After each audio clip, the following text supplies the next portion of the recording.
Holy shit. Dude, the servers are open early as hell. God damn. Dude, give me a goddamn break, bruh.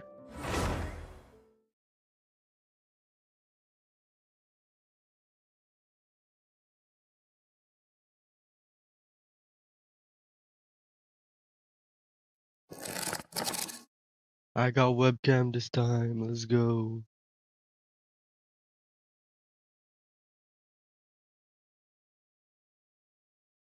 Hopefully your audio levels are good.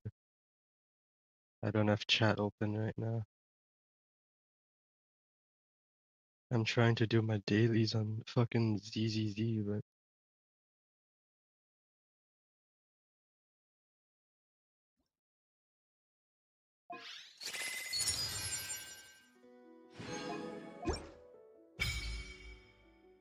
oh,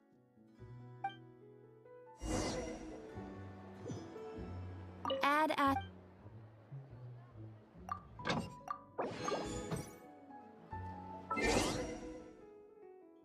mail. Oh, the horse outfit. Nubelet skin. Rebuying. It would be remiss not to return the sincerity of the Melizine's thoughtful gesture. I shall procure suitable gifts as thanks.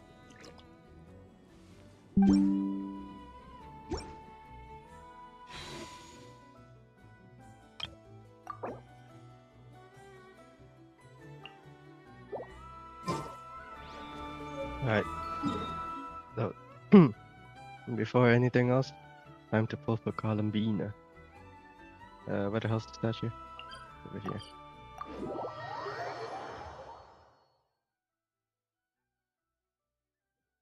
Hold on, let me get my HSR dailies out of the way. real quick.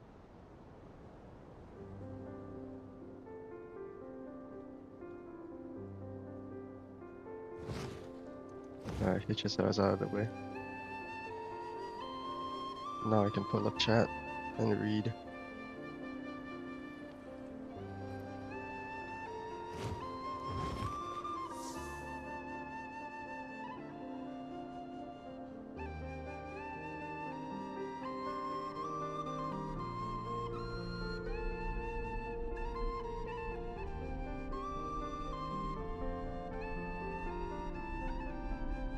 Okay. Each day is a new page in my story.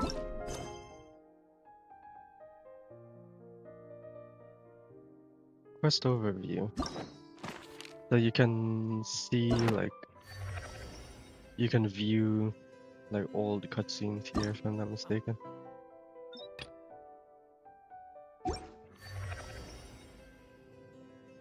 Can even go back to Natland.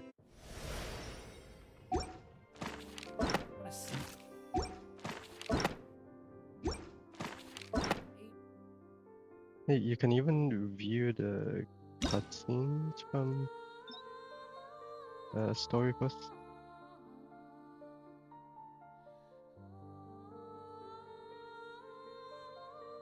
I'm not sure.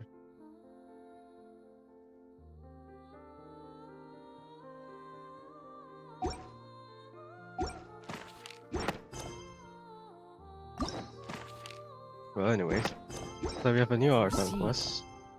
Moonless Night.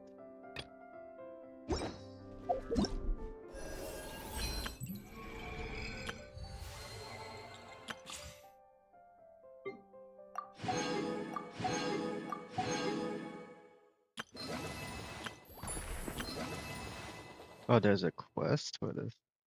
Interesting. I'll skip the.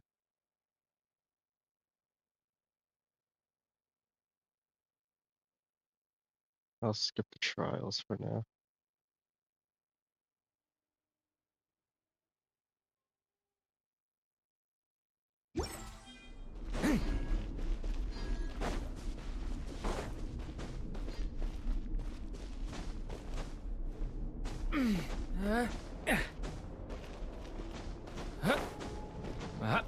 Excuse me.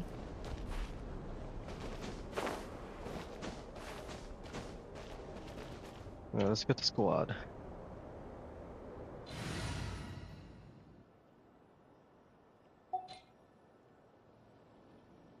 The squad is Lind, Malma. Where's Malma?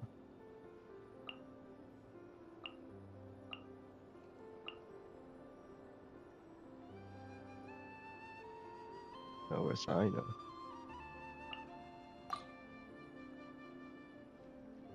Yay! Playtime! All right.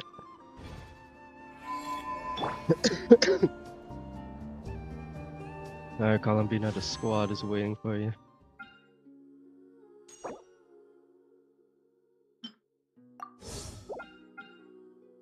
So our goal is hopefully C2, if possible. What pity are we at? I believe it's 50 on a 50-50. Yep. 60. Okay, we're going to soft pity with this one. 70.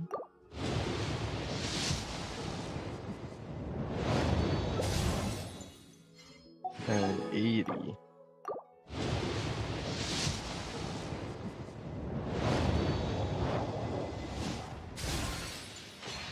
And 1. 72. 73. 74.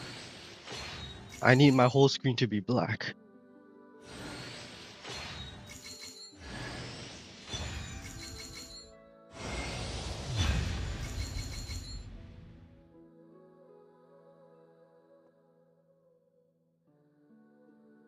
Fuck.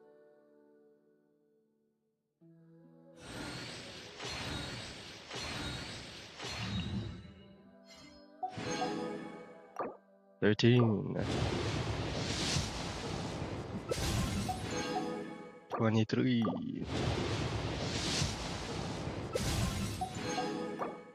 33. 43. Bro. 53. 63. 73.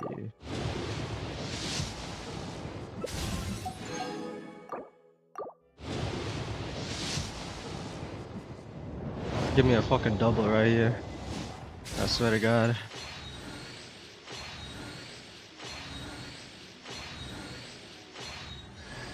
What the f- You can call me Columbina, or Kutar, or Moon Goddess. Whatever you prefer. I'm used to having many names. The moon's blessing is yours, whenever you might find yourself in need. Give me a double right here.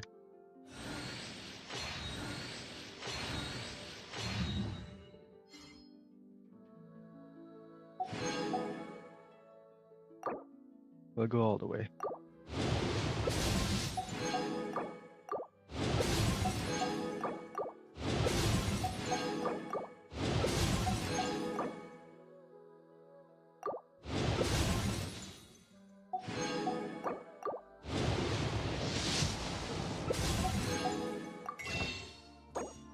$30. Jesus, man.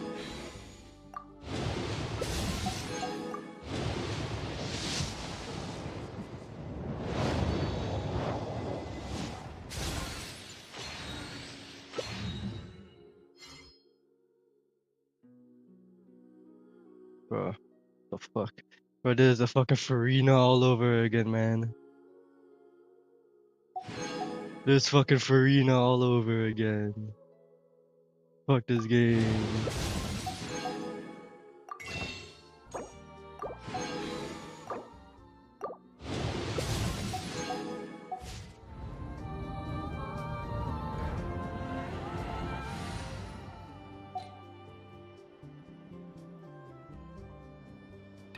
Goodbye, Aina. Allow me to lend you some moonlight.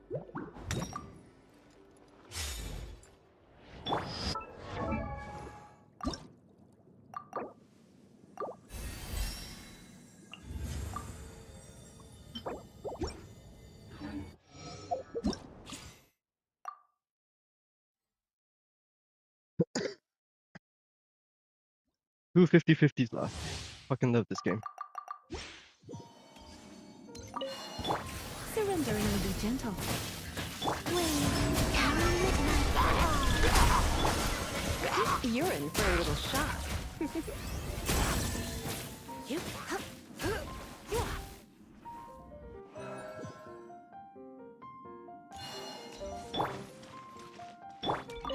Surge. A new moon rising. Installation chamber deployed. Ultimatum protocol. With one heart. Absorption test. Enhanced animal module 75. Yeah.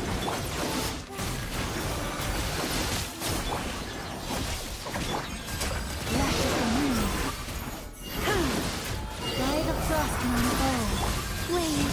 Two moons converge.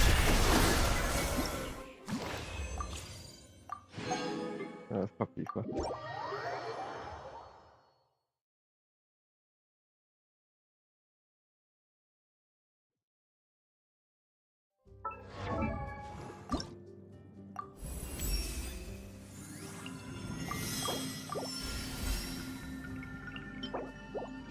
Now for weapons, we are giving you Pavonia's Kodak.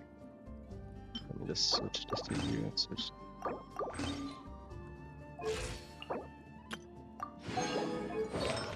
And for can't even upgrade her talent right now.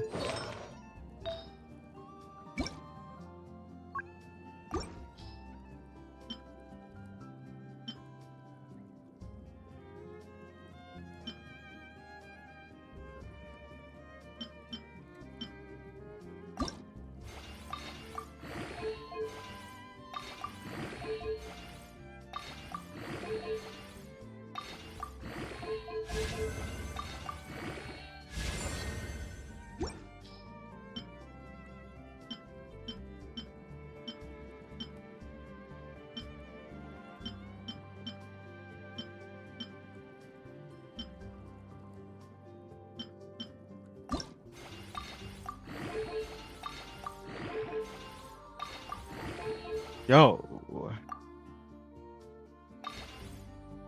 Yeah, no, fuck that.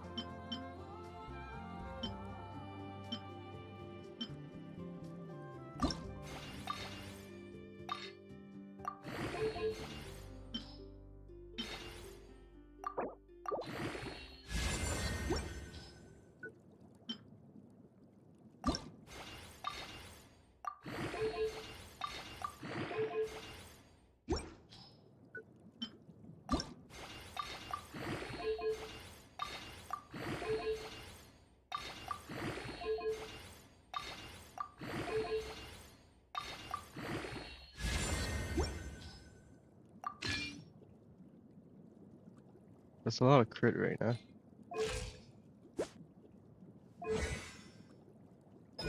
She gets like 15% for free. 15% plus 5, that's 20.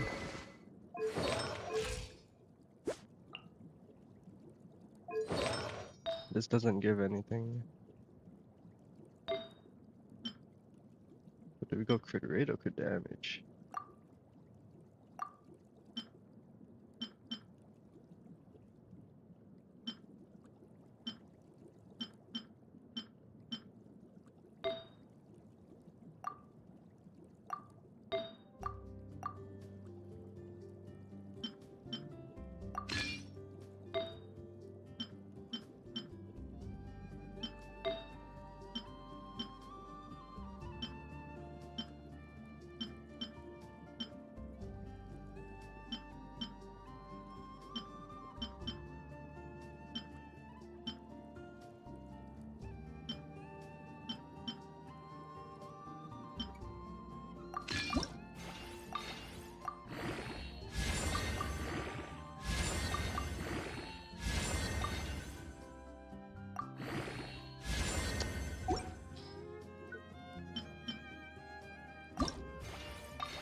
Her damage is non-existent. Hold on, before we continue this further, let me just.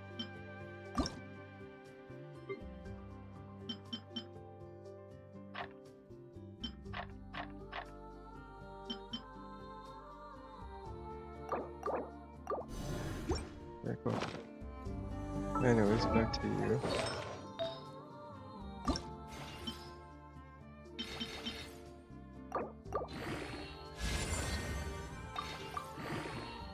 So how much crit rate am I getting? What the fuck?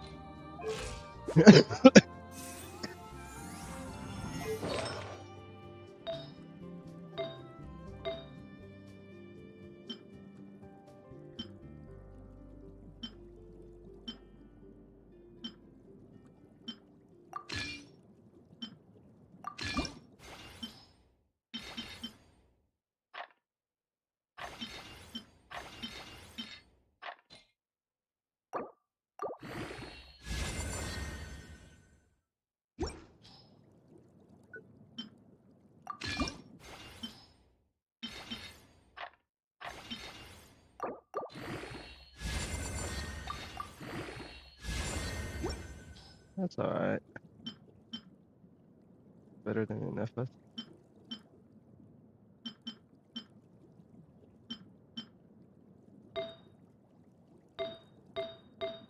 So we have 4-piece this now.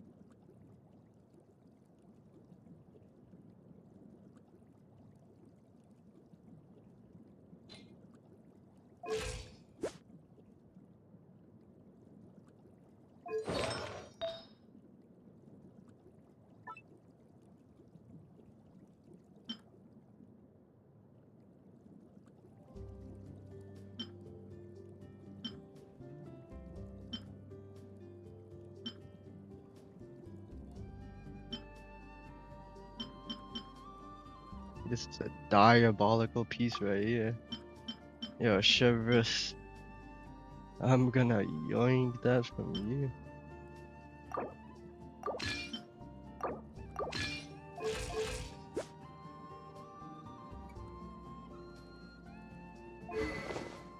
I mean, for a non-crit weapon.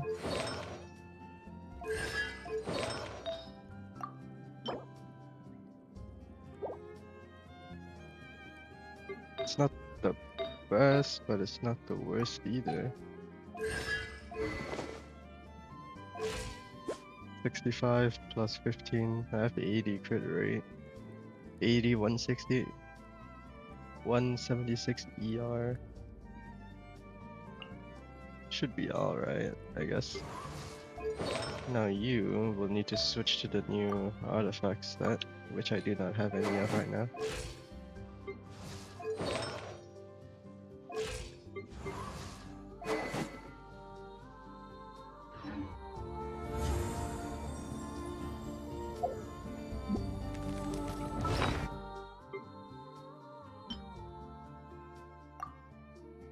I can only choose one?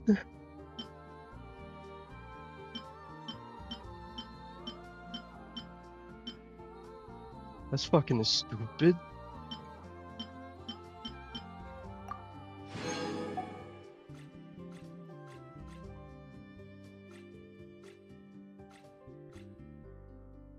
Alright, I'm assuming the artifact that domain is like all the way up here. Yep.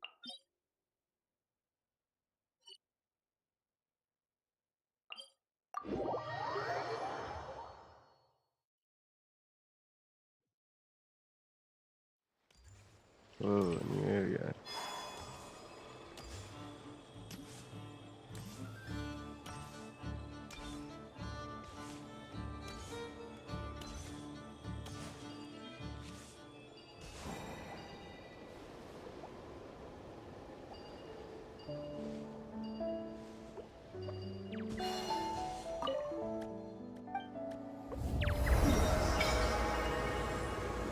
Ugh. World quest.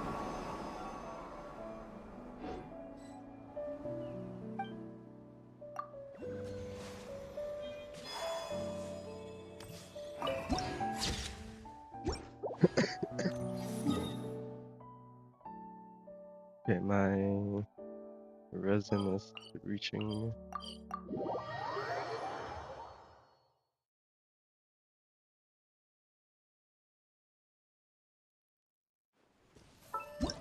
Let's go ahead and add Columbina in here now.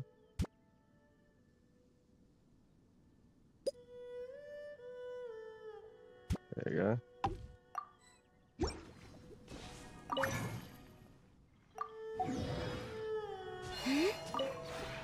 This realm.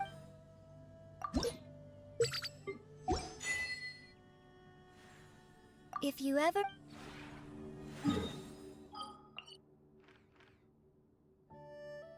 Or just do the quest straight away.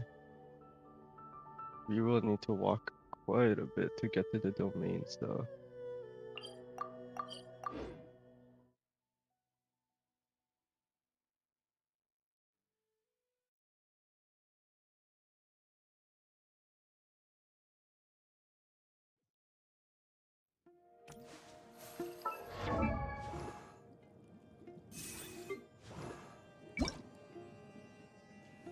Holy legs. It would be This bitch is C3. This bitch is also C3. C6 Eva? C6 Sayu? C6 Seto?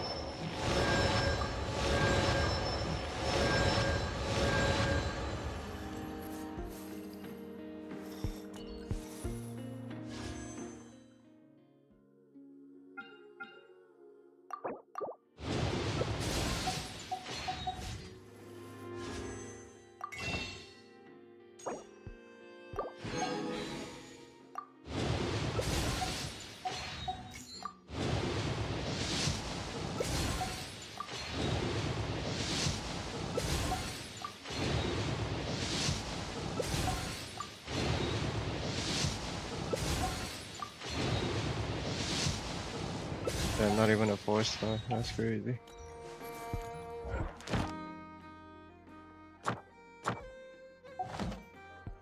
Oh.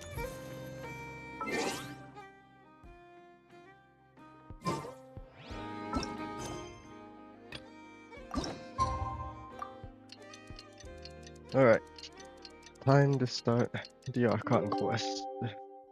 It's about time we headed over to the Curatorium of Secrets. We have something super important to discuss. You remember, right?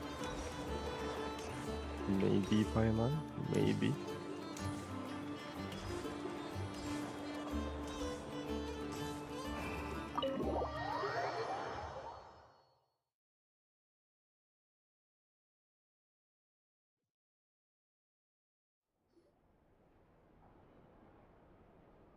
Whoa, lizard.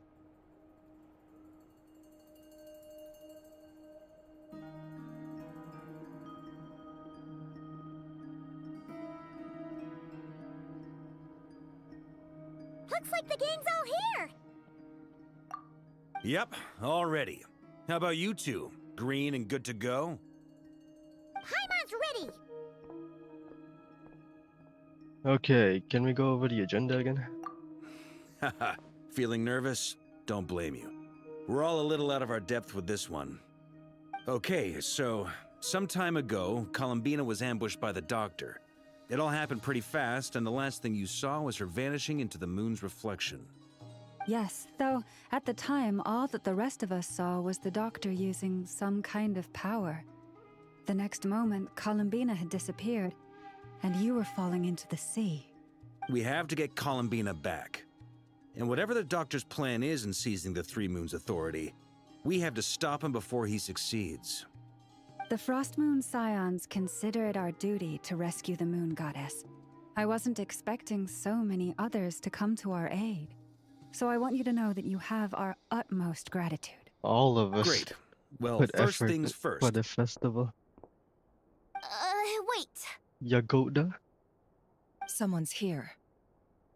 We heard your footsteps. Although... You've been here for a while now. I take it you followed the Traveler. but I don't sense any ill intent in you. Come on. The Wanderer? Who the hell?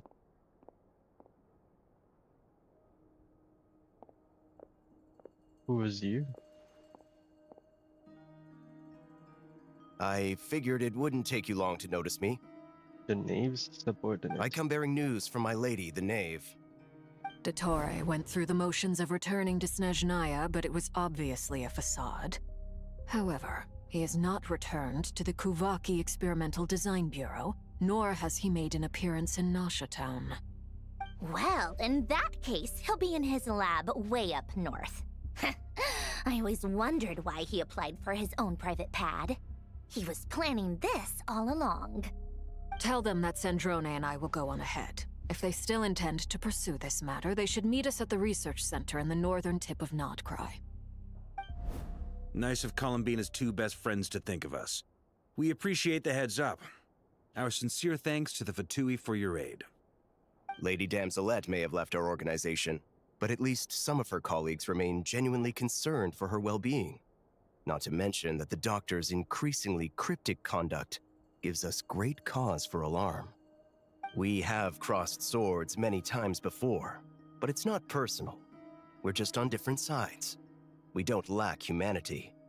And so, as fellow friends of Lady Damselette, it's only right that you should be in the know about this. Arlecchino's situational awareness has saved us a lot of trouble. I'll leave the map here with you. If you do decide to head to the research center, please proceed with caution. And remember, at least while you're in Nodcry, Lady Arlecchino's subordinates are your comrades if you want them to be. This is very accommodating of you. We can't thank you enough. Just doing my duty. I shall take my leave now. If you need us, you'll find us at the experimental design.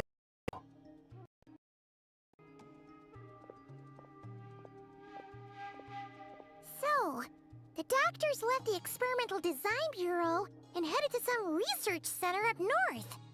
Marionette Yeah, when seems to they think he's been say planning this north, for a they long really time. mean up north, the When literal did tip. it start? Before he even arrived in Nodcry? It seems his loyalty to the Tsaritsa is lip service at most. Behind the scenes, he may even be working against her. Whatever his motives, we know that he's decisive and incredibly ruthless. Facing him unprepared would be a recipe for disaster. At this stage, it's difficult to predict his next steps. I suggest we split into two groups. We need some people to stay behind and guard Nasha Town. Well, as much as I'd love to help, infiltrating research labs isn't really my area of expertise. But at least take Cool Your Jet's Ducky with you. It should be some help during the battle. Hydro application, let's And go. as for Miss Inefa, I suppose you will stay to protect Miss Aino? Detecting operational logic. Protect Aino. Priority. High. Just in case, Servarka, I think it would be best if you stayed behind as well. You can leave the research center to us. What do you mean? I mean, I would have said the Knight of Berea should probably be out on the front line, but okay, fine.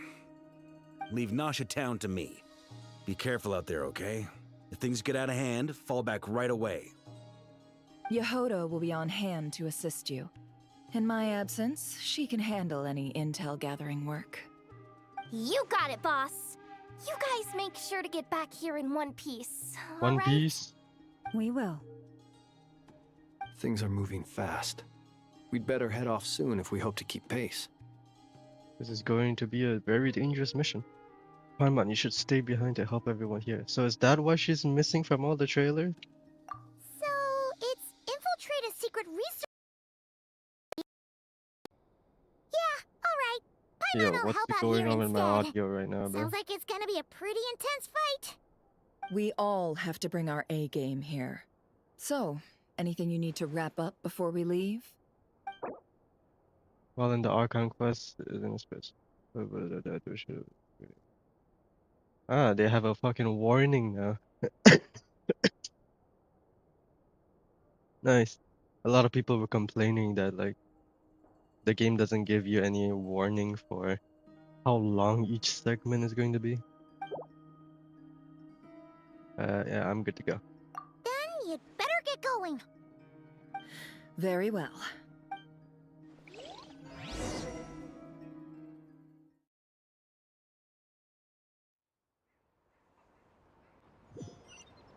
All these broken machines on the ground. Someone got here before us.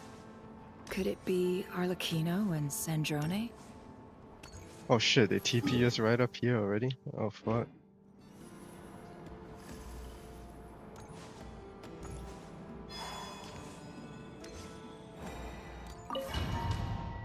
We're entering the facility already?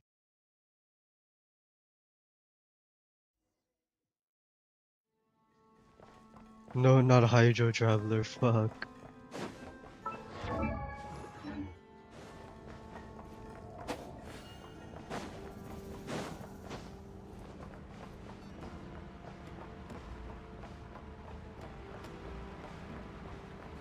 Oh shit.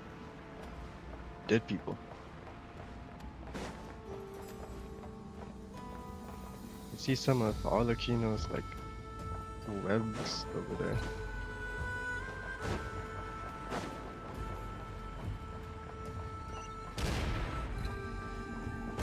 That's quite a welcome party.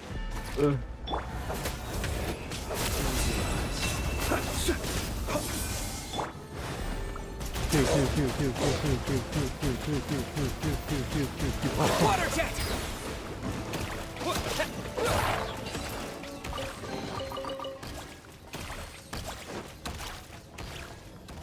Oh shit, Aino's thing is like automatic.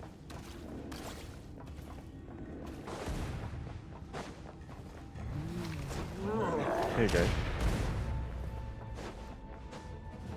Get back! I said get back! Do you hear me?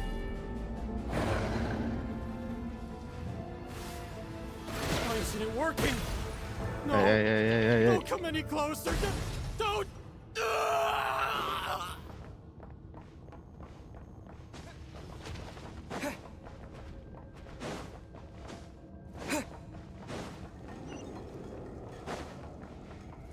You got people dying alive in Genshin now. Anything over here?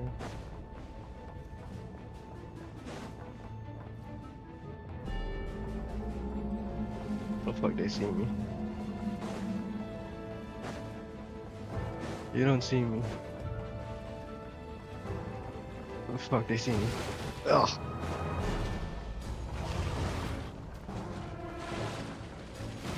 Bombs away! With one heart, we can't hide the truth. You poor souls. May your spirits find peace. Grab that key on the ground. We'll probably need it at some point.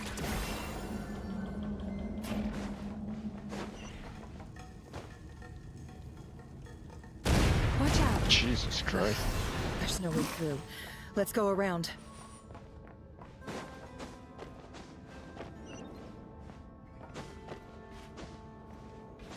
They really stepped up their game with Notcry.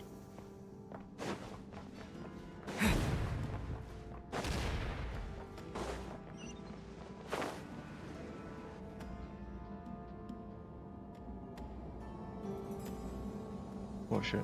What the? Trespassers? Here? What's wrong with you people? We're looking for the doctor, and we understand he might be here.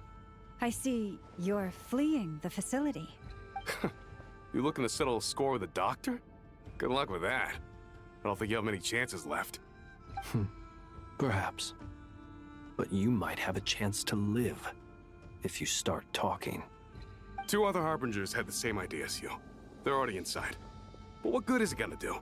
The doctor wouldn't do something like this unprepared. Seems to me that you're not too thrilled about being his subordinate.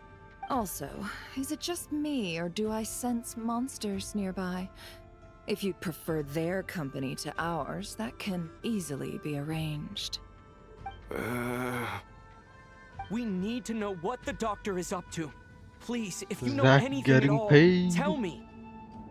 This is about more than us versus the doctor. His actions could have consequences for all of Nodcry, and perhaps even your homeland, Snezhnaya.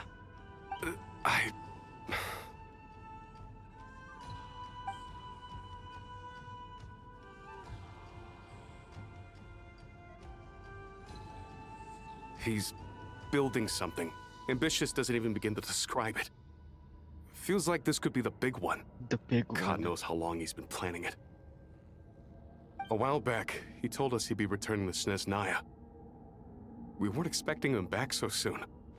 This time he brought some gemstones with him, or something. 2 of them. The moon marrow spheres. He stole them from their rightful owner, Columbina. Oh, Lady Damselette? Last I heard, she left the VIII. Before she went, she told us she'd finished what Her Majesty asked of her, and wished to focus on some personal matters. I remember thinking that leaving us might not be the best choice. I mean, I always looked up to the captain the most, and... Back when this all started, the higher-ups dispatched 3 units to Nodcry to execute their plan. They were led by the Doctor, Marionette, and the Damselette, respectively. I was a part of the Damselette's unit to begin with. She never really interacted with us much. In fact, she seemed sort of detached from everything. Not because she was distracted, just felt like she was indifferent to the world around her. Like she had no stake in anything that happened. She always seemed like she was staring off into the distance. Almost as if she didn't see anything worth living for in the present, so she had to look further afield. That's right. She always used to stare up at the sky. The Doctor used to stand nearby and watch her. Apparently they got along well at first, but somewhere along the way, she grew wary of him. Started avoiding him as much as possible.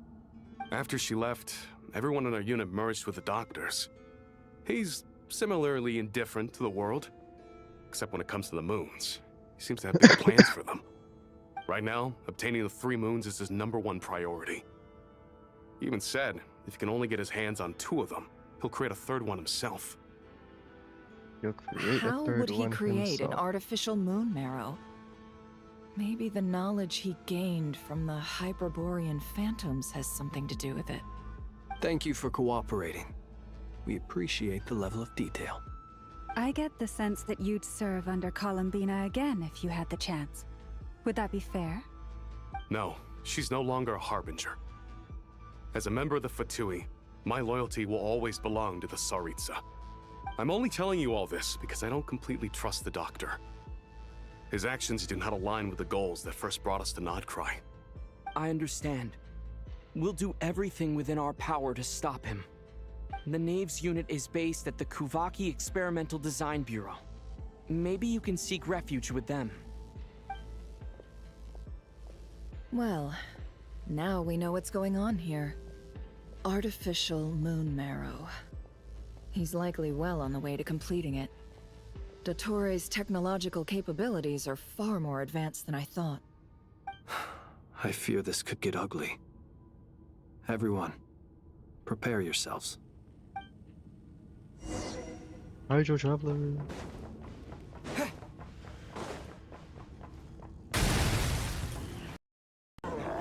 Not good. Oh shit. Forest, protect.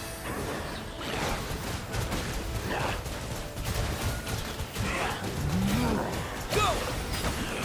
Be silent. Observe. Oh yeah. Whoa. Big dog. It all adds up. It all falls into place.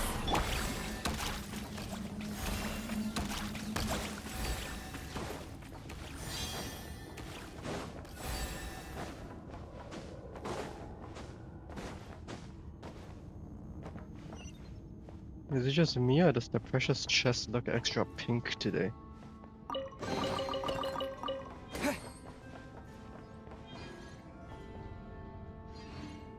That chest is looking extra pink.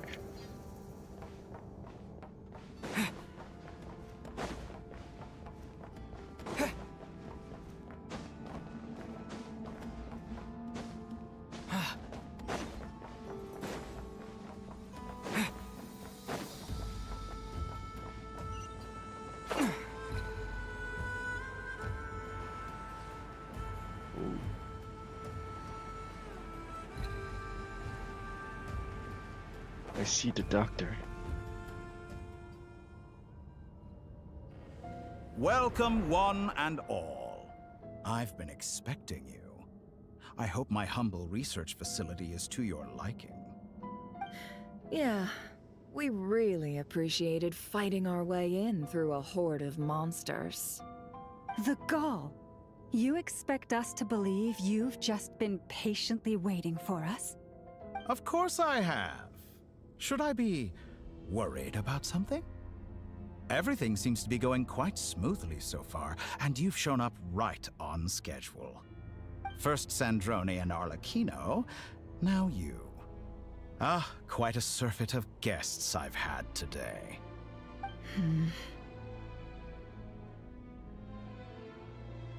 If you were looking for them, I should probably mention that Arlecchino disappeared as soon as she entered the facility. As for Sandrone, why, she stood right here only moments ago demanding answers from me at the top of her voice. Hardly out of character. She never was one for basic courtesy. But I have to admit, I was a little surprised to see her showing concern for someone besides herself. Does everyone you associate with undergo such a change in temperament? Speaking as a researcher, I have to say, it is not a change for the better. It threatens one's ability to remain objective. Where's Sandrone? Well, since you ask... So you've got your hands on the moon marrow, and now you're claiming godhood. Don't you think that's a bit of a stretch, Dottore? I must protest what you are insinuating with that phrase, claiming godhood. I am not claiming anything. I am stating a fact. You're a researcher. I'm sure you appreciate the distinction between the two. Huh? Wait, you really think you're all that? You'll excuse me if I'm not being a polite little lady for you. We're colleagues. We both know what kind of person you are. By the same token, I knew you'd respond along those lines. You and I both understand that facts speak louder than words. To that end, I've had my people send you a small gift. It should go some way toward helping you understand my present position. What gift?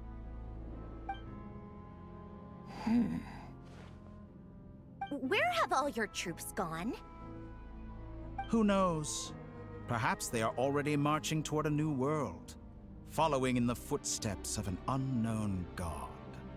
As vulgar and arrogant as you may be, dear Sandrone, I have no intention of taking out my displeasure on your subordinates. They will enjoy equal rights to my own. You sent your people to the Experimental Design Bureau? That's a Tsaritsa's property.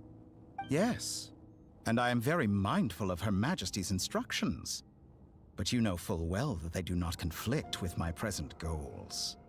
In which case, all I'm doing is conducting another one of my experiments. Is there a problem with that? Now then, you have a judgment call to make. Am I simply lying to stall you? Or is it possible that every word I am saying is the truth? In which case, your subordinates really are in danger. So now you've turned on fellow Fatui soldiers. You're completely insane. I have set a new rule for myself. Each person gets one chance. Naturally, that includes you, Sandrone. If you wish to leave, I won't stop you. We are colleagues, after all. Scumbag!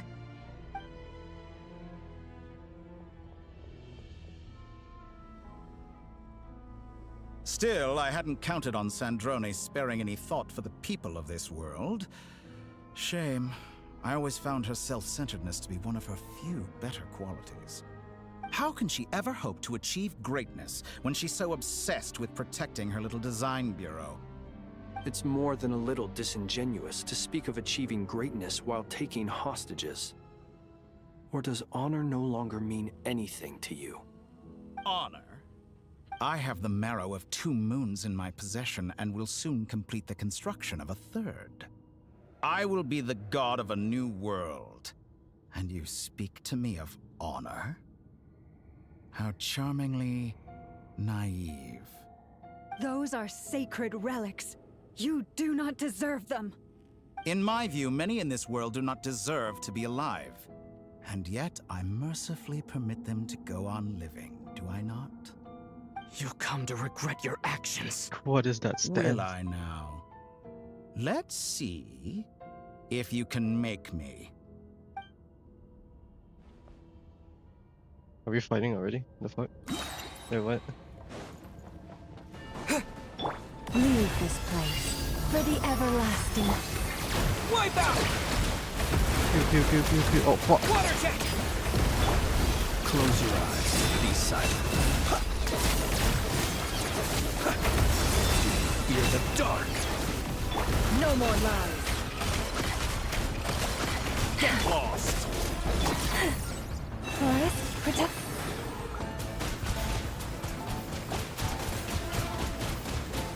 Water jet! The deception ends here. Observe. Close your eyes. Get lost.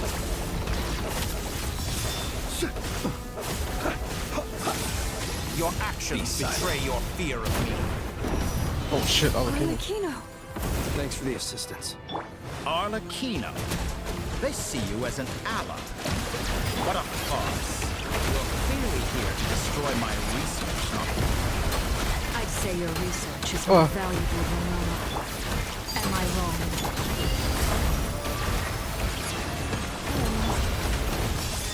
Is this all it takes to tire? Close your eyes.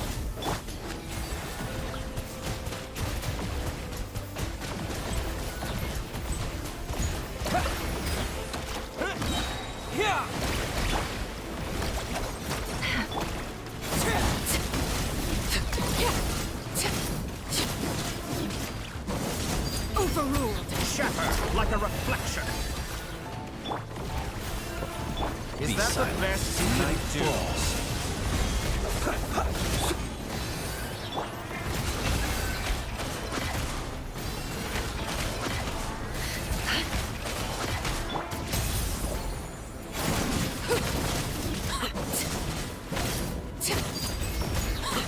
For the everlasting forest. Yo, quit dodging on my fucking hydro, duh. You won't feel a thing.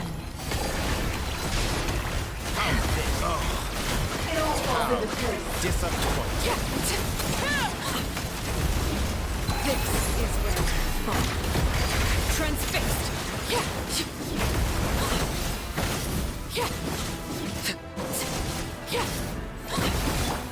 Forest, protect. Dottore is too powerful with the artificial moon marrow in his arsenal.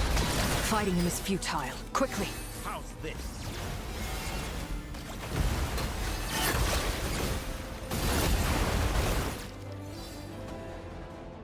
Let's go. I've always thought it is wiser to flee than surrender.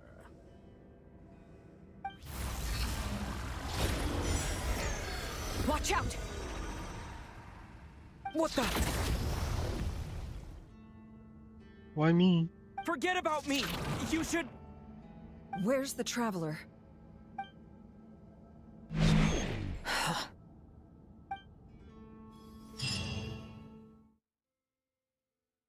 Craving.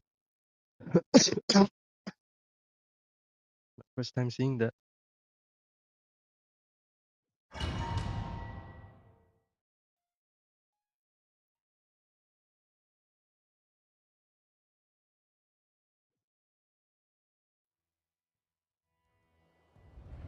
Well, first person.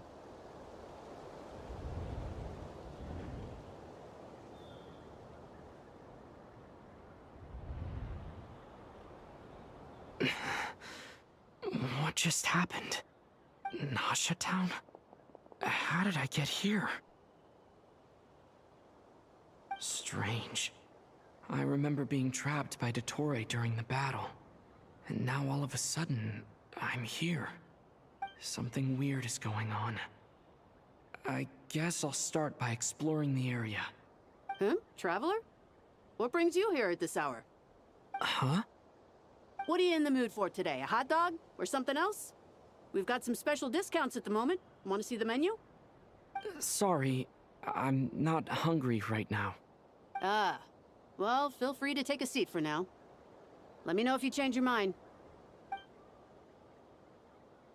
Everyone seems to be acting normal. Am I just overthinking?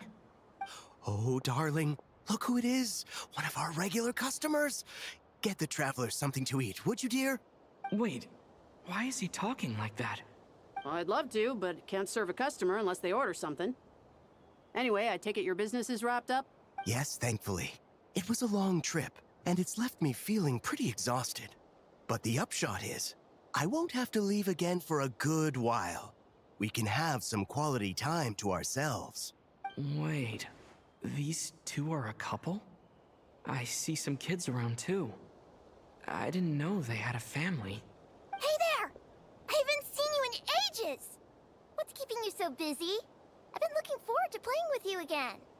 Have we met? You forgot already? You're silly.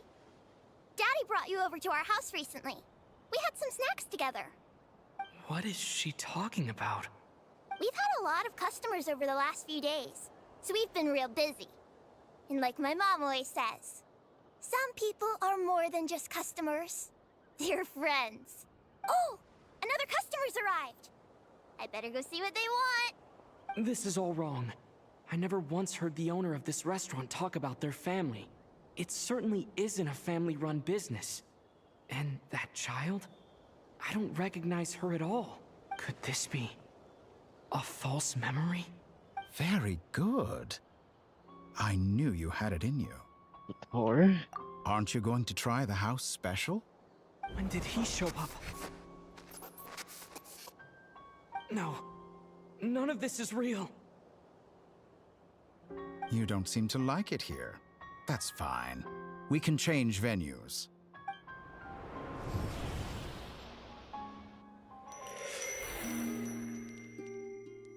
What the fuck?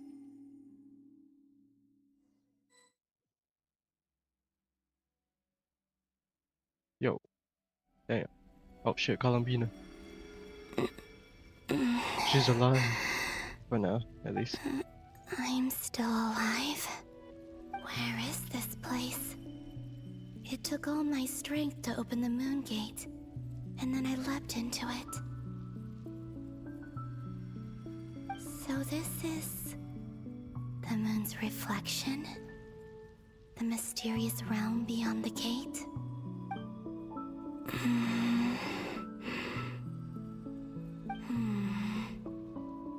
I can't sense anything.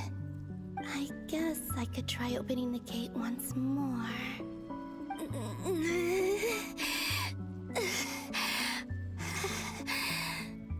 No response.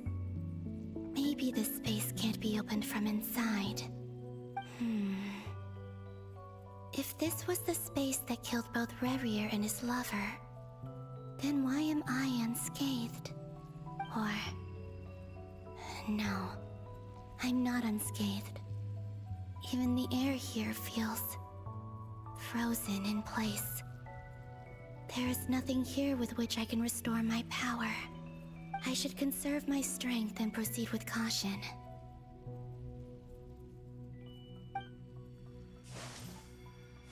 I don't believe Dotori's scheming will stop just because I escaped. If there is any chance that I can get back to the others, any chance at all, I must return.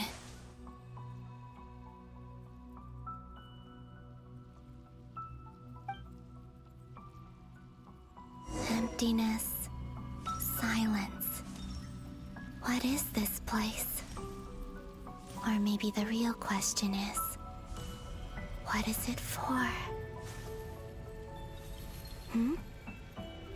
What's this? Looks like it responds to my power.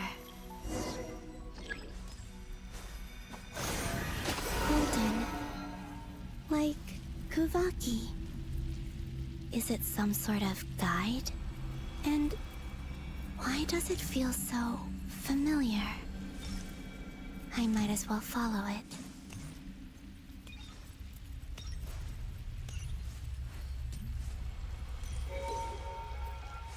Where does this lead?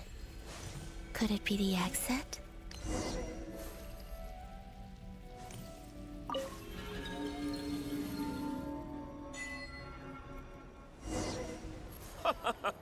Welcome home, Moon Goddess. Is this Nasha Town? But isn't Moon Prayer Night over already?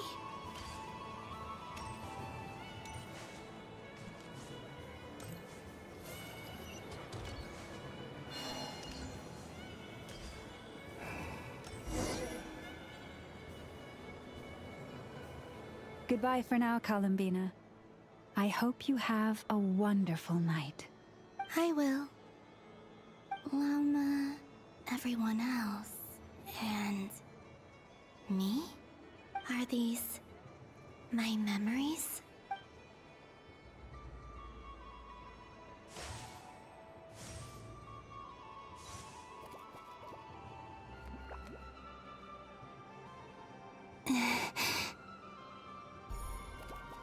I can't touch them. It's as if we're separated by some impenetrable power.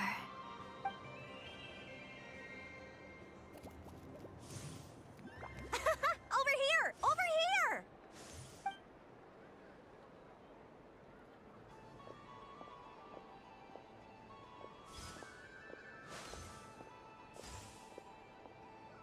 But the people in these memories pass right through me. Just like when I disappeared.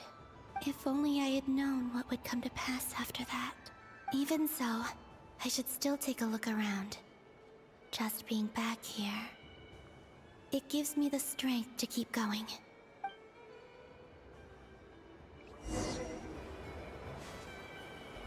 You know we have to redo Welcome this. home, Moon Goddess.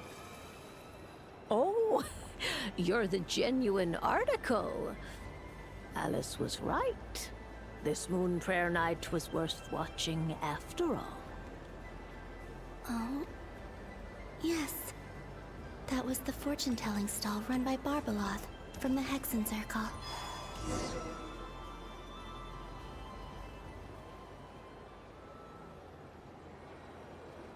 Please, draw the first lunar arcana.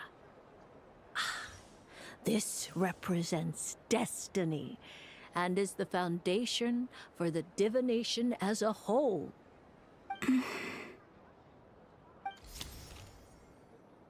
My destiny. I believe the card I drew was the moon. Now that I think about it, Barbeloth's divination was absolutely right. It's almost time to draw the last card. The one that represents the future.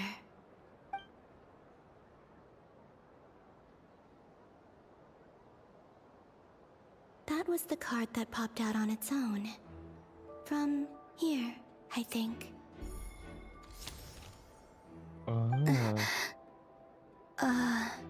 It was Kuvaki her. Pulse? What? Fascinating. I've never encountered this before in my role as a diviner. What's going on? Did that card leave the deck? Because of my influence? All I did was try to touch it, and then... Maybe this memory space is not untouchable after all. Are there weak points in the barrier? Or is it possible that there's more to this space than my memories alone? This card is death. I need to get to the bottom of this. I'll try touching something else. Hmm? Is this the wind? No, it's gravity. It's pulling me outwards. No, Traveler!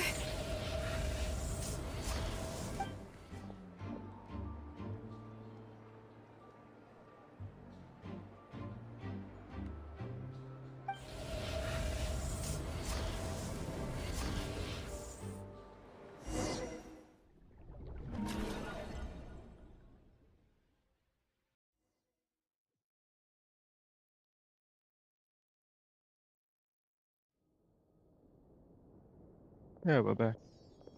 Oh yeah, I'm gone, I forgot.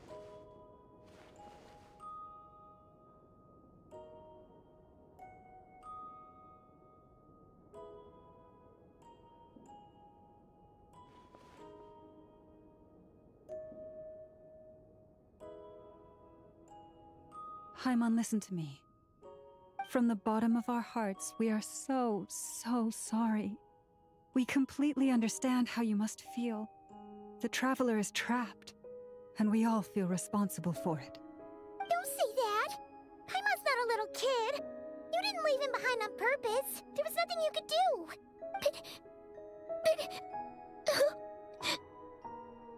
He's all alone in there! What if something happens to him? What are we gonna do then? We've barely spent any time apart since we met. Is he gonna die? We must find a way to rescue him. We were all involved in the operation where he was captured, and we do not abandon our comrades. That being said, it won't be easy. Through conversation with the others on our return, we've arrived at a basic idea of what we're up against. Dottore's lab has clearly been in operation for a lot longer than we realized. We found many monster samples stored there. In all likelihood, they were materials he used to research his latest technology. We also know that through his contact with the phantoms of Hyperborea, he gained knowledge about the moons and certain Hyperborean technologies. Using this knowledge, he then fashioned an artificial moon marrow to serve as a replacement for the frost moon beyond the sky. Unlike Columbina, Dottore is not being rejected by Teyvat. And even with 2 of the 3 moon marrows, his power far exceeds all of ours combined. Once his 3rd moon marrow is complete, Dottore will have completely seized the authority of the 3 moons. Teyvat's most primordial powers will then be in his grasp. Does that mean... I'm afraid so. No one could have predicted this level of insanity. Not even from Dottore. And unfortunately, his insanity is coupled with an intellect and ambition that not even his peers in the Fatui can match. This is dire. Sounds like the world is done for. The 3 moons' authority can influence the very fabric of time and space. I dare not imagine what a monster like him would do with that kind of power. The trouble's already begun, I'm afraid. On our way back, we discovered that part of Nodcry is being enveloped by an unknown energy. We cannot ascertain what is happening inside. I'm convinced this is Dottore's doing. Not that there's any way to prove it. The issue is, we have no idea what his intentions are. The only thing more frustrating than facing down evil is knowing that it will surely come, but not knowing when. The Doctor is guilty of numerous crimes in Mondstadt as well. One of our knights, well, former knights. His father was murdered by Dottore. Mondstadt lore, yo, His Diluc lore? ideology and methodology Holy shit. are a danger to everything in his path, from individuals to entire nations. He does not feel guilt, even when he acts against his own people. He doesn't see them as his own people. Yo, That's manga why. reference is crazy. People like him see everyone else as beneath them. Right. He views other people only in terms of how they can benefit him. That's the basis of all his social connections. Granted, he's hardly the only harbinger to pursue their own interests. We all do. And Her Majesty is gracious enough to permit it. Still, her mercy has its limits. Dottore's actions have gone beyond even what the Fatui could have imagined. Usurping divine authority to become a god. For a servant of the Tsaritsa, that goes beyond being disloyal. It's treason of the highest order. We can't expect him to heed the Tsaritsa's will once he gains the 3 moons' authority. Even we harbingers consider him the most self-interested among us. Among us? Poor Traveler. Of all the people to get caught by... We have to go save him right now! Please! We gotta find a way! Paimon, I promise you, we are with you all the way. I get how you feel. I do. But it's gonna take more than strong emotions to take down an enemy like Dottore. What we need now is more information. Right. We can't even guarantee he's still at his research center. Before we can think about mounting a rescue operation, we need to confirm the Traveler's location. I'll find a way. Paimon knows, but she's so scared. If anything happens to the Traveler, he might be the strongest person Paimon knows, but he's still human. He feels pain and bleeds just like anyone else. Then think things through before you stick your neck out. Unless you want to lose your head. Sandrone. Miss Sandrone, you're okay? Put the stuff over there, and be gentle with it. Am I okay? As you can see, I've had to move my whole livelihood out of the Experimental Design Bureau. It's been swallowed up by Dottoro's energy field. If I'd left it any longer, I probably would have gotten stuck there. Ugh, Dottore always goes a little loco when he finds a shiny new toy. Not that he'd ever admit that. But this time, he's gone full psycho.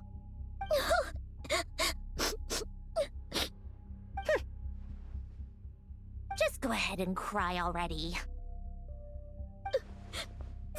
Sorry. Paimon's not trying to make it seem. It's just... She can't. Oh, Paimon. Let it all out. There's no shame in it. When you're overwhelmed by fear and despair, crying can help get it out of your system. You'll feel better for it.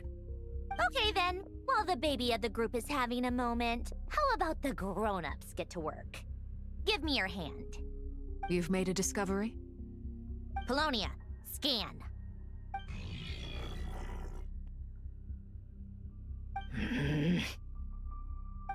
You, hand, now. Oh, I thought you'd never ask, my lady.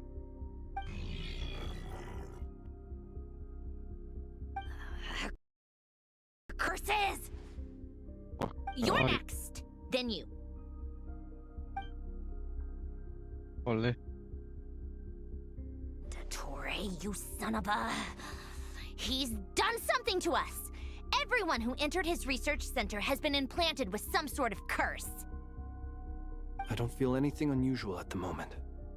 Does that mean it hasn't activated yet? Is there a way to figure out its purpose and what might trigger it? My best guess is Dottore created it using the Moon Goddess's powers. 1 second, analyzing. Ugh! That friggin' maniac! So, what twisted game is he playing this time? The moment I analyzed the energy composition, some encrypted text appeared in my mind's eye. And when I deciphered it according to the Fatui standard encryption protocol, I got the following message. Feel free to run, or you will perish in nod cry. He's mocking us. Yep, he loves to toy with people. Only in this case, there might be more to it. But I didn't detect any murderous intent or malice either in the message or the curse's energy. As if this is him at his least malicious. Or perhaps all people are cowards in his eyes. Maybe he thinks the threat alone will be effective. What a despicable person. And he has the Traveler in his grasp. If I may, as unhinged as Dottore may be, he has always exercised great patience with the objects of his interest.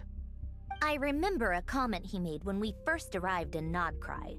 He said, "This world is, on the whole, an exceedingly dull place. But at least there are a few intriguing features, such as the gods, or the Traveler. Presumably, they interest him because they're unknown quantities. He wants to understand as much as he can about them." Agreed. The Traveler is Tevat's 4th descender. All Harbingers are aware of this. Since Dottore took such pains to capture the Traveler, he is unlikely to kill him right away. Okay, but we still have to do that rescue operation. Of course. I also think we need to read between the lines with Dottori's message. If he's encouraging us to run, that means we mustn't leave Nodcry under any circumstances. My guess is, his curse will only trigger if we leave.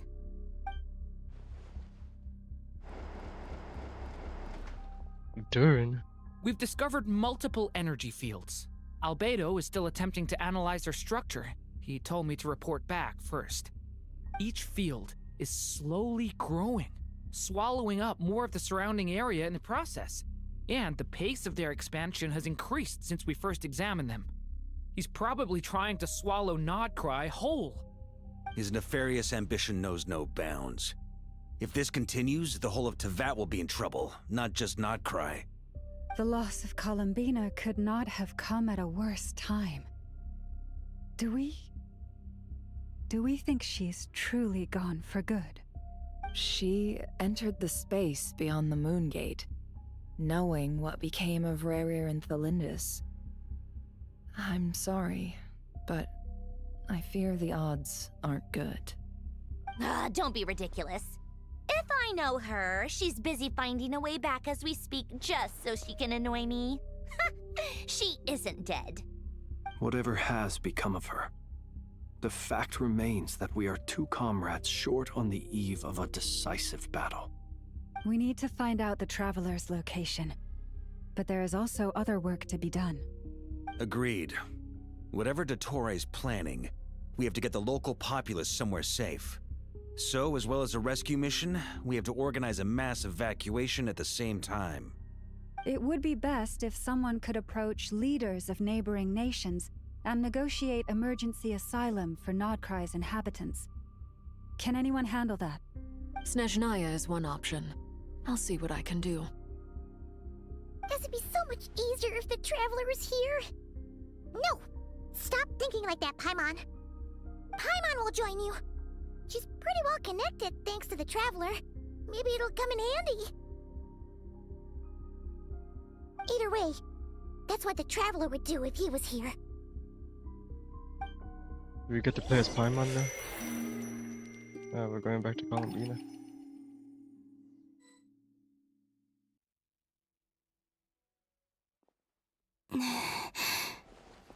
Back here again.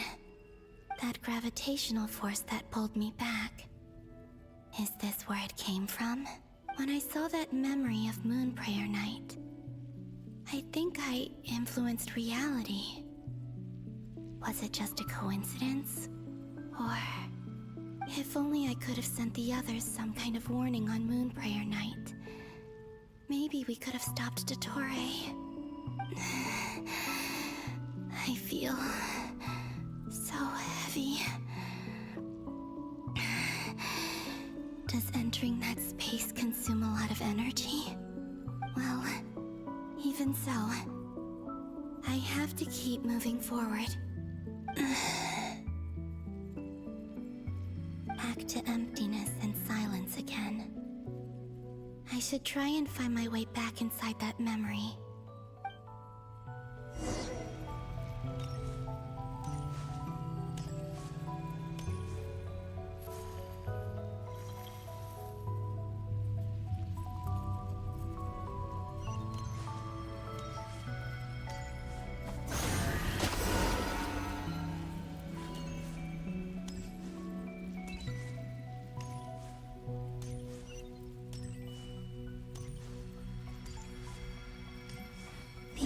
From last time isn't showing up. What am I missing? Looks like I need to gather these scattered fragments.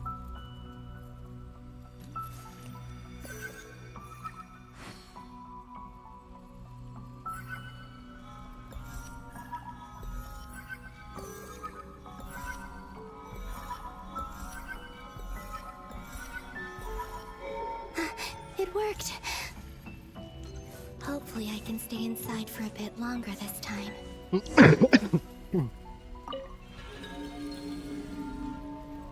Oh, where are we? That's the town again. Ad Astra Abyssosk. Welcome to the Adventurers Guild. What? This doesn't look like Moon Prayer Night.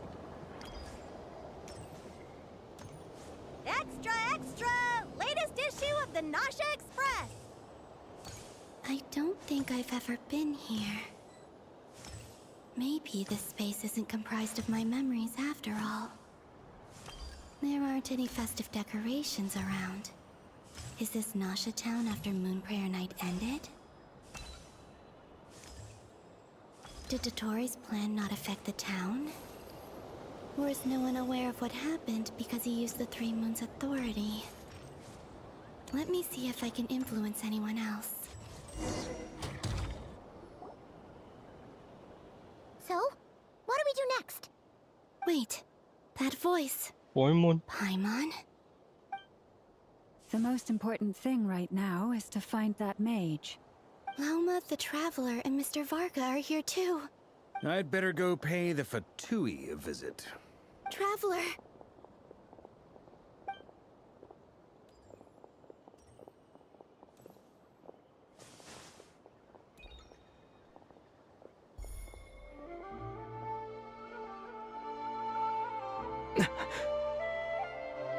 This is when she Columbina? disappeared. I made contact. It's me, Columbina. Huh?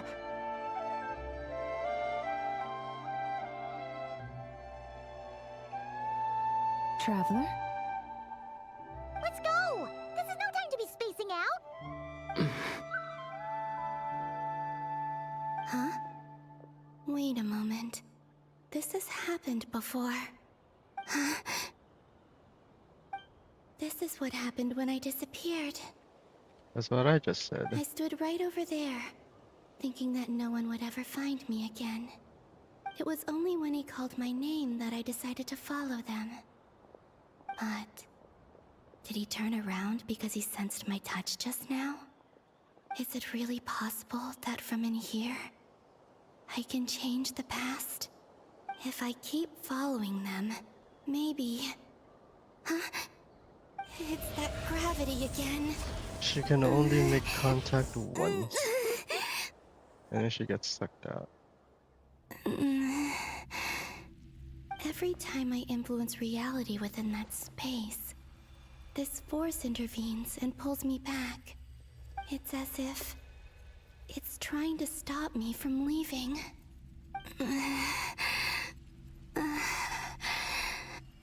I'm getting weaker and weaker. I'll just have to try another approach next time. Come on, Columbina. Keep going. You have to tell everyone what happened.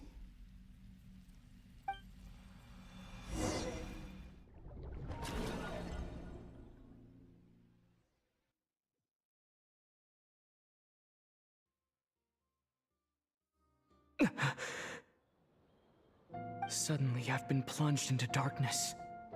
Alone. It feels strange. As if something has grabbed hold of me. Is Torre now powerful enough to interfere with space itself? Look at you, standing so still in total silence. I almost didn't recognize you. Hello there, traveler. He seems to be in a good mood. Wait, what's that behind him? Ah, so you noticed. This is the completed Trilune. 2 primordial moon marrows and 1 artificial specimen. You are wary of it. Good. Maintain that reverence. You performed well in that recent battle. Brave and reckless as always. Courage is the sign of a true hero. And impulsiveness is the hallmark of those who strive to advance. I say this not to belittle you. Most creatures are far more timid by comparison. 3 moon marrows? Does that mean the artificial one is now complete too? Well spotted. What do you think? For a replica I built myself, I dare say it looks the part. Dottore, are you planting illusions in my mind? I have no interest in fooling your eyes. On the contrary, I hope to show you the true essence of all that you see before you. Is this not a beautiful city? People live in peace and find joy in their work. The streets are safe. People can even leave their doors unlocked at night. You might say, It is the Elysium everyone dreams of. All available data indicates your values and worldview conform with the mainstream. This kind of society should be quite to your taste. False beauty is deceitful. Lies are to no one's taste. I wonder, is it your moral standards that are too high? Or your expectations of reality? Answer me this. If someone existed in a sweet dream from the moment they were born, a dream in which they never once felt pain, which do you think they would consider superior? The dream or the reality? That's pure sophistry. It has nothing to do with your actions. As I suspected. You have yet to understand all of this for what it really is. What do you want from me? You sound impatient. Do you think the only reason I'm keeping you is because I want something from you? If it's not, then why haven't you killed me yet? No one can stop you if you're as powerful as a god. I'm delighted you recognize that fact. I believe we last squared off in Sumeru. Ah, the memories. How time flies. You and I have both grown. I'm not surprised that Arlecchino and Sandrone worked with you. You've always a way of slowly but surely ingratiating yourself with all levels of society. People laud you as a hero, but I suspect there's more to it than that. Oh, but to be clear, I don't say that to flatter you. Do you always give your opponent an appraisal before you deal the final blow? Call it a long-time habit. I'm a researcher, and one of my duties is to give an objective assessment of my subjects. But you misunderstand. We are not opponents. Not at this moment. I just want to talk. Think back to Tartaglia, Arlecchino, Capitano, Columbina, and now even Sandrone.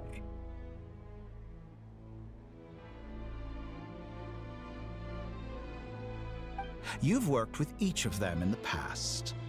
I believe you can work with me as well. What makes you so sure? Well, why not? Should the good associate only with the good and the bad befriend only the bad?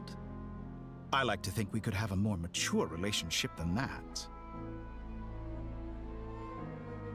Surely you don't think all your relationships are grounded in friendship or shared ideals? People come together because it benefits them to do so.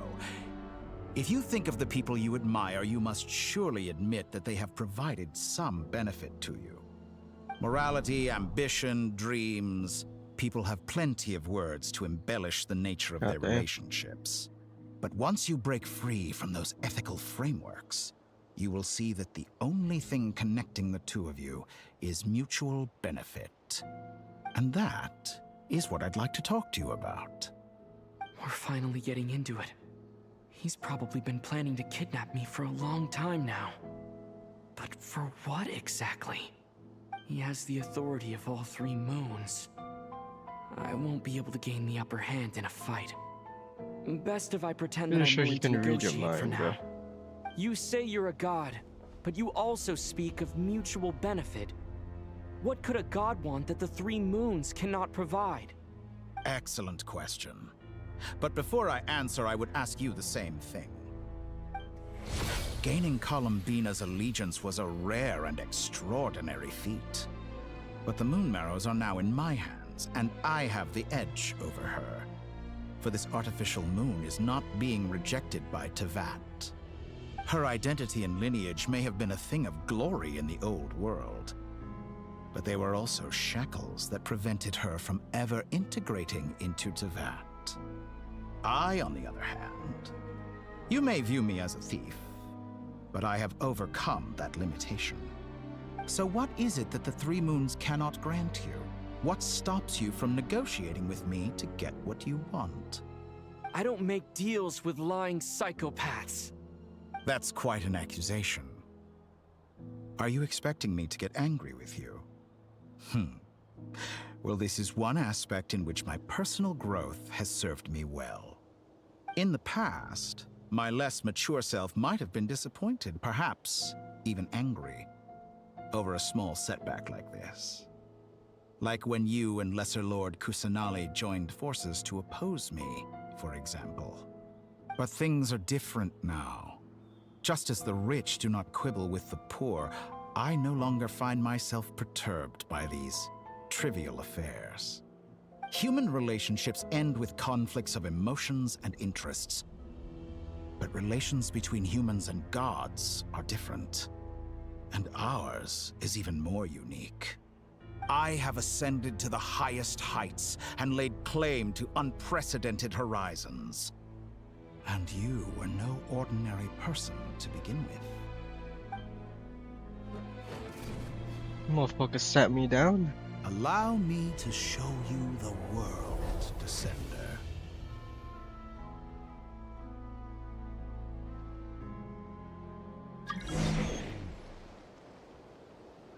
What the hell?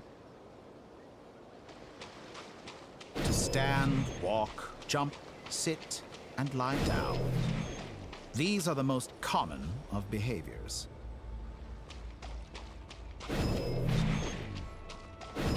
Have you ever wondered why we were born following such laws? Who stipulated that we could not fly instead of walk? What the? Yeah.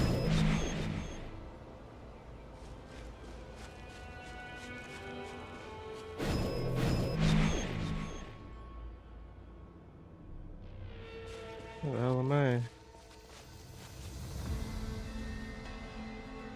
Someone of your talent and experience must surely know of the 4 great rulers who serve the heavenly principles. They govern life, death, time, and space. One wounded by a blade will die from blood loss or infection, and one who falls into a lake will drown in agony. The elderly wallow in solitude, and the solitary age faster. Eventually, new life is born, only to embark on the same path of suffering. These 4 divisions anchor the world and shackle those who live in it. But they themselves transcend its boundaries, squandering the power bestowed by the heavens.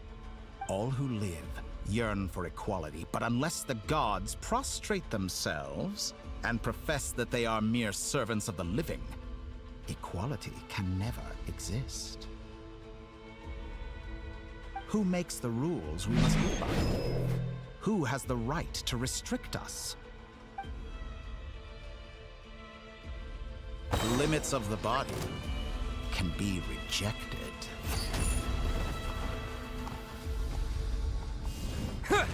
Wait!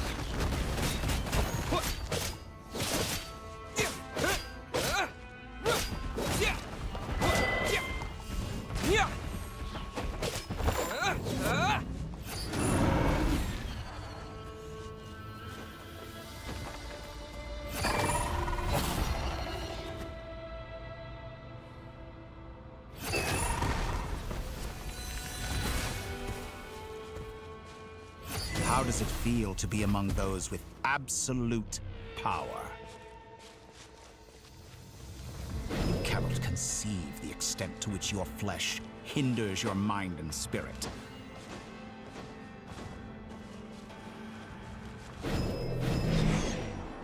What the fuck? I'm swimming in the air again. Only by discarding our useless, primitive eyes can we perceive a new world. How narrow-minded we all were in the past. Why should the final answer of the world not be the power that predates those of life, death, time, and space? The power of the Triloon. Through it, I have glimpsed new experimental possibilities. Nature suppressed, authority exiled, souls controlled.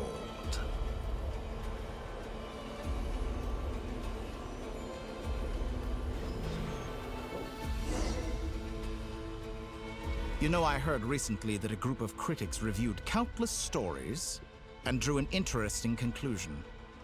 They found that it is more often than not the villains who strive tirelessly to push the boundaries of progress.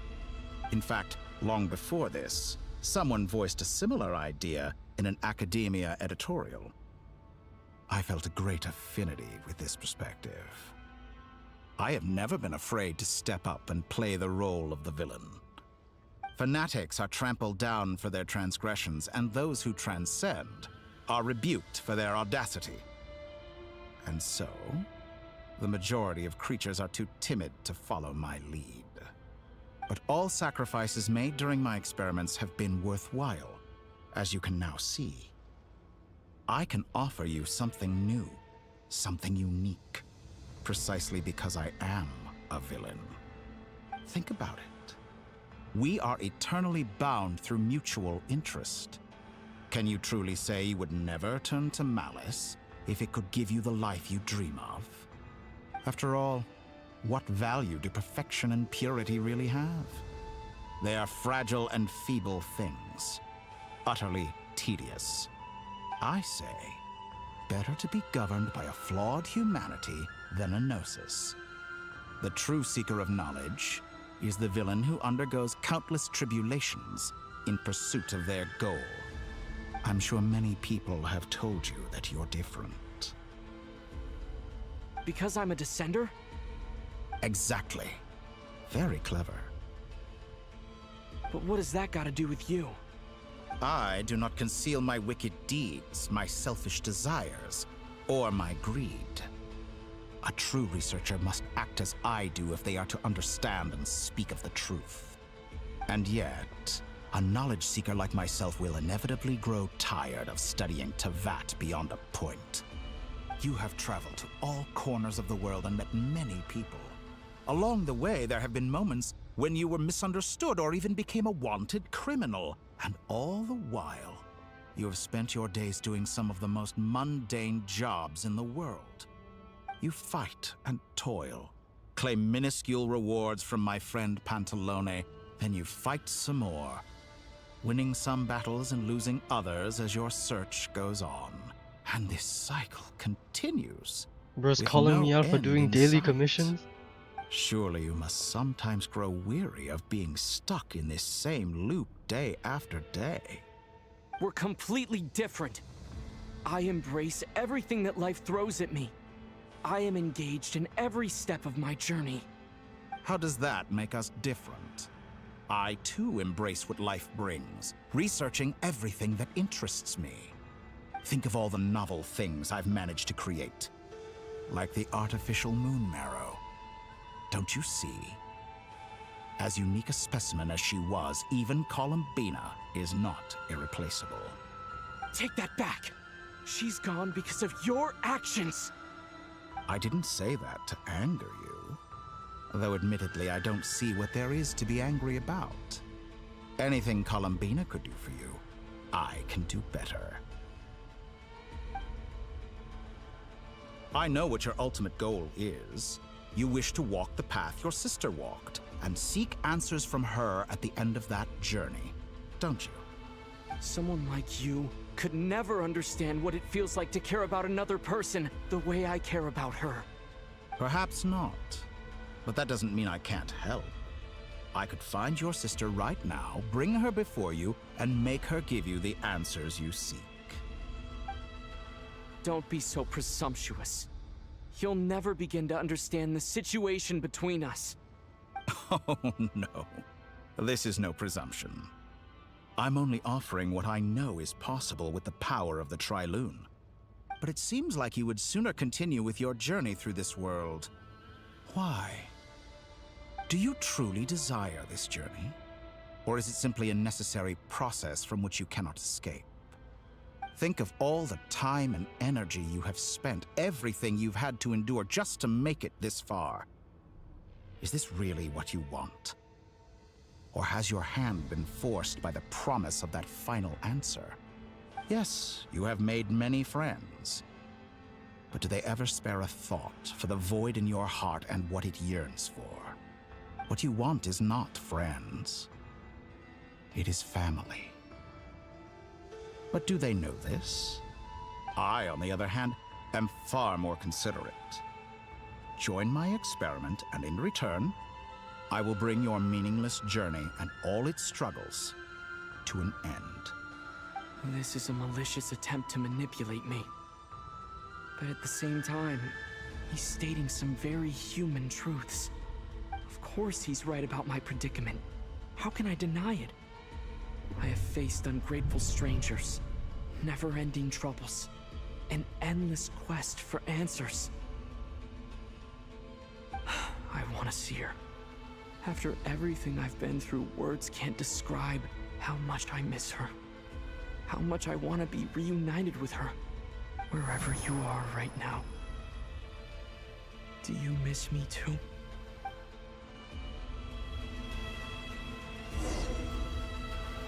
Oh shit. Look at his loading screen. All right, everyone. Our next mission is clear. We need to contact all the major organizations, explain the situation to the public, and then begin the evacuation. Dory's here. The residents of Not Cry are quite dispersed. The two most populated areas are the Southern Isles and Pyramida. Miss Lauma, I will leave Hisi Island and Nasha Town in your hands. I will liaise with the Fatui and Pyramida. Agreed. We will reach out to Natlan and Snezhnaya. Anyone found north of the Experimental Design Bureau should follow the Fatui to Snezhnaya. As for those dwelling south of that line, I will ask the Voynich Guild to help persuade them to leave. Then I, Mr. Varka, and the Frostmoon Scions will escort them to Natlan. The Voynich Guild has dealings with the Curatorium of Secrets. I will send them a letter vouching for your credibility. Yehoda, you should help Lauma. This is too big of a task for one person. My wish has come true. You're willingly lending me your most capable employee for the day. Lesbian Lex. Well, good for you if all this only takes a day. Of course, if it takes any longer, I'll be charging a fee. Boss, wait. Don't I get a say in this? Oh, I'm sorry. Something to add, Yehoda? Well, no one's more important to me than you, boss. And remember how Lauma healed your eyes after that big battle? I think that's worth at least 2 or 3 days' work for the Frostmoon Scions. Are you completely incapable of acting in your own self-interest? Or do you simply devalue your own labor? Are you sure you don't want to come with us? Who will see to our other work if we're all busy evacuating residents? Sandrone insists that Columbina is still alive, and we have a traveler to rescue. There's much to be done. But boss, I'm just worried that... Well, Nefer, I'll link up with you once my tasks are complete. What makes you think I'd need you to do that? I'll need it. And considering the way you approach certain matters, I think you'll be better off with me present. That's quite enough. Just focus on your work first. I bet we're in for an uphill battle here. But we can help out too. Inefa and I are gonna help Nasha Town's residents carry their stuff. Loading schedule. Store essential local research data and technology samples, then escort the people to Natlan. Understood. I will execute this to the best of my abilities. Great stuff. Thank you, ladies. I've contacted the Lightkeepers. A colleague of mine will join us shortly. I will persuade them to conduct a thorough search of the region to ensure that no civilians get left behind. Is it Itlua? As for me, I guess I'll be making an early return to Sumeru. I think it's important that someone informs the Dendro Archon of what's going on in Notcry. Roger that. Someone should inform Mondstadt, too. Mr. Duran, can I trust you to handle that? I think you fly faster than any of us can run. As an added incentive, get there fast enough and I'll see about getting your gliding exam waived. Really? Ha! Mission accepted, sir. I intend to stay behind and help Miss Sandrone with her research. She has some alchemy-related questions that she'd like me to explore. She recognizes your expertise then. Nahida mentioned I wish you a fruitful did collaboration. not cry. Thank you. In truth, I was surprised to hear her express an interest in subject matter outside of machines. I believe she has been investigating some Fontanian technology recently. She made a point of bringing the relevant materials with her when she left the Experimental Design Bureau. She's sorting through everything in her room as we speak. I should mention that we have one other friend who isn't present. He hasn't made his position in all of this clear. But if we know anything about him, he's likely investigating on his own. Paimon's been very quiet today. But I know how close she and the Traveler are with the Natlanese. She should come with us to the border. Okay. Paimon will do her best. Make sure to heed Sandrone's warning. Many of us have been cursed by Dottore. As such, under no circumstances should anyone cross national borders. Remain within Nodcry. That aside, personally I have faith in Columbina. Things look grim, sure, but who knows how it'll play out. Same goes for rescuing the Traveler. Both of them are important allies and friends. We'll be counting on you to gather intel on them, Miss Nefer. Oh, wonderful. You're all here. Yeah, Nicole. That voice again. Nicole? Whoa, that was loud. And it came out of nowhere. So mysterious. Sorry, this is the only way I can speak to you all right now. Please accept my apology. Anyway, time is short. I'll cut to the chase. We're still facing quite a catastrophe here at the world's borders. Alice has roped in every Hexencircle member she can get a hold of. Except for me. She told me I had to come and help you all out as a matter of urgency. I quote, "You love talking, don't you? Well, now it's finally your time to shine. Take these. Make sure the whole party gets one each. You'll be in charge of making sure everyone stays connected." Huh? Is this a Dodo communication device? With Scanning. wings. Unknown device. Analyzing. Unknown device. Conclusion. Cute. Affirmative. It is cute and good. I believe that I quite like it. This is no ordinary Dodo communication device. It's my very own special modified version, specifically... sorry. I almost went off on another tangent there. Anyway, help yourselves. It will allow us to communicate over long distances within Nodcry. No more worrying about shuttling messages back and forth. What astounding technology. Am I right in assuming that it relies on your personal abilities to function, Miss Nicole? Yes, exactly. Right on cue, Albedo. Oh, I'd love to brag to you all about how it all works. But no, next time. Anyway, I'll be right with you all, serving as a communication hub. That's all from me. Head off as soon as you're ready.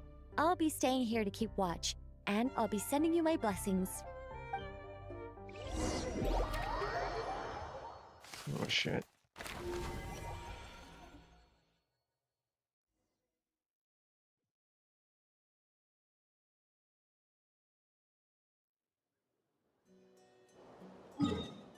Whoa.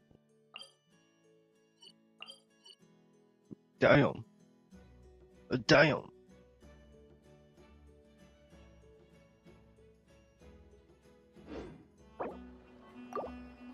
Well, I'm gonna have to leave it here for now.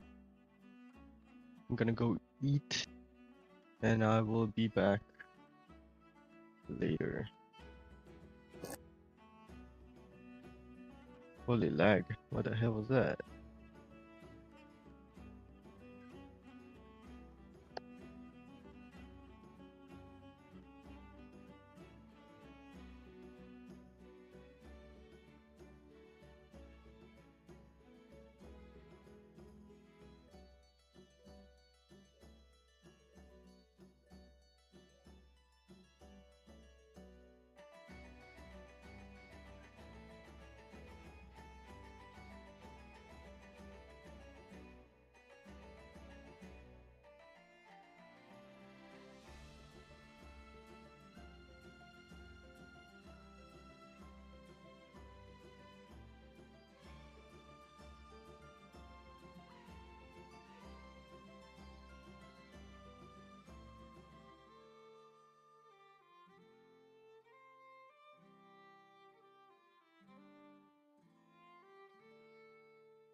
Alright, I'm back. I'm using a different headset this time, since I'm not using my webcam again, because I'm afraid it'll freeze. Alright, so we're back.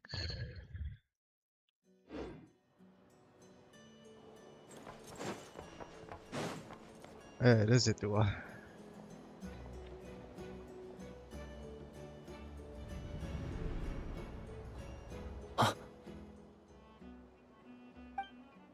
Ah, Sir Flint.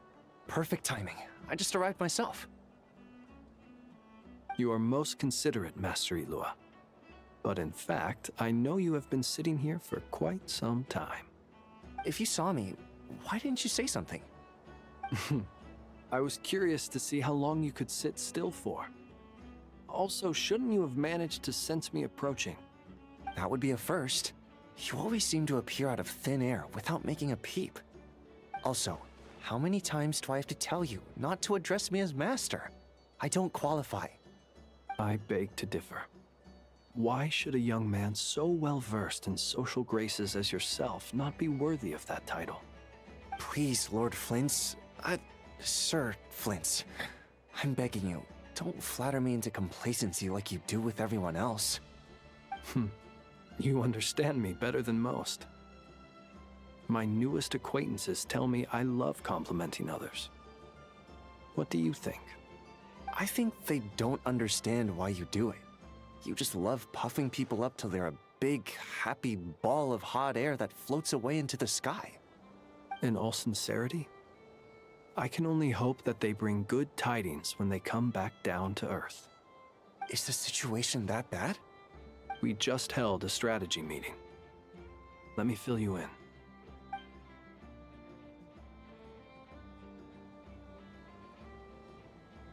In short, we need everyone gone from Pyramida. We also need a team of Lightkeepers to scour the more remote regions of Nodcry for civilians to evacuate. I only hope we have enough personnel. We do. Old Man Nikita will definitely help, and we can recall anyone out on patrol to focus on this instead. Good. I'm sure you and the others will make short work of this. Now, don't forget, once you've completed this task, make sure you and the rest of the team evacuate to either Snezhnaya or Natlan as well. Flint? If you've got something to say, Master Ilua, why not guess what I'm thinking right now? You mentioned that you have something else to deal with later. How difficult is it going to be? I doubt it will be easy. I know you're a Lightkeeper, and it's your duty to protect others in times of crisis. But I have a feeling that you'll be walking into grave danger. However bad things have gotten in the past, Nodcry has never faced a mass evacuation before. But from the sounds of it, you don't intend to come with us. I don't mean to pry, and it's probably none of my business. But whatever it is you're intending, you don't have to go through with it, you know. I've been afflicted with some sort of curse, and I'm told it may well trigger if I set foot outside of Nodcry. As such, I cannot leave. I have to act, if for no other reason than to fight this curse. What? No. Why? Why would anyone want to curse you? There are plenty of people out there willing to trample over others in pursuit of their own goals. Frankly, Sir Flint, I am furious. You're making light of what is an incredibly serious situation. Indeed I am. And? And what? I told you I'm furious about this. Nothing I can do about it, I'm afraid.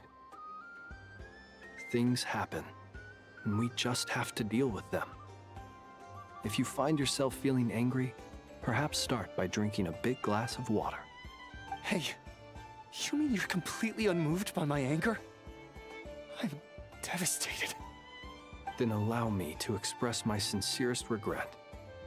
Come by the lighthouse sometime. We'll catch ourselves a few fish. Have a little barbecue. play some cards, and bask in the sun. Maybe I need to spell this out. Lean in a little, Flint. Oh my, this doesn't bode well. Word is that you were caught up in a real horror show recently. People were amazed that you returned safe and sound. They've been debating whether you're even human. No, he's I've not. returned safe and sound from plenty of crises. When you say people, do you mean other people? Or do you just mean you? Fine. I'll be frank. You're not human, are you? Heavens. Now that's a horrifying thought. You know what? Forget it.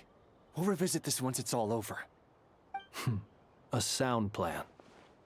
Albeit a little ominous sounding.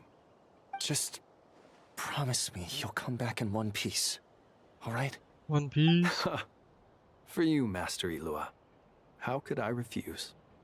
Also, please pass my regards on to our colleagues. Tell them, thank you all for your assistance. Please put safety first as you proceed with the operation.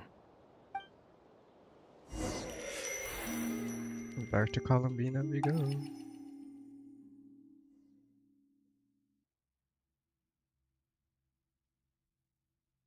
I have to keep searching for a path toward reality.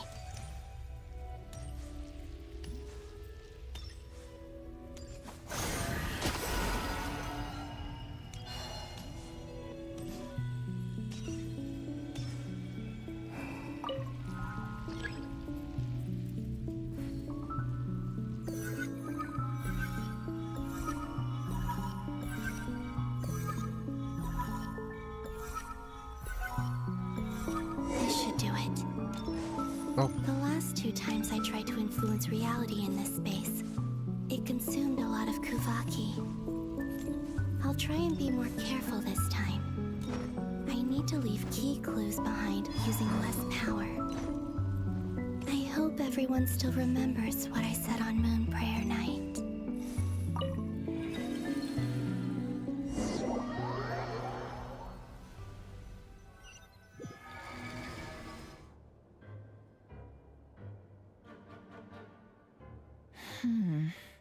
Nothing here either. Flint's? Ah, Miss Nefer. What are you doing here? Unless... I just spoke with Itlua about arrangements for the search and came for a walk nearby. As for you, why would... It appears we think along similar lines. And neither of us likes to accept things at face value. As well as figuring out how to gather intel on the Traveler, I wanted to confirm some of my own suspicions. Also, we'll need to bring a lot of force to bear against Dottore, even if we're only looking to rescue the Traveler. We can't leave anything to chance. You don't think Columbina perished either, do you? I'm merely considering the possibility that she survived, just as you are. How much can we really know about a deity like her anyway? Do you remember what she said on Moon Prayer Night? About using moonlight to send messages to us? Of course. I think that's why we're both here. Where have you checked so far? I've been focusing on the outdoors.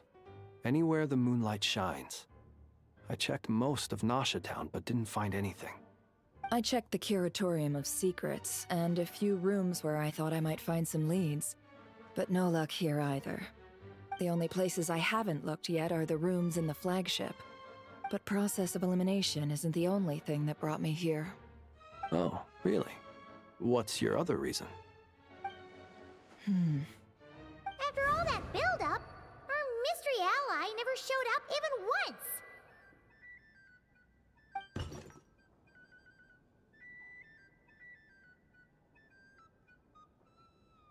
Huh? Am I imagining things?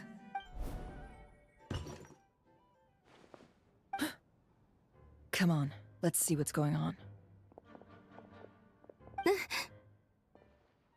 Oh no. I knocked over a vase as soon as I came in. It must have been caused by a Kuvaki fluctuation when I entered the space. Although, it seems like I'm not about to be pulled away this time. It looks like as long as I'm careful with my actions, it doesn't count as influencing reality. Anyway, is this the flagship? The Traveler mentioned that's where he was staying. I only went into the lobby last time, so I've never actually been here before. How does this space work? If nothing else, I can now be sure that it is not simply memory. He mentioned where his room was. I think it's this one.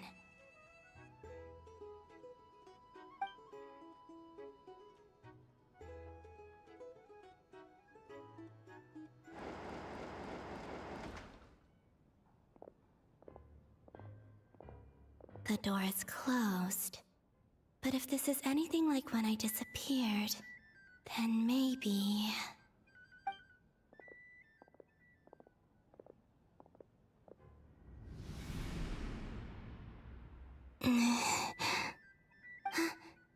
I'm in. He and Paimon aren't here at the moment. I hope he's okay. I wonder what happened to him after that battle with Dottore. Best not to dwell on that for now. I need to try and leave them some clues. Please, Traveler. I really hope you find this.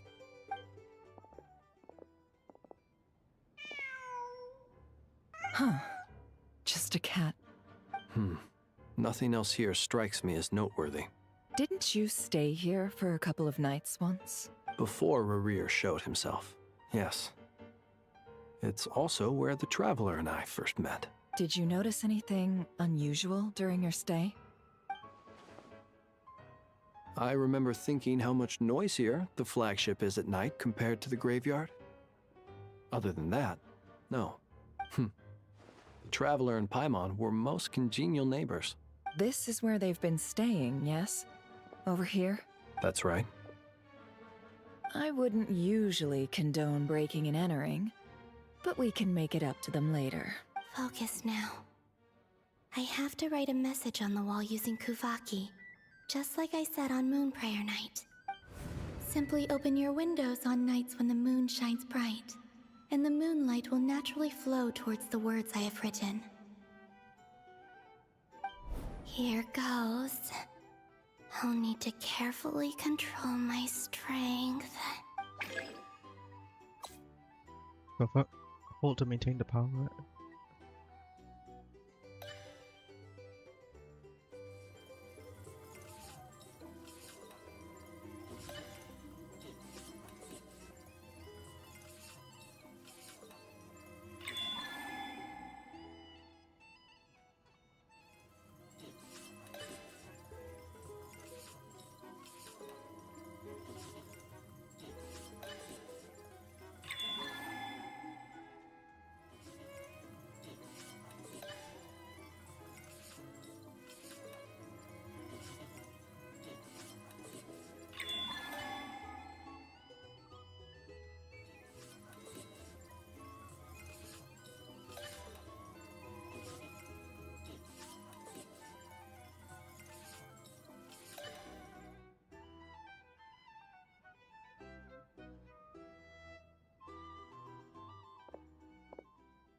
There's a noise outside the door. Is he back?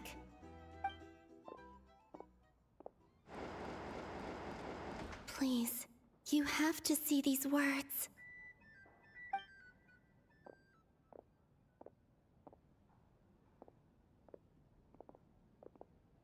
They went into a different room. Well, do you sense anything? Unfortunately, no. And this place was our last chance. Not necessarily.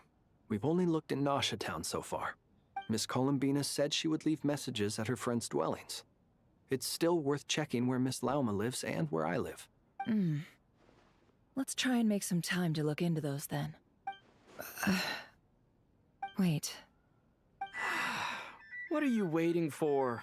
Paimon might have overeaten slightly. What's that look for? This is a victory feast. It's normal to eat a little more than usual. The Traveler in Paimon.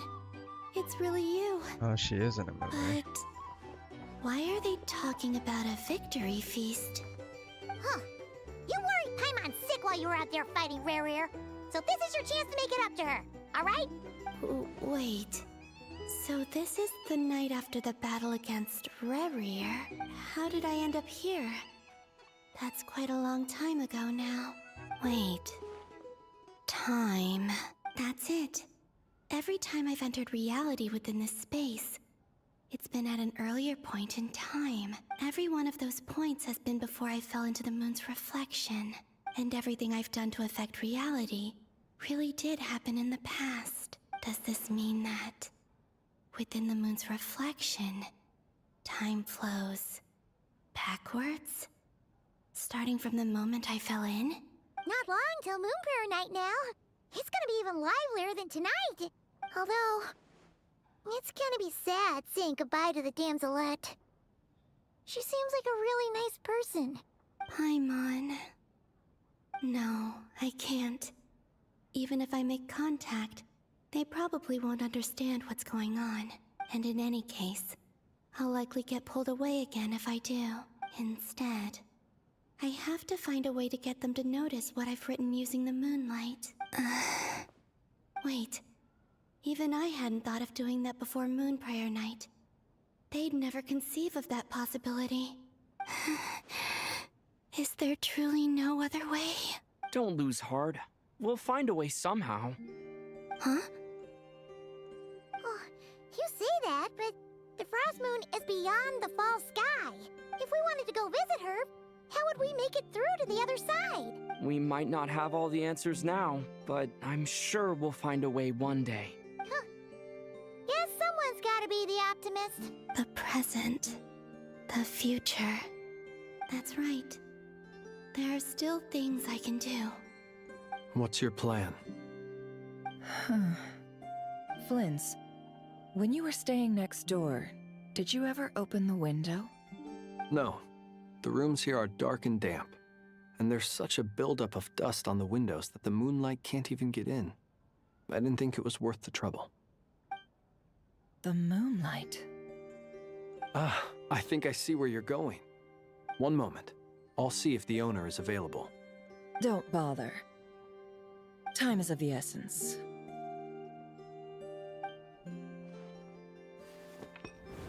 Time.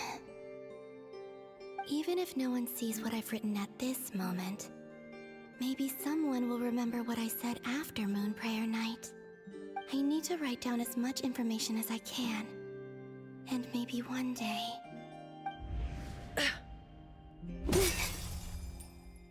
Huh? What's up with you?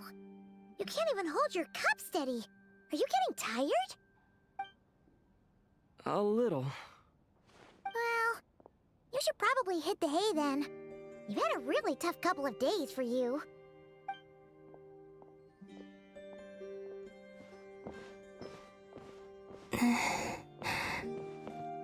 You truly have. You helped defeat Rerir, helped me reclaim my name, and you helped the others organize Moon Prayer Night. Wherever you are right now, I'm sure you're still fighting against the injustices of fate. This is all I can leave for them.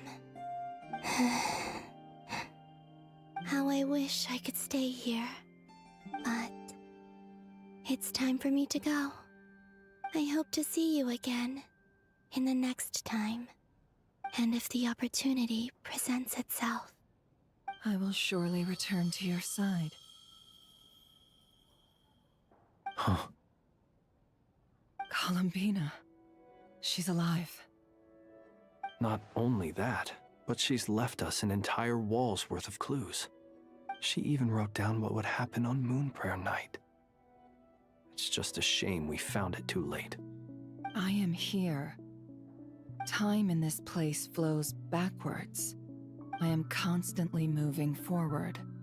It sounds like she's found a way to influence the past using Kuvaki. But her future is our past. So, these words have been here ever since we defeated the Ray hero Solnari. We just never discovered them. Which came first, the chicken or the egg? Do you ever mull over questions like that? Only when I'm in a good mood, and at leisure. Well, I never do. Everything that has happened already belongs to the realm of fact. As a business person, and especially an intel broker, what I do is extrapolate from those facts to try and read the future. An admirable philosophy. It's a means of survival. Let's go. We have a wall's worth of clues to share with the others.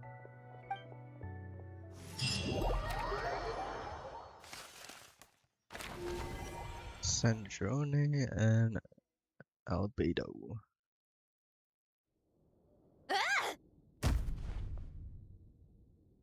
It appears that the doctor's energy signature has changed to something similar to Kuvaki, but not like the Kuvaki we're used to. Nodcry's Kuvaki devices will only have a limited effect on it. I can see why you've chosen to place your hopes in alchemy instead. Also, I must say these books are rather profound. My subordinates just shipped them in from Fontaine. Some of them are from the Narcissenkreuz Ordo. Some are incident reports from Petrichor, and then there's a few test reports for these junk machines. Additionally, after some further scanning, I've discovered something extremely annoying. What's that? Teyvat's skies contain multiple moons. A long time ago, when I did my first scan, I detected 3, just as the legends say. But when I checked again just now, I detected 4 moons. So there's one extra? Yeah. Originally, I thought that if I could still find 3 moons, that would at least mean Columbina's still alive. But then it occurred to me that apart from the frost moon, Teyvat's moons are just husks. And husks surely shouldn't show up in the scan, since they're not alive. It's weird, isn't it? If we can't even distinguish between a dead and a living moon, how are we supposed to know whether a moon goddess is still alive? Or does this mean that the moon marrows are equivalent to the moons themselves? It's certainly possible. In which case, the 4th moon you detected may be Dottore artificial creation. So he wasn't bluffing. He really built his own moon marrow. Ugh! I'm so mad right now! It's easy to get overwhelmed when you have too much on your plate. Maybe you need to relax. Perhaps try going for a walk. Or simply take a few deep breaths. Nothing can calm me down at a time like this. I need more time, and I need progress. I don't need sleep, I need answers.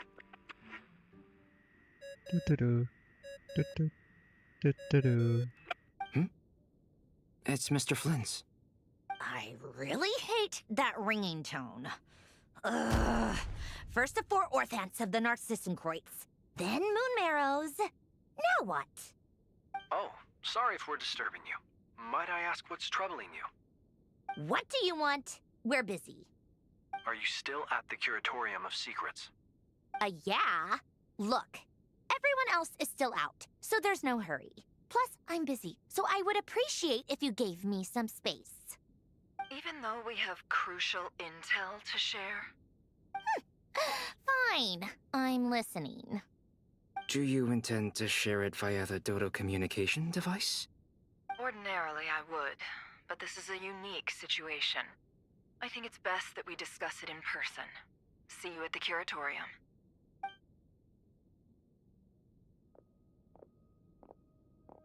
All right then. So, what's the situation? The rest of the team is still out working on their missions and evacuations. but we've decided to fill you in on the most crucial information first. Sandrone, you were right. Columbina is most likely still alive.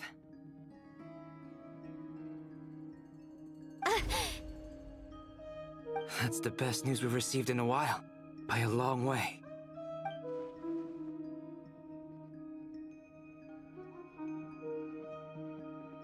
Random locations.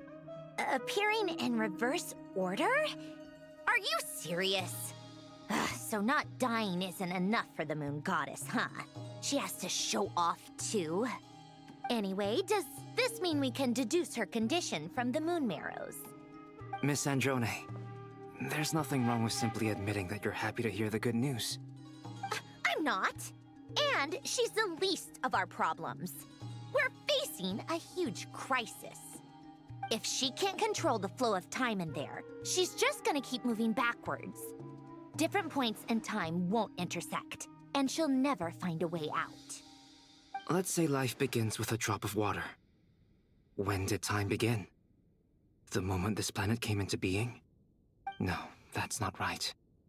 Her final destination would be the moment at which the space she is in was created. But it doesn't seem like we can influence that space from the outside world. So how can we help her? Also, if she's alive, Rerir and Thalindis might be too. But as far as we know, neither of them have come back out. That space may not have an exit at all. I'm afraid I must concur with Miss Nefer in this. Can't exactly argue with that. Let's leave it there for now. I've taken notes on everything you said. Will it help with your research? I doubt it's gonna help with breaking Dottoro's energy fields. But who knows when it might come in handy. Better to have it all written down than try to remember everything when I need it. All right, I need to get back to my research. Mr. Albedo has made a lot of suggestions that will require my undivided attention. Sure, I'll stay here. I have things to work on.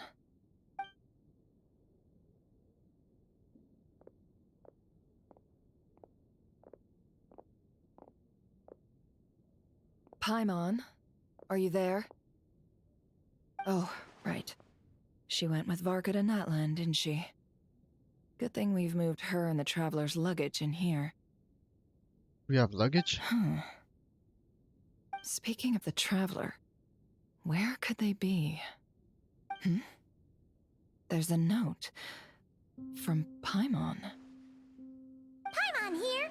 Not in at the moment, but if anyone needs to borrow her stuff or the Travelers, go ahead and help yourself. Paimon won't be mad. Also, Traveler, if you get back before Paimon, make sure to get some rest. Paimon misses you a lot, but put your health first, all right? How sweet. Well, since you offered, Paimon, don't mind if I do. This is the Traveler and Paimon's luggage. All the items they use day to day are here. It's well organized. I wonder which of them is responsible for that. What do we have here?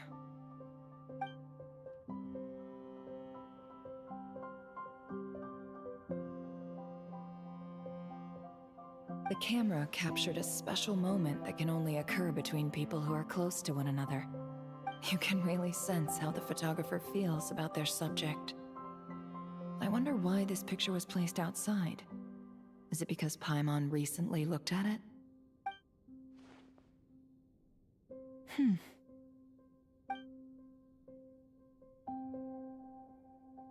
Now my daily commissions. This must belong to the Traveler. Perfect. I'll use this. Hang in there. How did that even fit We'll in the find bags? you.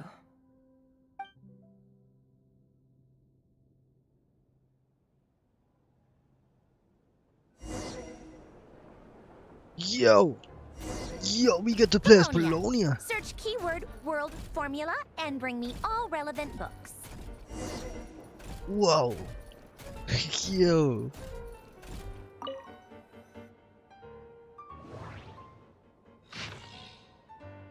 I ain't reading all that. Wait, the Udex.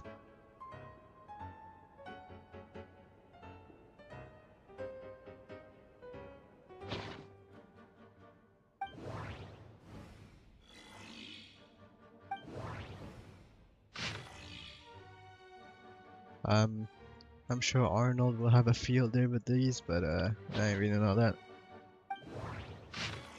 Ah, world formula.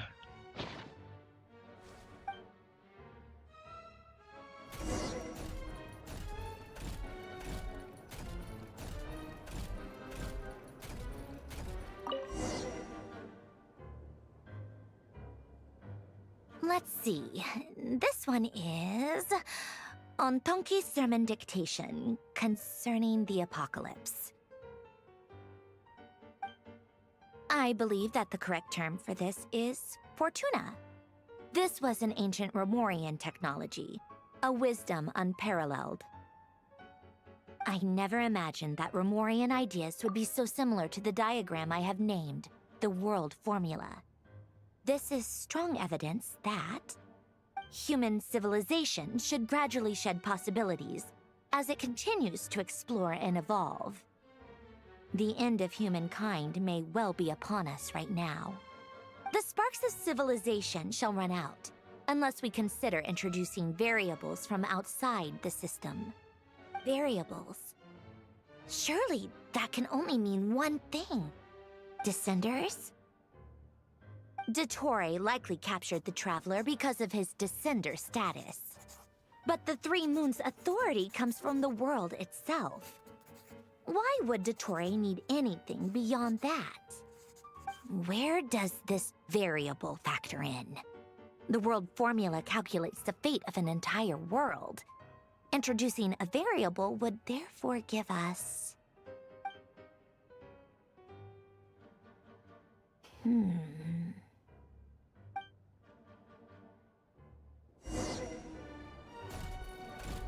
Polonia, search keyword pathway and bring me all relevant books.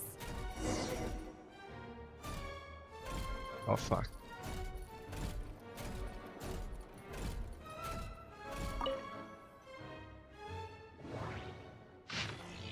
Oh, hey, would you look at that?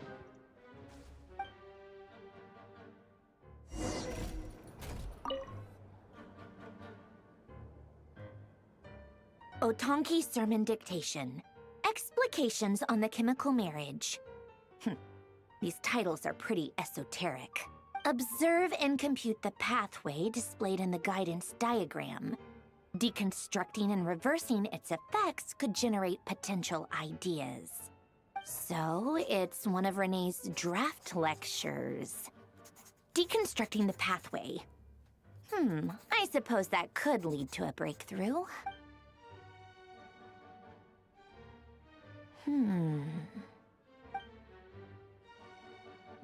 This is so long. This guy sure loves showing off his knowledge.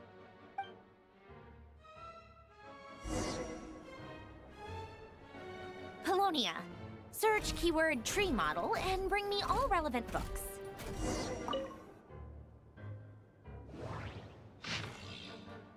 Jesus Christ.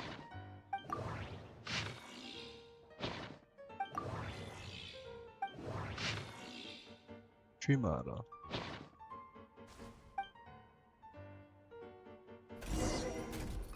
Oh, he's holding the book as well.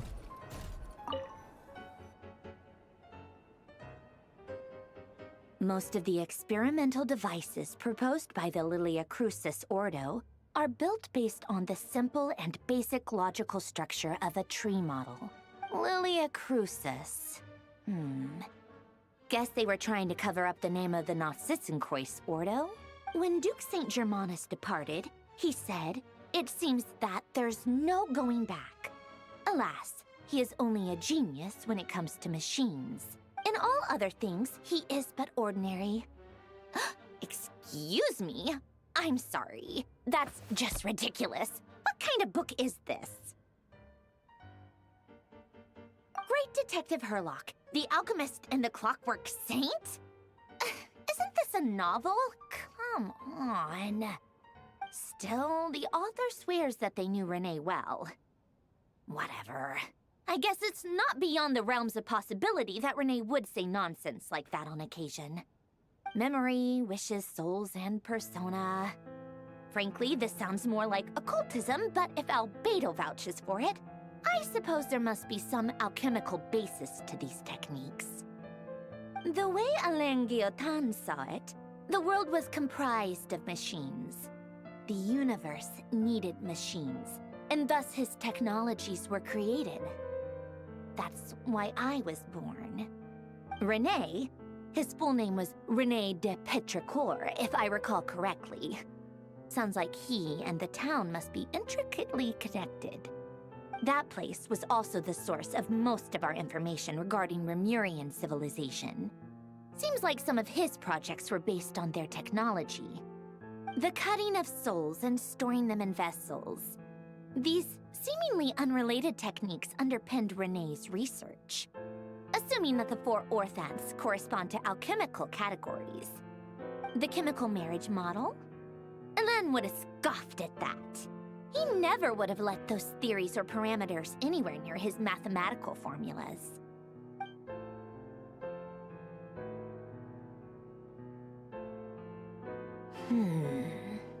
What was Alain's view on Renee? I know he mentioned the name, albeit very rarely. Oh, now I remember.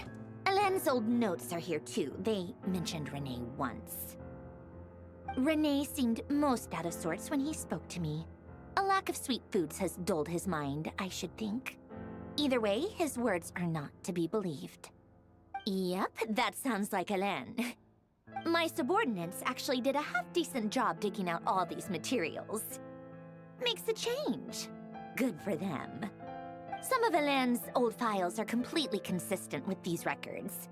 He must have gotten them from the Tower of Gestalt. I never knew he got his hands on Renee's records that early. He may have kept them, but he never even attempted to use them. Didn't believe a word they said. Come to think of it, Renee's world formula was filled with calculations of constants. That shows he believed that the fate of the world to be predetermined. As for Alain... it's been too long. I forget what he said. What would he have said? A guy like him, fervent believer in machines, but not headstrong enough. The world can be changed. It is worth persevering. Yes, that's how he used to think at least. He created that procedure to save this world. Yet the scale of the world's fate proved too enormous. The result was beyond his ability to calculate. He died having never seen the outcome. And there I was, left behind in the ashes of his dreams. Did you really never take a close look at Renee's research? Or did you read it but deem his philosophy incompatible with your model? The very thought of trying to incorporate his ideas probably made you feel sick to the stomach. Well, don't worry, because there's a whole new category of lunatic in town. Next to Dottore, every other madman looks sane. You once asked me what I wished for. Should have asked him instead. He's the one pining for things you'd sooner die than witness.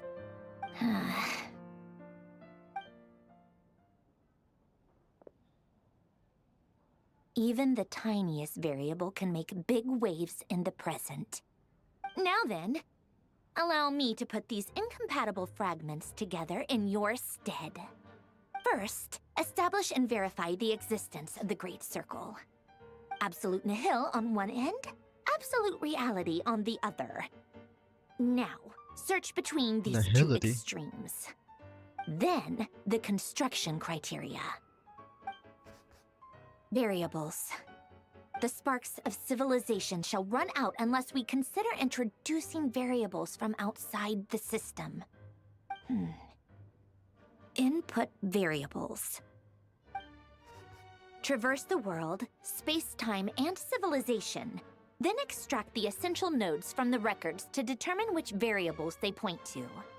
The primordial power that differentiated itself from the void. The power of light. Yes, light. Records.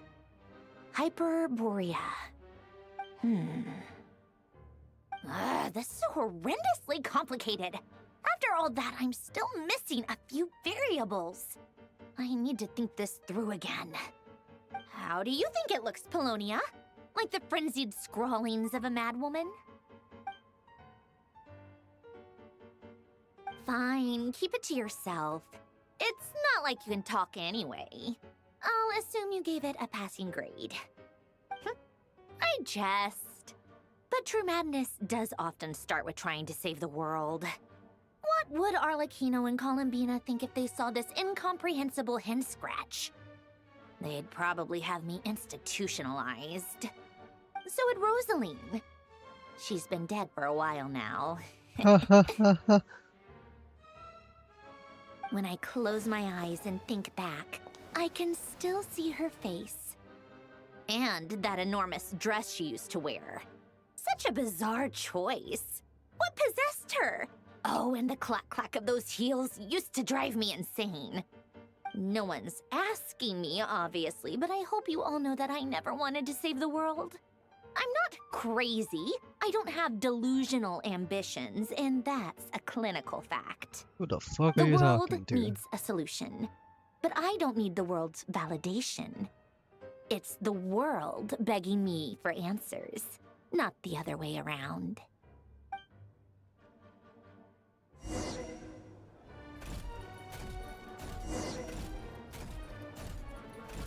Tea time. What the hell?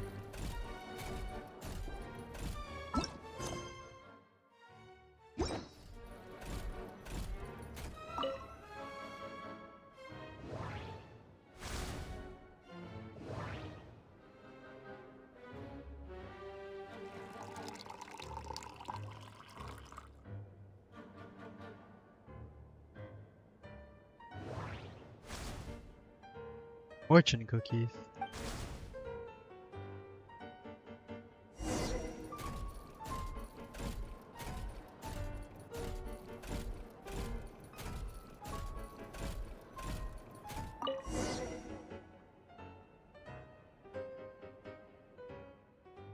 Oh, cookies to go with the tea.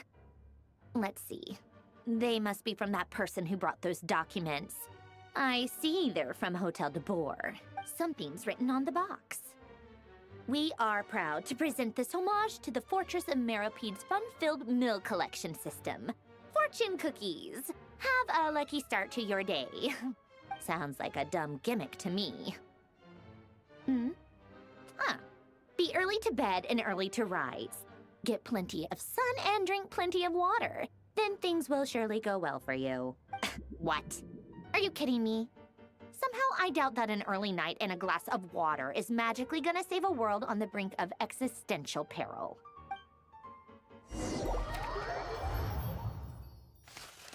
Oh, what the fuck is going on down there? Oh, she's in North. Okay. That's where the Experimental Design Bureau is. I thought Lady Ashatan was Archon, down there. word has reached us that Lady Marionette's troops are all in position. They are ready to act as soon as the order is given. Excellent. The only thing is, they are fewer in number than we expected. Shrine. It looks like many of them must have lost their lives at the hand of the monsters released by the Doctor. Can't be helped. Allow them to join our ranks and keep in contact. As you wish. Teleport waypoint. Child! Meet up with chat. Fuck! It's been a while, Arlecchino. You look well. Mr. Worldwide. Did Dottore really have to build his lab right on the sole path between Snezhnaya and Nodkrai? Had to go on a huge detour to stay out of its line of sight. Sounds like an arduous journey. I assume you've brought word from Her Majesty? He's back. Of course, all part of the job. Firstly, the Tsaritsa has authorized Fatui Internal Affairs to review Dottore's case. They will reach a formal verdict on whether he has turned traitor and whether he poses a threat to Snezhnaya. While they're working on that, I've been ordered to come and receive the refugees from Nodkrai. They are nearby. My team will escort you to them shortly. Great. Aside from that, Her Majesty has a message for you and Sandrone personally. Huh? Where is Sandrone? She stayed behind to work since I was making the trip anyway. It seemed sensible to have one person on standby at base while the other came out to meet you. All right, guess that's just how she rolls. In that case, tell her that the Tsaritsa's decree this time is pretty awesome sounding. I think she'll like this one. Still, I wonder what... Wait, what's that? Did one of our troops turn into a monster? Take him out. Let me get this teleport. Let me get the teleport waypoint, man. Woof. Lay to bed. Yo, child in 2026 is crazy. Shouldn't let your guard down.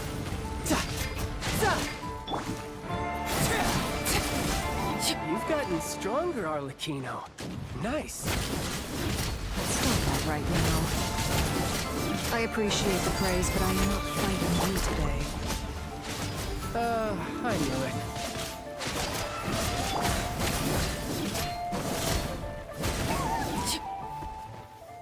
I can't believe it. He was a living, breathing human one moment, and the next... Another fine piece of work by our dear colleague, I'm afraid. What in the world has been going on in Nodcry? A lot. But long story short, Dottore stole 2 moon marrows that should have belonged to Columbina, then built a 3rd moon marrow of his own to concentrate the Trilunar Authority in his hands. What? What do you mean he built a moon marrow? People build roads and houses, not moon marrows. What's his next DIY project? He's gonna build a god? He already did that. To be less surprised. We are harbingers. The work we are engaged in makes the creation of gods seem mundane by comparison. I tell everyone who asks that you once crossed swords with Rex Lapis while serving as a key supporter for Rosaline's plan. But right now, you're acting like a common adventurer. Thanks for speaking up for me. Those 2 really took me for a ride back then. Then again, surely no common adventurer would manage to get tangled up with them the way I did. That's gotta count in my favor, right? It almost sounds like you wish to repeat the experience. I might have to lower my opinion of you. No. I'll stop talking. Please, go on. Dottore is currently still experimenting with his newfound power in ways that continue to corrode the outside world. As for the human mutation, I believe this is simply a consequence of his experiments, and not a strategic move. That radiant beast was once a subordinate of Sandrone's. I suspect he was only allowed to live so that he could become an experimental subject. Also, those of us who fought Dottore have been afflicted with a curse. As such, I cannot leave Nodcry. This is so much worse than I thought. No wonder Her Majesty's decree is so extreme. While these exceptional circumstances persist, the Harbingers are hereby authorized to use unilateral executive powers. Should Dottore pose a threat, Arlecchino and Sandrone are permitted to eliminate him. My thanks to Her Majesty. I will pass these good tidings on to Sandrone. Her Majesty has also declared that she will refrain from launching an attack on the now evacuated Nodcry due to the presence of unretrieved research material. A wise decision. By the way, how's my old partner doing? I'm assuming they're with you? Partner? You mean the Traveler? I'm afraid I have bad news. He was captured after our failed assault in Dottore's lab. His whereabouts are currently unknown. What? Why? Since when does Dottore have a bone to pick with him? That is indeed the question. I'm not sure he does. He must have some other goal in mind. This won't do. I have to rescue him. You can't. We have no idea where the Traveler is. What am I supposed to do then? Stand here twiddling my thumbs? Sandrone is working on it. The best thing you can do right now is complete your mission. Fine. I guess I'll leave this to you then. One last thing. Tell the Rooster to get the message out to the gods and citizens of every nation in Teyvat. Beware. An uncontrollable pollution is spreading forth from Nodcry. The source of that pollution is a madman drunk on the success of his experiments. The Fatui and our allies will endeavor to contain the threat. However, if Nodcry falls, things are likely to escalate. Considering Dottore is one of our own, All Fatui stationed in Nodcry consider it our duty to stay and fight him to the bitter end. Whatever the cost. Hey, don't be too pessimistic. If it comes to it, I'm sure Her Majesty won't stand by and do nothing. I hope you're right.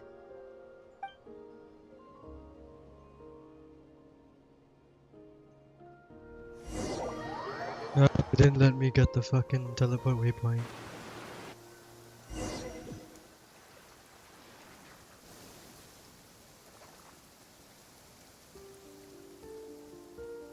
You're right on time. Thanks. Hey, do you think I'll get that gliding exam exemption? I made sure I was on my best behavior in Mondstadt. I landed well outside the city and walked in through the gates. I'll help you apply, don't worry. For now, let's see what we have here. What We're are the in a hollow doctor's zero energy now. fields even made from? The usual attract and repel principles that govern Kuvaki don't seem to apply to them. They are very mysterious, but ultimately, they appear to be comprised of energies from the three realms. Thanks to research by Master and the Hexen Circle, we know that Tevat's 7 elements are derived from the more primordial power of the Light Realm, which is antagonistic with the power of the Void Realm. Since you have the power of the Dragon Durin within you, I'm sure you can already tell that this energy field contains no abyssal energy. That's true. It's not abyssal energy, it's something pure, wild, and untamed. I've been thinking about something. Do you still remember the device that Dory supplied from the Academia when you and Miss Columbina fought Raria? That was one of the most marvelous feats of ingenuity I've ever seen. The design, the craftsmanship, the material selection. Kave for the win. I couldn't fault any of it. Not to mention the operating principles. Surely the most ingenious feature of all. Dory didn't go into detail on how it functions, but I have a working theory. The clue was that Miss Columbina was somehow able to use the pyro energy that you provided, despite the fact that, as a moon goddess, she should only be able to use light realm energy in principle. Now, all elemental energy is, of course, derived from light realm energy to begin with. Hence, I suspect that the device works by restoring elemental energy to its original state. This presumes a theoretical model of the 7 elements akin to that of light refracted through a prism. Perhaps it is no mere analogy. Maybe there is indeed a prism in this model. I almost wonder if the idea for the device was conceived based on direct observations of said prism. It would explain how such an ironclad design concept was achieved. It is at once a masterwork of engineering and a groundbreaking application of the Academia's latest elemental theories. So I guess this now confirms that all the elements combined is light, and light can separate into all the 7 different elements. Is that fucking Scar? Is that Wanderer over there? I suspect only Lesser Lord Kusanali herself could have devised such an ambitious technology. But back to the energy field before us. If this is pure light realm energy, its relation to elemental energy is one of integration versus division. Or you could say that the former contains the latter. Could this mean that elemental energy can dilute the power of the light realm? Should we give it a try? We should.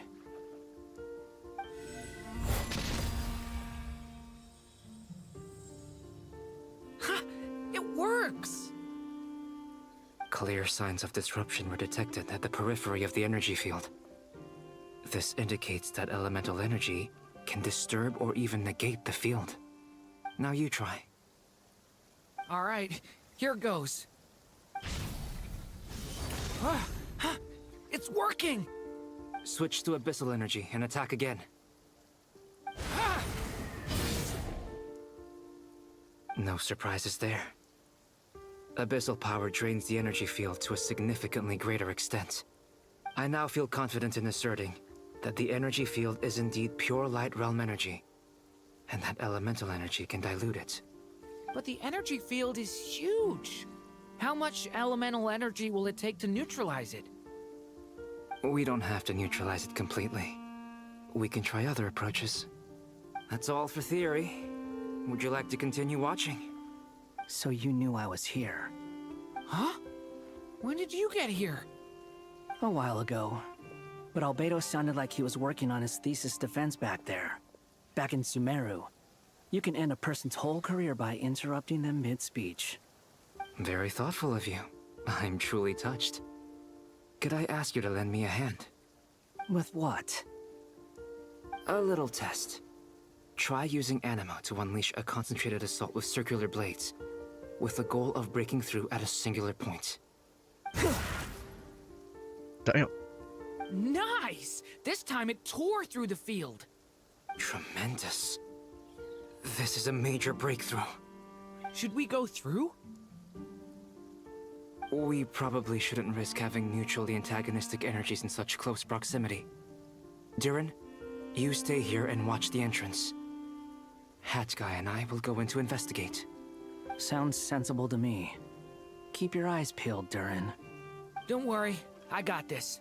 You two be careful in there. Just give me the signal if you need help and I'll dive right in. What do you mean, signal? It's based on a new alchemical concoction I developed last month.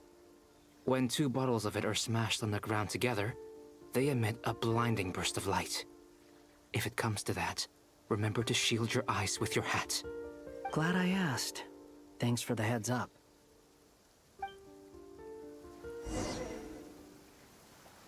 Sure, we're going in. Albedo in 2026.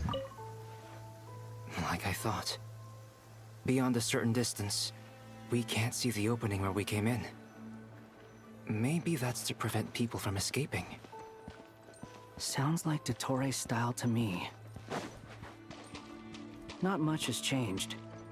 Things are basically the same here as they were before the energy field appeared.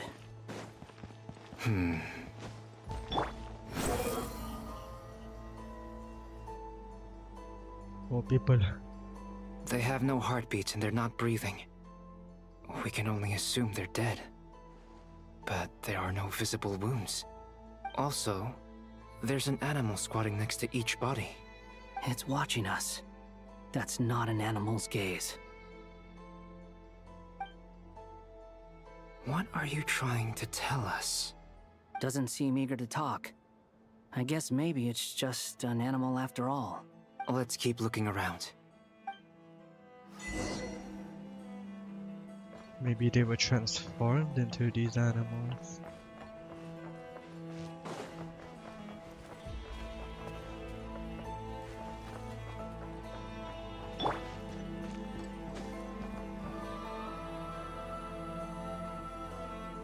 Same situation everywhere.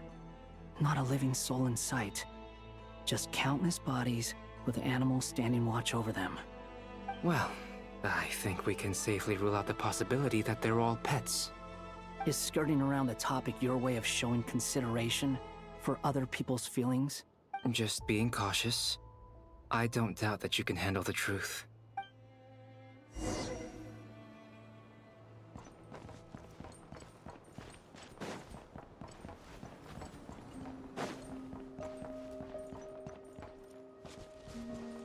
Careful.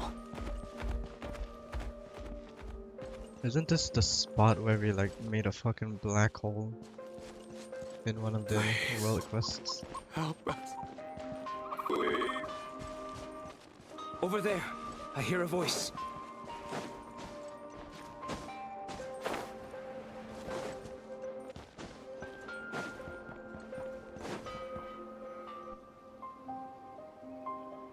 Please.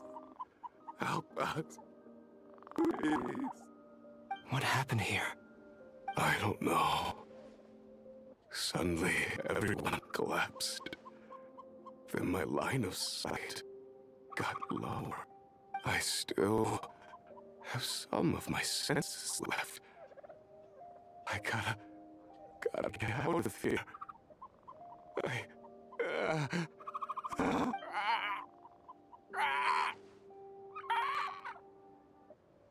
It looks like there's a huge experiment going on inside this energy field.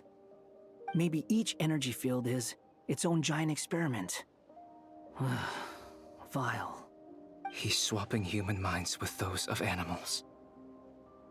Even without the other circumstances, this would I be an was right. extremely He's radical turning people experiment. into animals. Those people may have lost their sense of selves, but they are not fully animals either.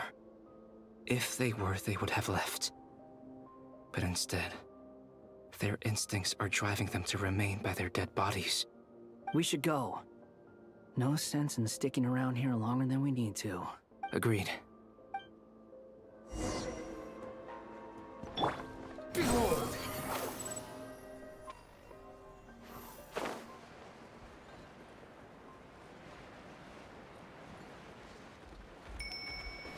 The wind rises.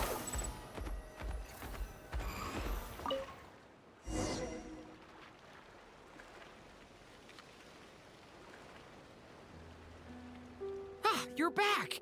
Everything okay? We saw some things that take a strong stomach. Otherwise, we're fine. We should share our findings with the others. Dut, dut. Dut, dut. Dut, dut, dut. Yes? Who is it? Miss Nefer, it's me, Albedo. We found a way to break through the energy fields. With enough control, it's possible to tear them open using elemental energy. Also, we managed to take a look inside. Dottore is carrying out his cruel experiments on an immense scale. Any residents who have failed to evacuate in time will likely meet a grisly end. Sounds like he's living down to our expectations. Might I ask how things are proceeding on your end? I'm just about to get started. I'll be in touch once I have a result. Understood. Stay safe. I will.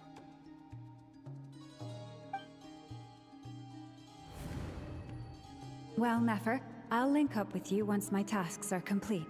What makes you think I'd need you to do that? I'll need it. And considering the way you approach certain matters, I think you'll be better off with me present.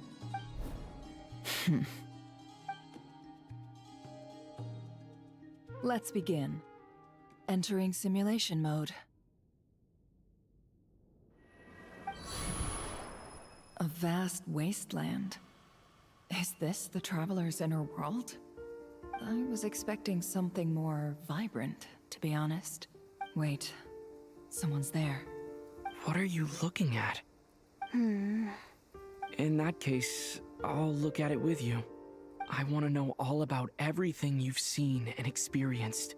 Is there somewhere I should return to? Or should I stay here and be the hero everyone says I am? I don't dislike my current life. Roaming the land, fighting battles, accomplishing missions, earning a living, looking after Paimon. It's not so bad. I guess the only thing that's missing is that you're not here with me. This is the conscious layer, which contains a person's true feelings. It is filled with both longing and kindness. I suppose anyone who lives long enough ends up wishing for someone who can't be there.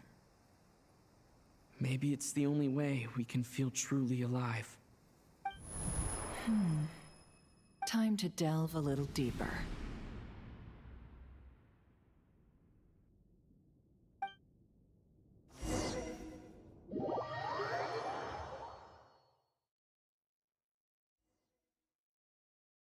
Nasha Town is hardly the optimal choice for a place to live, but it has character and a reasonable population density.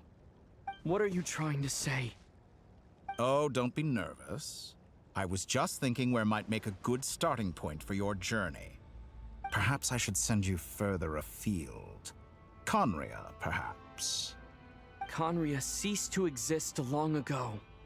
Once again, you fail to understand the possibilities that the Tri-Lune creates. Anything that has existed in the past, I can now recreate. You simply do not wish to see that happen. That might be because you miss your sibling and fear getting answers that you are not ready to learn. But this is not for me to judge. If we are to collaborate, we need to maintain an amicable relationship. In a moment, you will be able to... Oh no. What are you...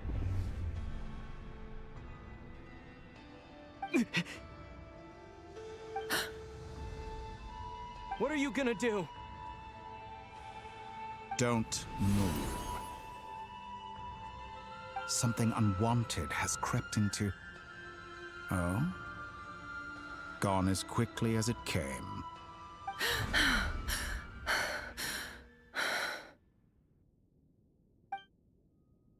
Did you save me? If I hadn't cut the connection, Dottore might have caught you from the other side and destroyed you. This was a good idea, but once is plenty. You were exceptionally brave. Excellent work. Thanks, but now's not the time for that.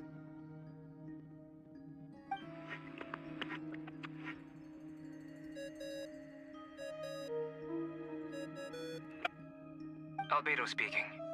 I think I know where he is. What is this endless darkness? I can't see anything, even though my eyes are wide open. But why? What happened? Ah, sorry about that. I take it you didn't notice. Just now, a friend of yours took a little peek into your mind. Could it be Nefer? How did she do it? Did she use something as a medium to connect to me? Do you think she's aware of your current circumstances?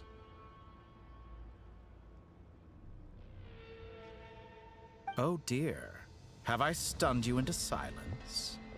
I only wanted to slow down your time a little so I could stop your intruder in her tracks.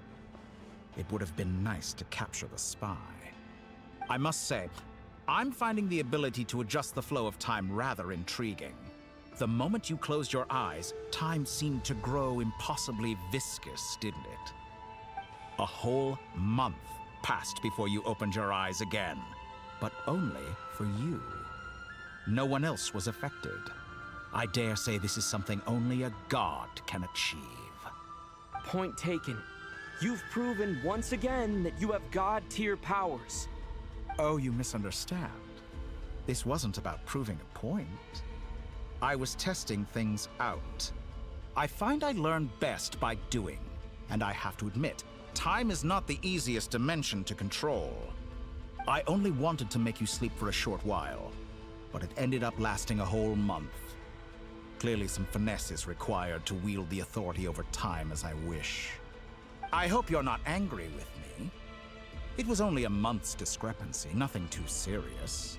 Had I been off by a year, a decade, or even a century, that would have been quite a different story. You could have frozen me for millions of years. So much for collaboration. You aren't showing much sincerity. Millions of years? To what end? I wonder if you don't understand humans all that well. They are very pragmatic creatures who understand only that which they can perceive with their senses. If I had you sit here for a week, I imagine people might sympathize. But if I left you here for 100, 1,000, or 10,000 years, the sheer size of that number would cause it to lose all meaning to them. They would not have the capacity to comprehend your suffering, and thus they could not empathize. Unfortunately, while gods do exist in Tevat, it is ordinary humans that account for most of the population. Their lifespans are so limited, their bodies so fragile. Did you ever really hope that they could begin to understand someone like you? Your long life and unique origins make you fundamentally different from them. How long will it be before they start to treat you like the alien you are? Before you are ostracized, outcast? Alien? Even I feel bad for you sometimes. This world has made you into a slave. So many times you have served its will, and not once have the powers that be ever thought to grant you the one simple thing you wish for. You have been treated most unfairly. I can change that. I will grant you special privileges and give you back the status you rightly deserve as a descender.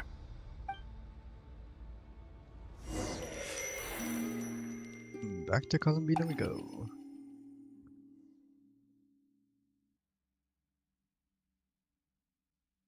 I've entered the past 3 times at this point, but I still have so many questions. Hold up a second.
For instance, beyond each point being further back in time than the last, what determines the specific locations at which I can make entry? So far, the common thread linking all 3 scenarios is that the Traveler has been present. But it's more than that. I know I sensed something familiar around him. What was it? I'll keep this question in mind as I carry on.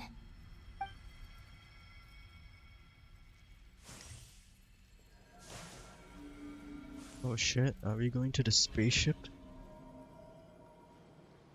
Humans, you never change.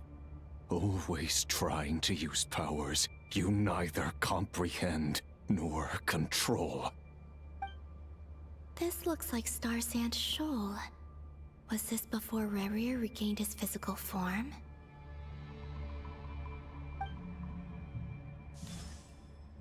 You've messed with the cannon again, huh? Sorry, but this round's not gonna go your way. The cannon. That's right. I was at Silvermoon Hall and I sensed an abnormal So she Kuvaki was the one fluctuation that coming from Nasha protected Town. Hisi And right Island. after that, came an ominous power emanating from Star Sand Shoal. My body was once torn into countless pieces and hurled into the swirling chaos of time itself. But even so, my life and will were not extinguished. I wonder if I could try to prevent his resurrection. But how would I do it? What can I do, here and now? Traveler! Behind you! Look at that light!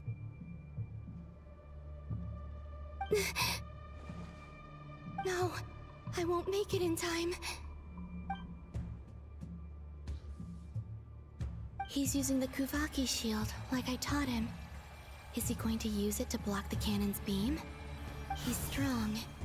I'm sure he can manage. But the force released when the beam impacts the shield might lead to collateral damage. Hisi Island.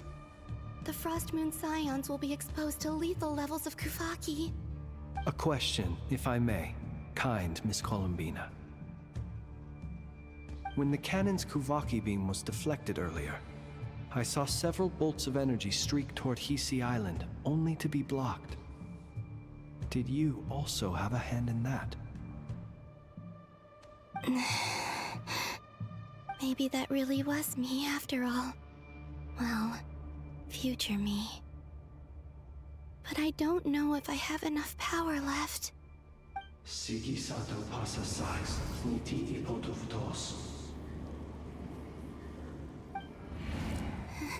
There's no time.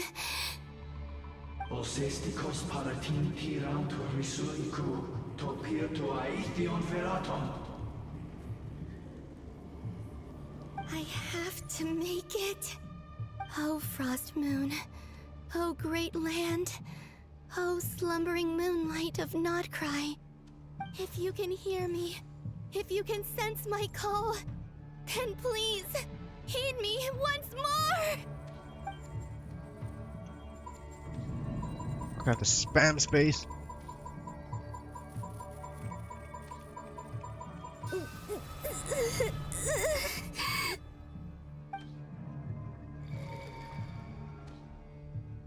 Did it work?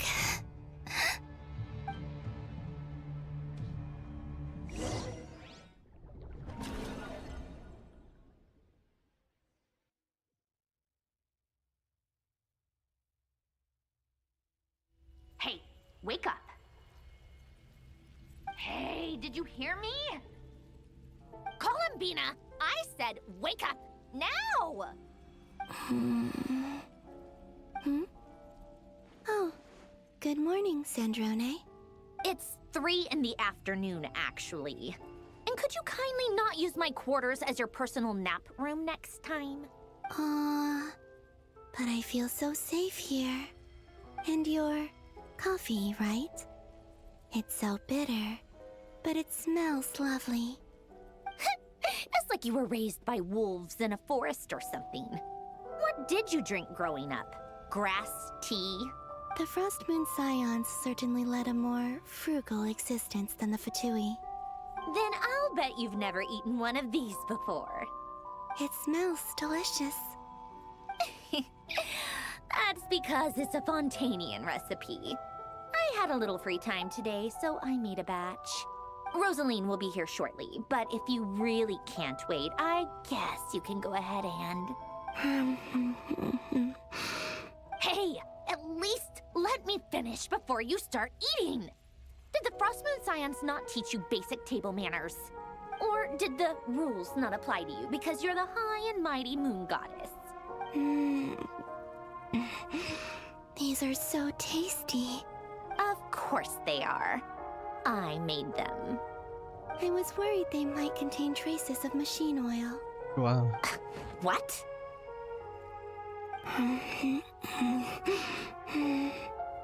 You know, there's something I've always wanted to ask you. Why did you leave your old home and join the Fatui? I mean, I'm sure their food was awful. But there's gotta be more to it than that. Well, life there didn't go quite how I imagined. What were you expecting? You're a god. Your followers are gonna make some demands of you, right? Surely you can just answer a few prayers here and there in return for the free food and drink. How bad can it be? Well, would you help other people just for free food and drink? The doctor told me that you were created by a great mechanic, Lord something Fisher. The Lord Artificer. Ugh, some people can't keep their mouths shut. Oh, Lord Artificer. And didn't he have something to do with the, Narcissist. Narcissist? Narcissenkreuz Ordo. Yes, that was it. Narcissenkreuz Ordo. So, would you try to fulfill their wishes? You must be joking. I wouldn't go even if they paid me. I don't even know them. Exactly. Well, I felt the same way. I did not know the people who made demands of me. Huh. What do you know? We're on the same page for once. In his later years, Elen did ask me if there was anything I wanted to do. If I had any wishes of my own. Well, don't. And I'm not in any mood to fulfill someone else's either. Who's Alain? He was the... You know what? Never mind. You're not gonna remember. Anyway, the point I'm trying to make is, neither of us is the self-sacrificing type. Let me ask you this. What sort of place would you like to live in, if you could choose? A place where people don't ask me for things I cannot give them. Where they don't worship me, or fear me, but just want to chat with me like a normal person. I'd also like the freedom to come and go as I please.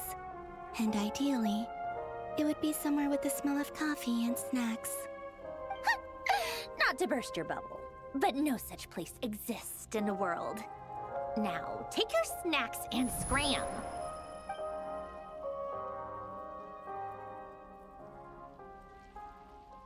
Did I pass out? Of course. I'm back here again. I dreamed of events from my past. Sandrone. Traveler. I miss you all so much. Back there.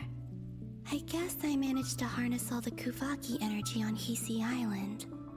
But how did I do it? Time is flowing backwards here, and I can use that familiar power to enter the world of the past. That mystery ally everyone talked about. It was me all along. I can sense that there isn't much more power remaining up ahead. What lies at the end of all of this? Will time keep flowing into the past? And will I ever find my way back?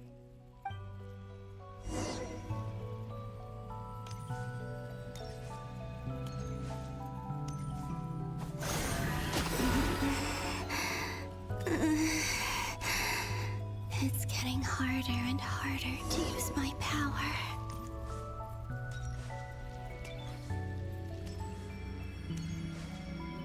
I'm no match for the Abyss in this state. I need to avoid the contaminated fragments.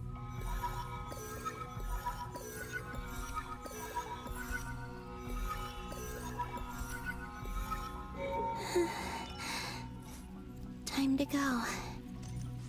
I wonder where I'll find myself this time.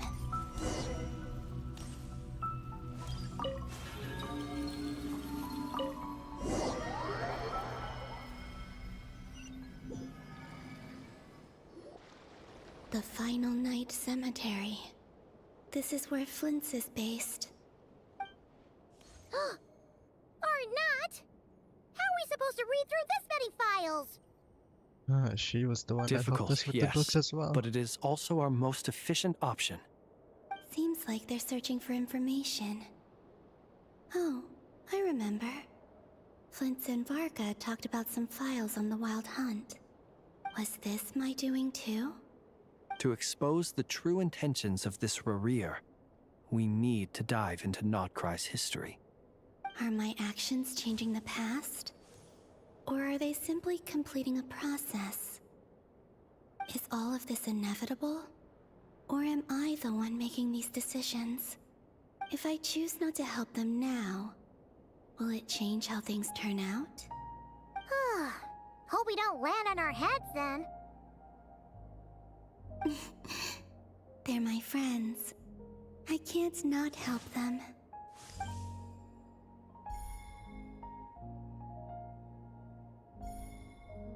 Ghost! And the other one was... here. Hey! Another file's moving!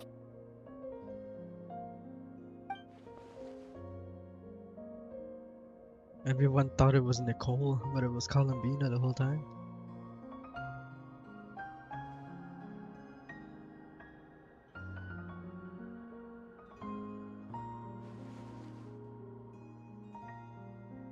That should do it.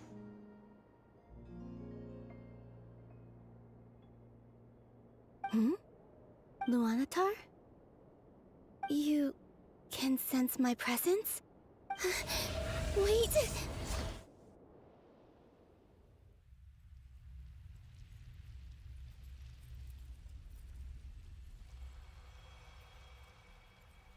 Luonotar. So she's that familiar presence I've been sensing all along. She's always been by the Traveler's side. That explains why the Traveler has been there each time I've entered the past. But why Luonotar?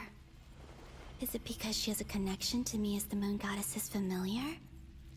If so, why not any other Kuhenki? Because she's you. You are Luonatar, and Luonatar is you.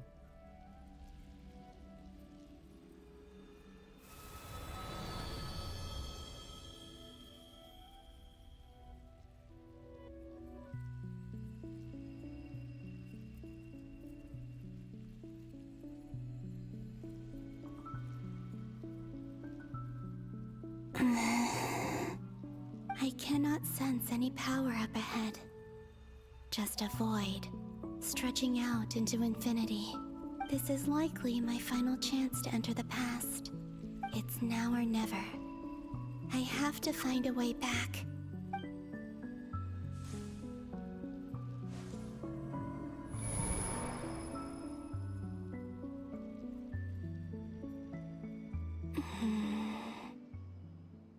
Hisi Island? How far back in time is this? Where's Luonotar? I can't sense her presence this time. Oh, seeing Anafa and Aino reunited like that sure was heartwarming. Traveler, Paimon. No, stay calm. I don't have much power left to change things. I don't even have that much time left here. Think, Columbina. How do I find a way back? A way back... to where? Do I go back to Moon Prayer Night? Or to the future that followed? And if I return in my current state, what will become of me then? Dottoro's actions that day proved that he'd been planning that for a long time. He had already seized the power of 2 Moon Marrows before capturing me. Even if I managed to get back, how can I fight against him when he wields the Tri-Lune Authority? I can't. If I go back like this, I'll be playing right into his hands. I have to find some way of rivaling the power he has usurped. Wait. Time flowing backwards. The Tri-Lune Authority. Does that mean... I think I know what the final destination of this lunar reflection might be. I know what I must do. Speaking of homes, we must already be close to where the Frost Moon Scions live. The vibe here feels different, just like the scenery. But how do I communicate my plan to my friends? Should I write it down here? No. Someone else will see it. I need something with a close connection to me. Something I can use as a medium to tell them what's happened to me in here.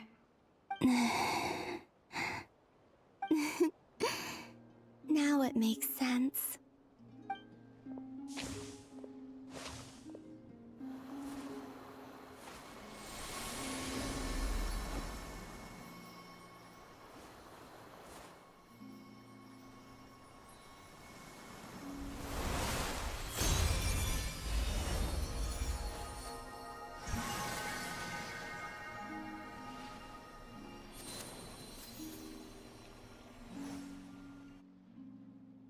Hey, what was that? I feel like some sort of breeze blew by, and then the petals suddenly turned into... Huh? It was I who brought Luonotar into being. I gave up a piece of my own soul to create her. That's why I could sense a familiar power from the moment I entered this space. It also explains why she's been present in every past location that I've entered. Because we have a deep connection. Hey there! What's your name? And the reason why there are no more gates to the past after this point is that Luanatar hadn't been born then.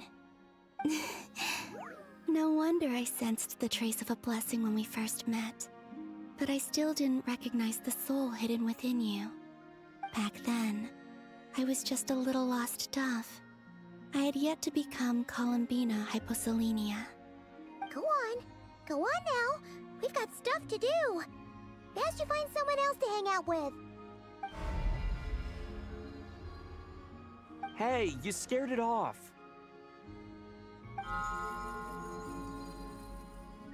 I'll be counting on you. Remember to stay by the traveler's side, guide him, and help him in my stead. Oh, and bring him to the garden where the moon prayer blossoms grow. There's a little lost dove there who will need his help.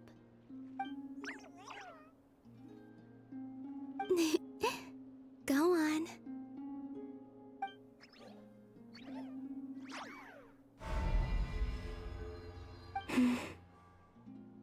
You too. Go and live your story. As for mine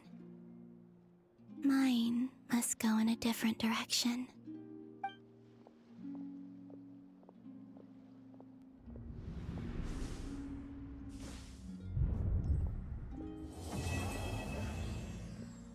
Damn, that was Act 7.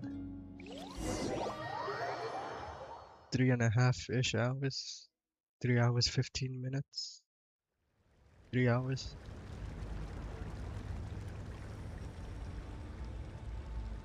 How would you like to experience the thrill of never being held accountable for your actions?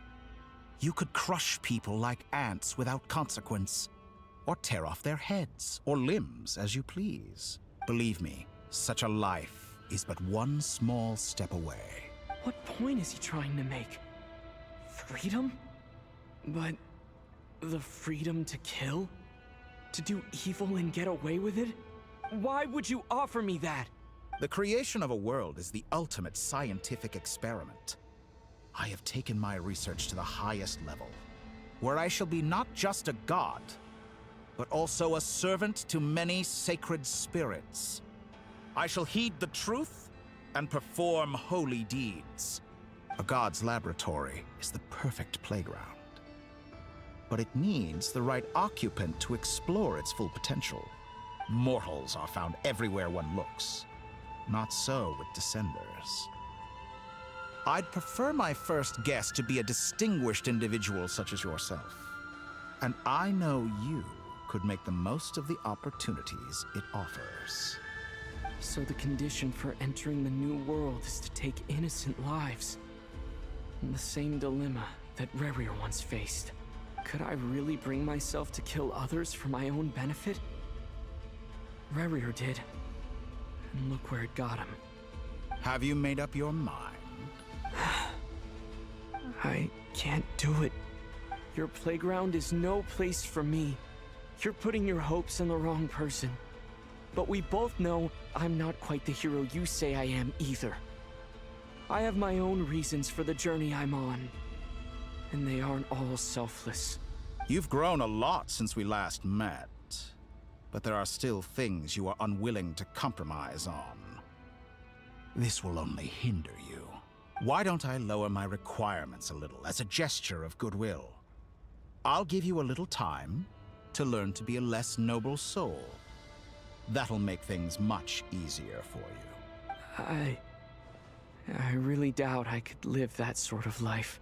And yet you already sound less defiant than a moment ago. The benefits appeal to you because you can read the signs of the times. Why don't we return to my research facility? Your last visit was so rushed. There is much that I have yet to show you. Yeah, I just realized the entire Act 7 didn't have a speak of the devil. Now to that question, Heroes don't attack from behind. Guess I'm no hero. This is most disappointing.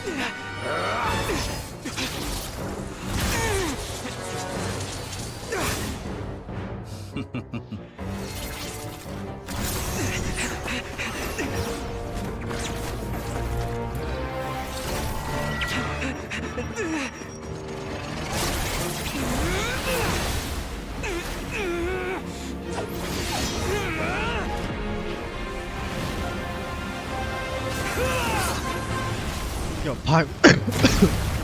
Yo, Pyronado.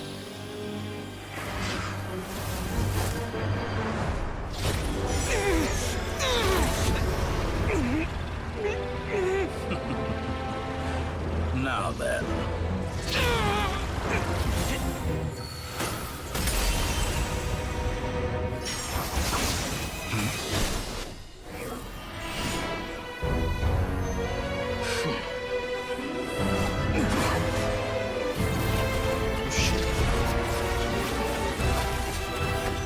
A new face. Interesting.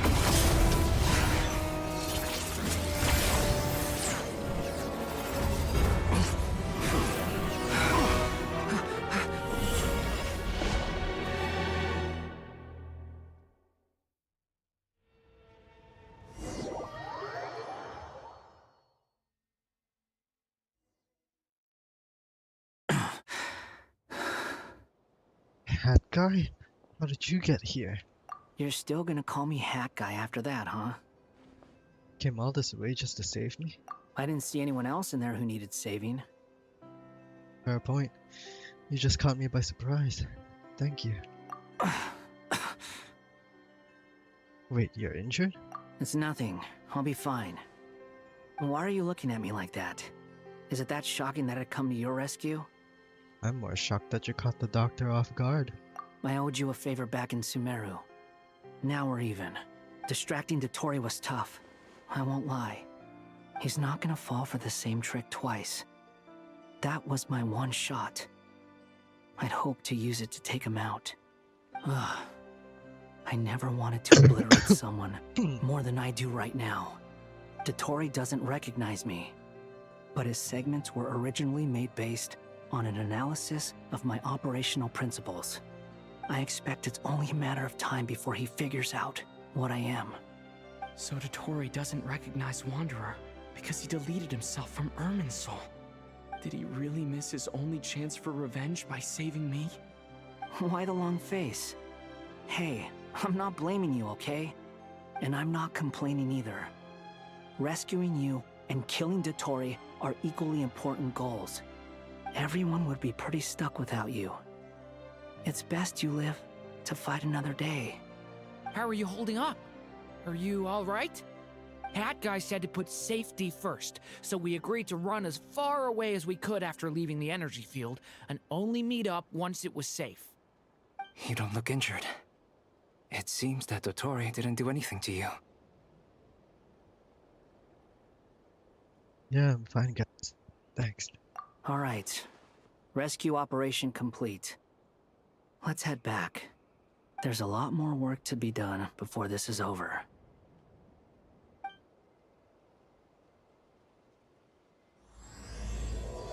Damn, so they just throw you straight into Act 8 with no consent.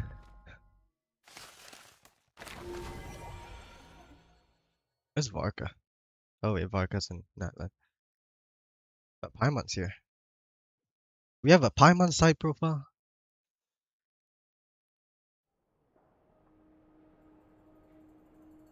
Understood. I will bear the Tsaritsa's decree in mind. I don't see what's so awesome about it, though.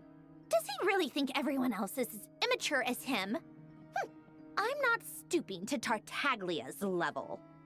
I thought you might say that. How's your progress? Quite promising, actually. That alchemist Albedo gave me a few ideas. Remember how I asked you to look up some files for me? That stuff on the Nachtszitzenkreuz Institute. René de Petrichor and Jakob Ingold. Alain Guillotin despised René's theories and methods, but he never managed to come up with better alternatives either. So I adopted some of René's ideas. I thought Alain was like a father to you. Yo, we're in He and ZZZ René were now? mortal enemies, were they not? And What would you say if Linny and his friends one day learned something useful from someone you utterly detested? I would applaud them for it. That would mean that they have surpassed me. For all we know, Alan Giltan might have thought the same thing. Not that it matters, though. He's dead, and I'm alive. So it's my call to make. Once you die, it doesn't matter how great you were in life. Only the living get to decide what happens next. Hey, come on out. They're back. Huh?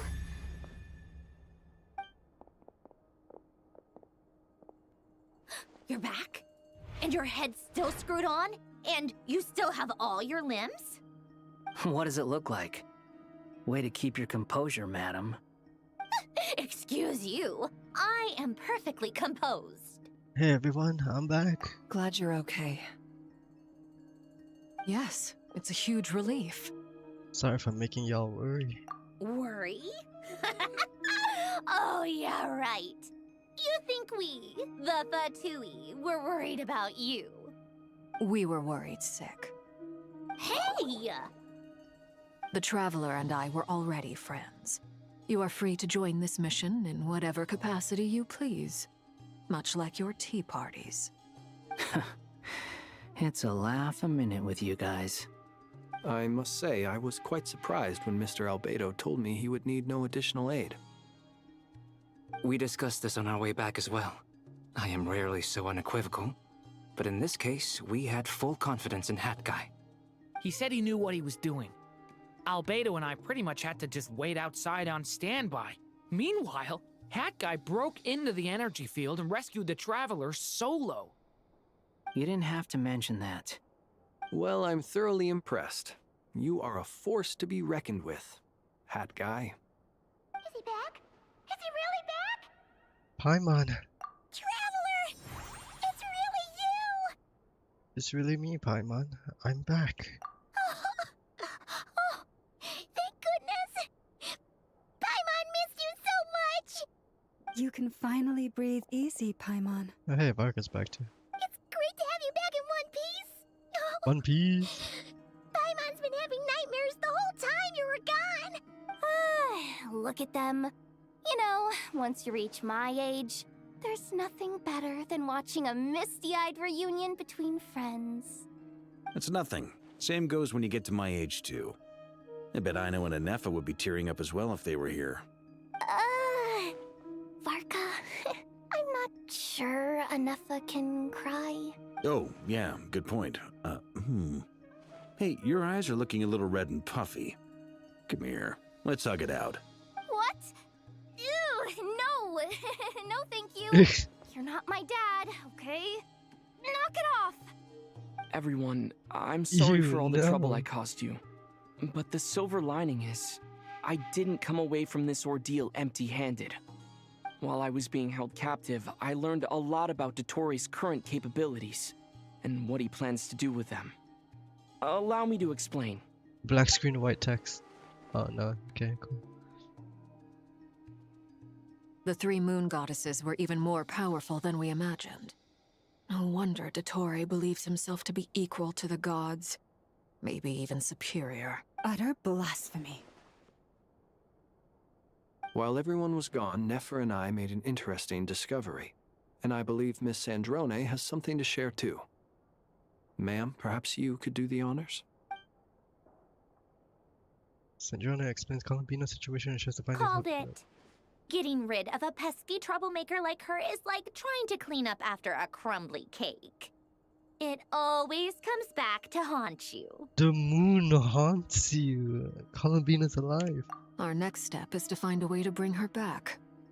A place where time flows backwards, with no destination in sight. Surely it must have been created for a specific purpose. But I fear the answers are buried deep into VIII's history, held by great powers beyond our reach. It sounds like she's on a specific path through time, just traveling in the opposite direction to us. The question is, where does that path lead? Or will it keep going to infinity? We considered that question as well. Strictly speaking, time is not infinite. Indeed not. Every road has an end. Where the fuck did you come from? Nicole! You sure love quietly sneaking in mid-conversation.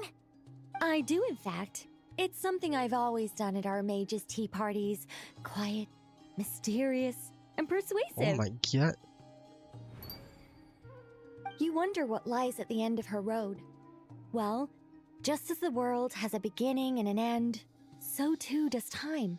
And so, the end of the road is the moment that Tevat was born. But where Miss Columbina will end up along this road, that depends on where this particular river of reverse time began.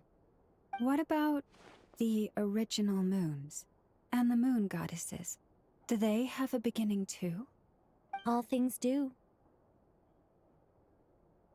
In the beginning, no moons adorned the sky. It was the Dragon King Nibelung who Dragon raised the King 3 moons into the Nibelung heavens, mentioned. and thus were the moon goddesses born. Arnold They were is going shadows crazy. of the planet, born to wield Nibelung's authority and oversee the world on his behalf. They were extensions of his will, manifestations of his majesty.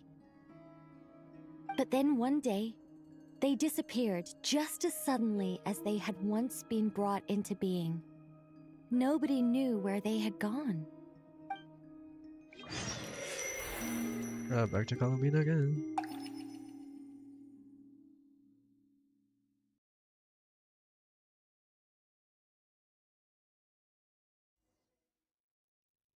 Like I thought, no more paths back to reality have emerged since.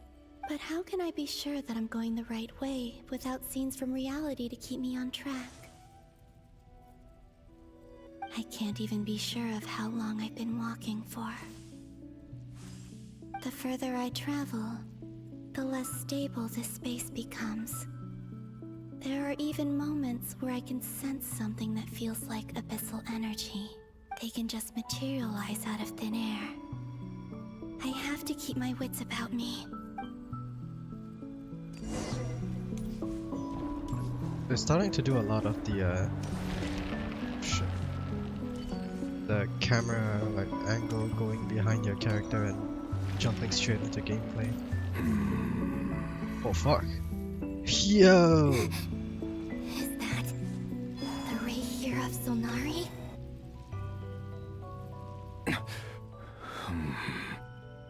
You are the moon goddess.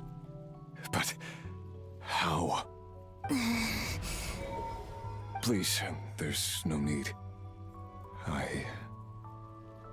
I'm not interested in fighting anymore.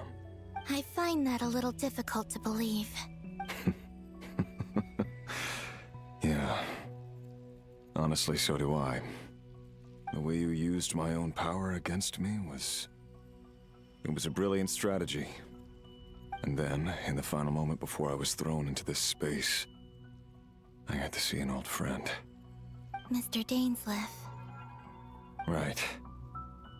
It was so long ago now. But we were friends once. When I first got here, I was filled with hatred, remorse, and rage.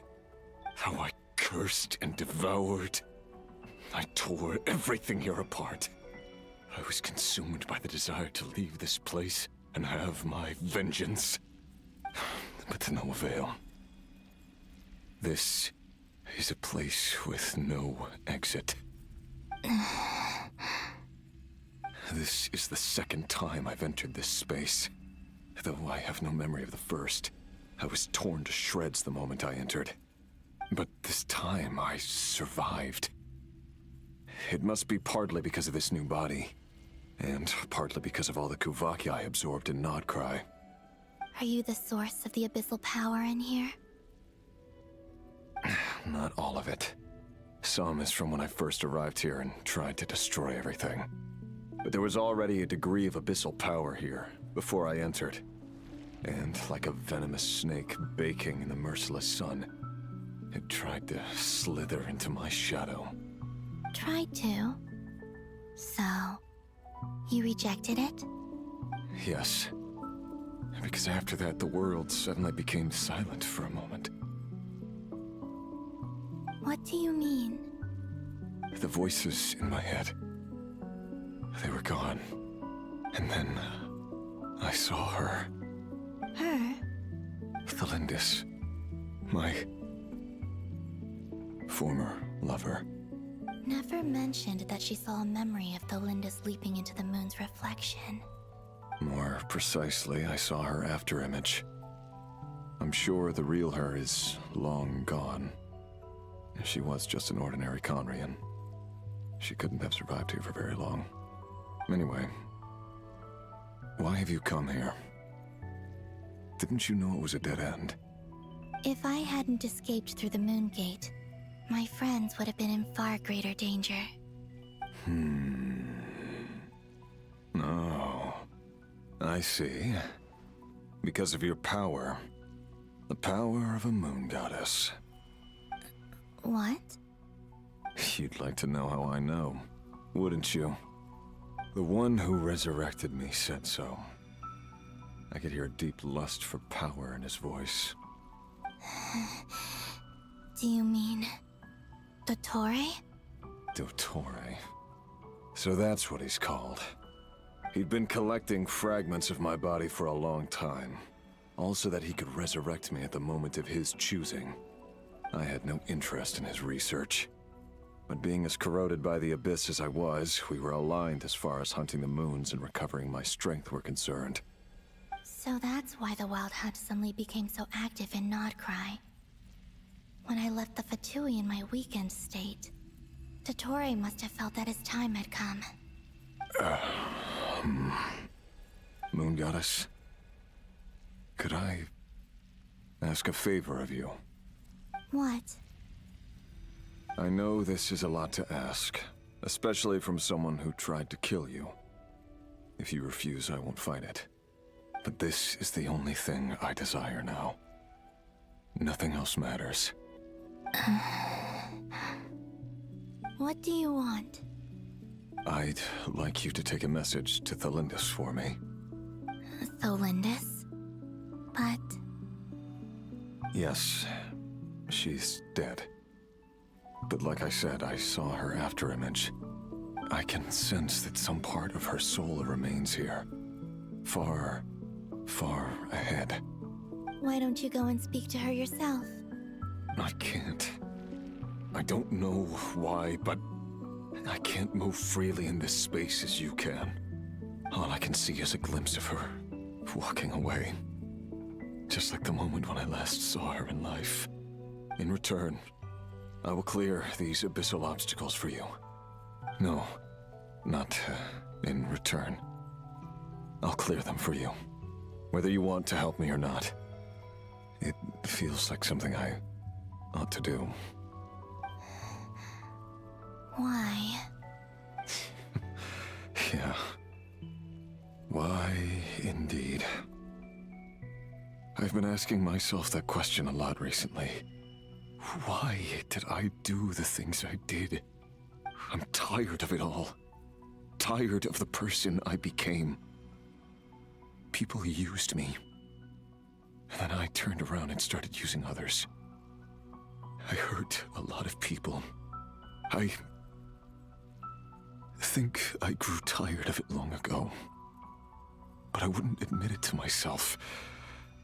And ultimately, that's how I ended up here. What do you wish to tell her? All of it. My past. My mistakes. Everything that happened after we were separated. Is it okay if I give her the abridged version? Yeah, I'm sure there's plenty you can skip over. Just tell her the important parts. Whatever you think that means. Like the part where you relentlessly tried to kill us? It's up to you. Love demands honesty. But my relationship with Thelindis was built on lies. We hid too much from each other. But after living my whole life in the shadows, I don't want to hide anything anymore. I will do my best. There.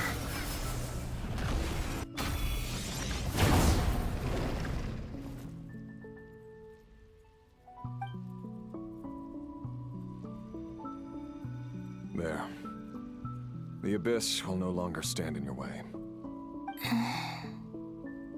Even though Mr. Dainsliff felt he had to fight you, I think he still regarded you as a friend. Dane?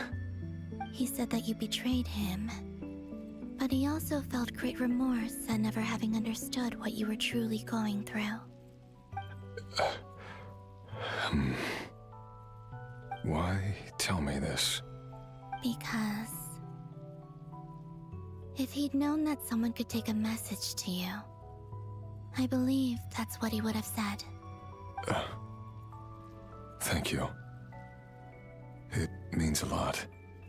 I know this will sound strange coming from me, but don't die, Moon Goddess. I can tell that you're determined to get out of here.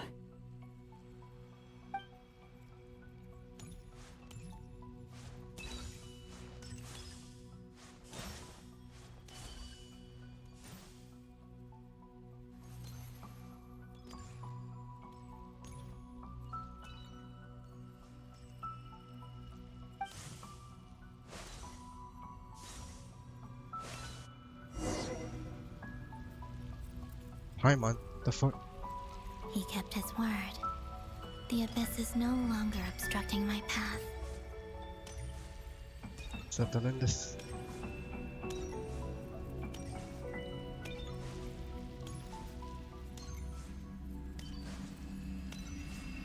Settle in this.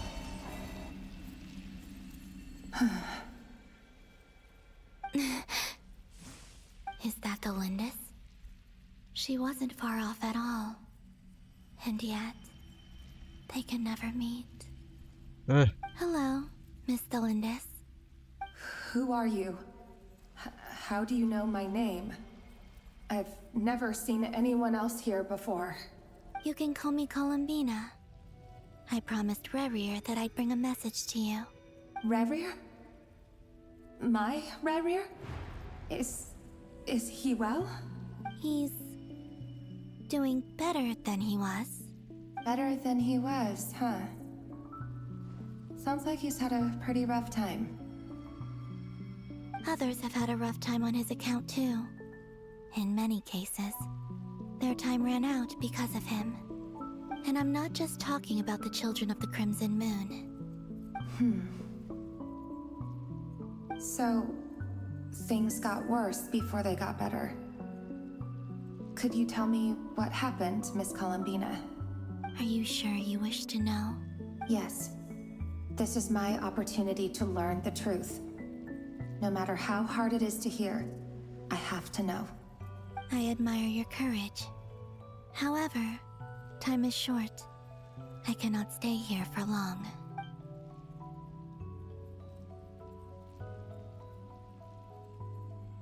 Rerir had seeds of hatred in his heart, and many people nursed them for their own ends. On some level, everything he did was to try and find a way to see you again. But in the end, he came to regret his mistakes. He wanted to apologize for hiding his past from you. Beyond that, he did not say specifically what it was he wished to convey to you, but I'm sure that you've always been on his mind. You are what has kept him going over all these years.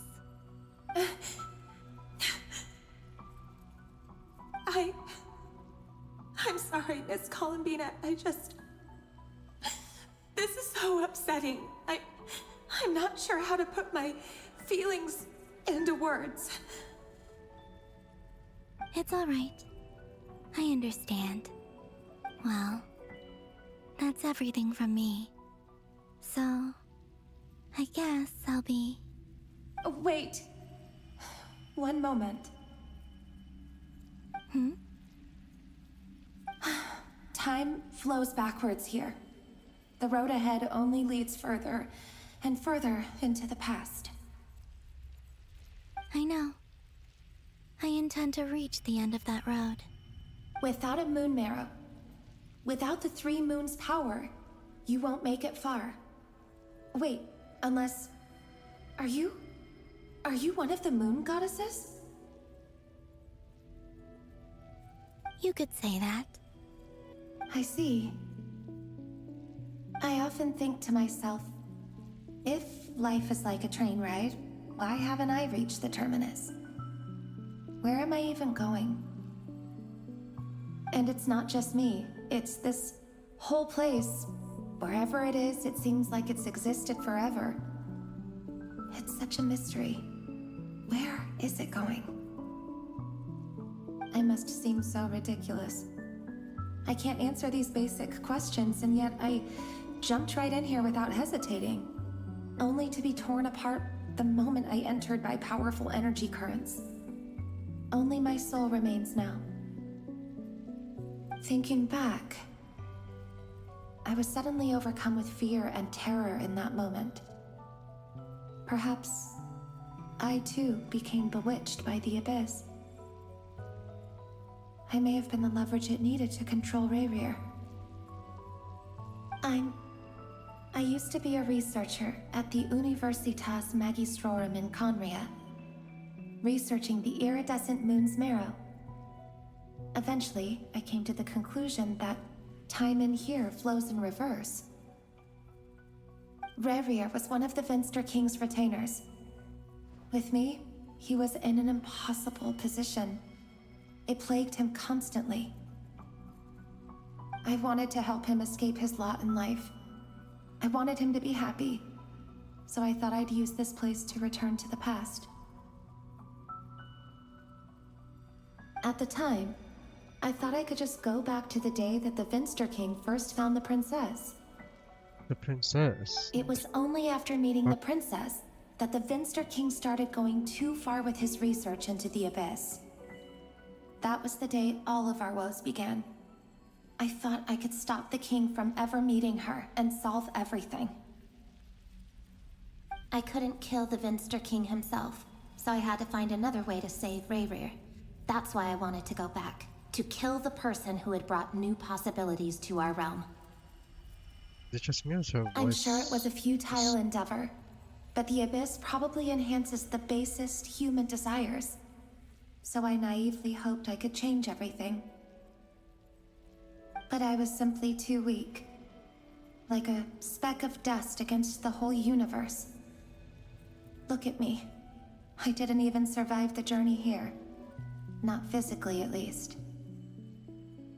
I know I'm never getting out of here. But you're different.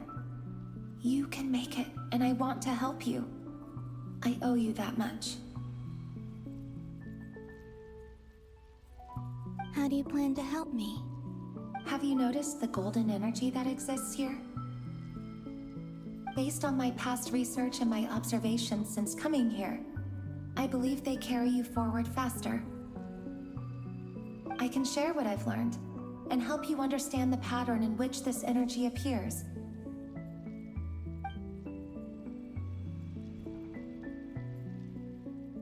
I think you just might... Now, I know you will be able to change the past. And Also, that she did. I've been speculating about where this space ends. The documentation was scanned, but from what I know of the legends about the moons, the oldest ones seem to begin with Nibelung, king of dragonkind. Nibelung. I have no way of verifying any of it by this point. But if it's true, you might be able to reach that era if you keep walking. Understood. Thank you, Miss Delindis. I'm the one who should be thanking you. If you hadn't entered this realm of everlasting death, what use would my deductions be? Thanks to you, they have some meaning. About Rayrir, I'm so sorry. For everything. It wasn't your fault. That's not true. Because we both feared bringing trouble upon each other, neither of us ever told the truth. and that dishonesty sealed our fates. But enough about that. I wish you a safe journey, Miss Columbina.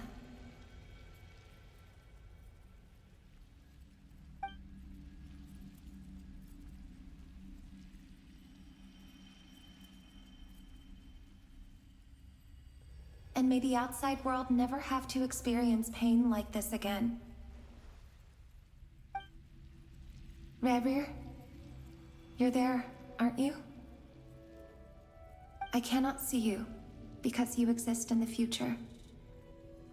I expect we'll be trapped in this prison of space-time for all eternity.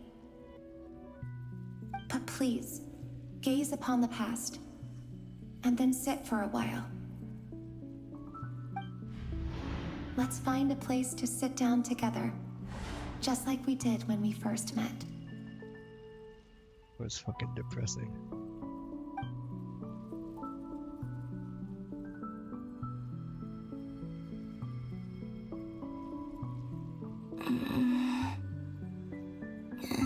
How long have I been walking? How much further till I reach the end? Is there even an end to be found? Everything's getting blurry.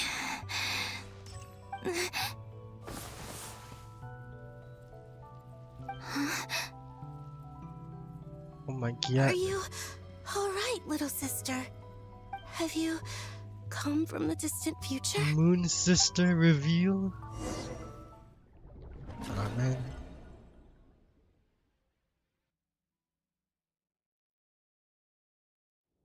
So, how exactly did the moons just disappear? Shouldn't it be a little harder to get rid of major creations like moons? The world is a vast and ancient place. On a certain scale, all life lasts for but a fleeting moment. Miss Nicole explained that the moon goddesses likely perished in the War of Funerary Flame. The moons themselves were also destroyed at that time, save for the Frost Moon, from which a new moon goddess was later born. Am I missing something then? 'Cause the stories say that the moon goddesses were born on the moon, but doesn't Columbina say she was born in Nodcry? Huh, you're right. Why do their birthplaces differ? What's the difference between the two generations of moon goddesses? Also, remember what Sandrone said? Her scans detected 4 moons. Nodcry In other is words, the Frost Moon. 4 moon marrows. Technically, the result of the scan means that 4 moon marrows were detected and positively identified as moons in that moment. In other words, this piece of information alone isn't enough for us to know how Miss Columbina is doing right now. Yep, we have no way of staying up to date on whether she's dead or alive. She's on her own for now. But at least she's trying her best to get back to us. Yeah, she's a tough cookie. And a sore loser, too. Huh? We have to trust that she'll find a way. Aren't you the sore loser here? Because we really need her power. As much as it pains me to say it, we've got no chance of beating Dottore in a straight-up fight. He's much too powerful. It wouldn't even be close. That maniac is going to devour everything in his path until he reaches us. We need to find someone or something that can stop him before he does anything worse. I'll be frank. Our only hope of defeating this false god is with a real moon goddess on our side. I'm not just saying this because Columbina's a friend and I want her back safe and sound. Sure, buddy. It's just Sure. the truth. And I know that even she was no match for him when he attacked, but I don't have a better solution. We're not giving up on saving her, whether she can defeat Dottore or not. Right. Don't worry, Miss Sandrone. We're all aligned on saving Columbina. No one's trying to argue that we can only justify saving our friend because it will help save the world. This is about multitasking. We want to save both. So, she's more than just a moon goddess to you guys. Absolutely. Duh! She's part of the gang! And you are too, you know. Yes, I know. You don't need to labor the point. I knew that the moment I came running over with my documents that I was part of the in-group. I mean, if Arlecchino can fit in, I certainly can. Anyway, as for how we get Columbina back, I've been working on it constantly. But I think I'm still lacking certain information about the moon. I'd probably get there if I could continue my calculations, but the problem is, I've run out of computing power. Computing power? You mean you need more energy? No, the issue isn't energy, it's processing power. There's so much data to get through that the whole process has just ground to a halt. That's a tricky problem. René de Petrichor of the Nazissenkreuz Ordo once foretold the fate of the world. But I don't know how he did it. My guess is that he used the primordial sea's power. However, that won't work for me. His methodology was vastly different from my own. What's worse, they're incompatible. And, to top it all off, we can't even leave Nodcry. Ugh, this is so annoying. If I'd known we'd run into a bottleneck like this... Well, no, the design bureau's a bust as well. Curse that Dottore!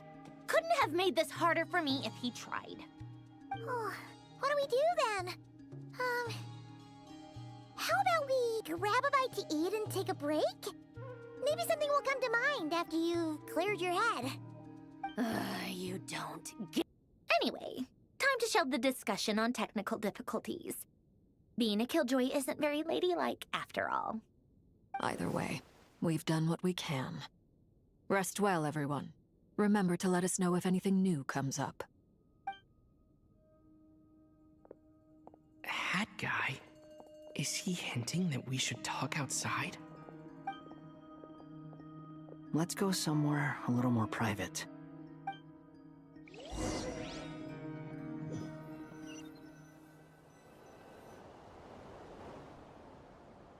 You know that Dory went back to Sumeru, right?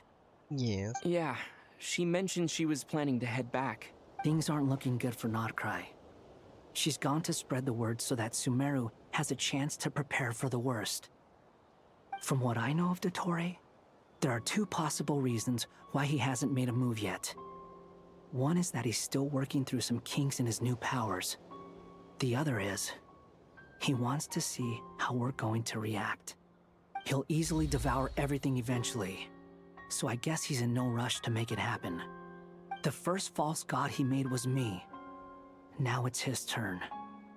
Even though my records were erased from Irminsul, Dottore's ideas haven't changed one bit. He once told me that becoming a god was like turning yourself into a hungry wolf or giant serpent to devour the moon. Clearly, he began studying the moon goddess's powers long before he even tried making a god. He's always wanted to get his greedy hands on divine authority one way or another. And in the end, he devoured the moon where I failed. In the desert of Sumeru, there is a chessboard built by King Deshret, also known as Al-Ahmar. I don't know if it was a real game, or if he was just trying to challenge his servants and citizens in some way.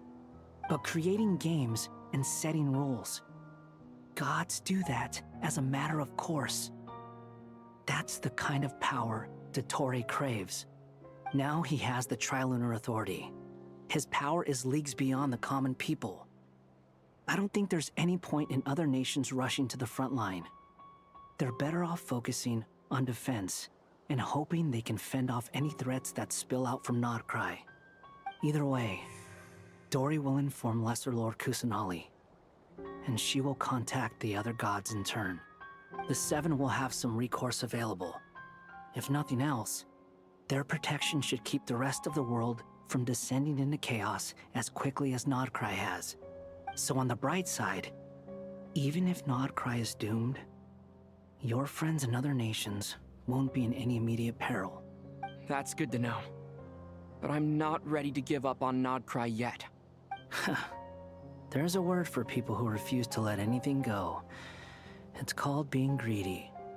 Maybe it sounds greedy to you, and probably naive too. but whatever you call it, that's what gives me the determination to keep fighting. Battles are fleeting, but the will to fight is a long-term commitment. Give up for even a moment, and your resolve will shatter. Why do you always feel the need to do the right thing? No one is born to be a savior. I mean, who's gonna criticize you if you fail or give up? Don't take this the wrong way, but Dottore said something similar to me. I guess the VIII attracts people who don't believe in saviors. Not necessarily. It's less about belief for me. I just want to know how determined you really are. After all, I don't owe anything to anyone else here.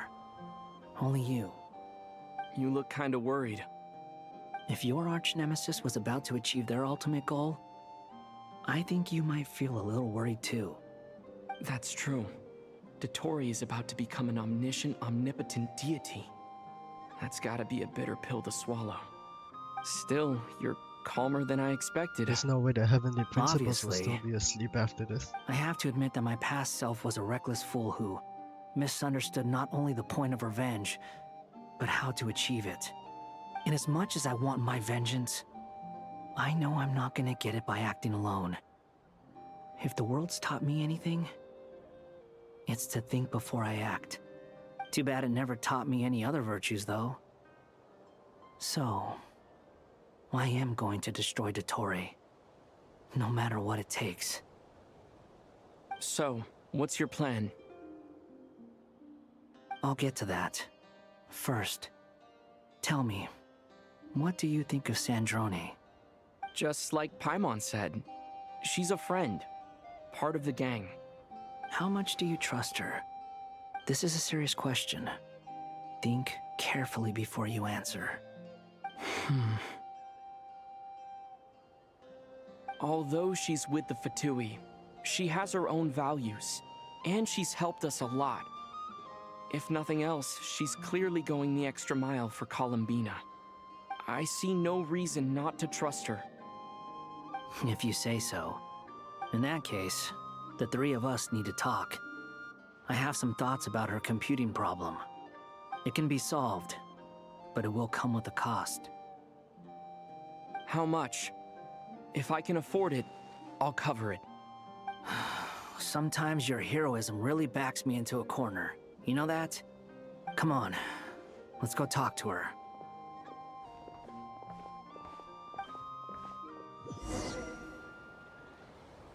Oh, I finally get the— oh, come on.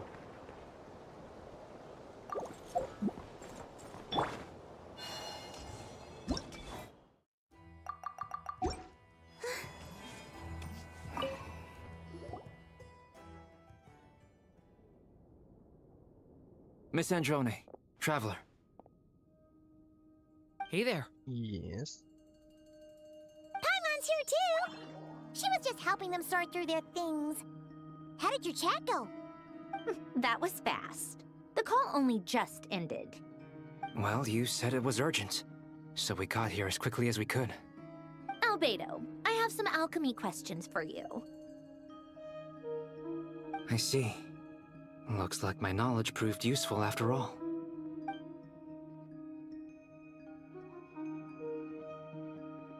If I might ask, what is the end goal for the modified formula you'll be using? I needed to predict the future of the entire world. But I've run into some teething issues since trying to implement Renee's theory of the four Orthants. I see. I'll have a look at it. Still, computing power is the real issue here. How do you plan to solve it? About that, it's been sorted. Oh, with the Traveler's help? You overestimate me, Albedo. Actually, you're not wrong. He found the person with the solution. Was it Hat Guy? Yeah, it was him. Wow! Go Hat Guy! Seems like all that time studying at the Academia is paying off big time. But where is he? Wasn't he the one who asked Albedo and I to come here? Come with me. He's the computer?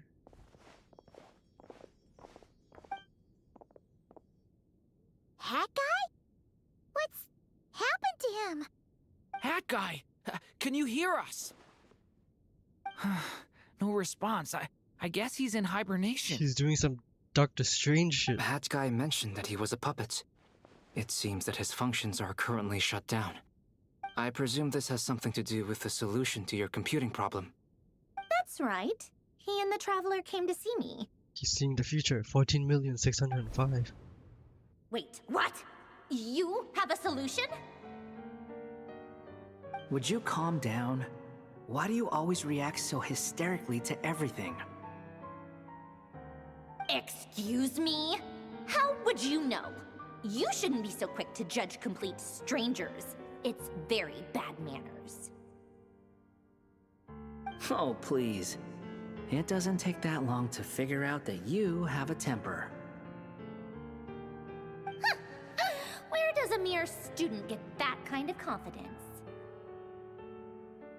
I've actually published more papers than you. Not that status counts for much. Even Paimon's applied for academia admission. Huh? Are you serious? See? This is why I can't be bothered to explain myself. She recognizes no one's skills but her own. Okay, fine. I'll hear you out. So, tell me, how do you propose to solve my computing power problem? This world itself is constantly processing all kinds of information. If it's the world's future you're trying to calculate, you need a processing device that's designed to cope with that volume. Easier said than done. Only Irminsul can handle that kind of... Wait, is that what you're suggesting? But surely we can't just plug my formula directly into the ley lines. You should be able to tell that I'm not human, right? Yeah, I noticed. The technology, though, seems pretty ancient. Very different from Fontaine's. It's a completely different system. Conrian, to be precise. I'm what they would have called a puppet. Puppets need an energy source and processing power. The artisans who built them sought out the materials most suited for that purpose. You? Do you mean... The Traveler and I have talked it over. He's willing to vouch for you. So, I'll allow you to borrow my core for your calculations. It was built using wood from a silver-white tree, which makes it a small part of Irminsul. Conrian technology and Irminsul wood. Who in the world could have built you? Are you sure about this? A puppet without its core will cease functioning completely. And if it's left in that state for too long, it might not recover. You could die if you do this. You do realize that, don't you? I can put two and two together, yes.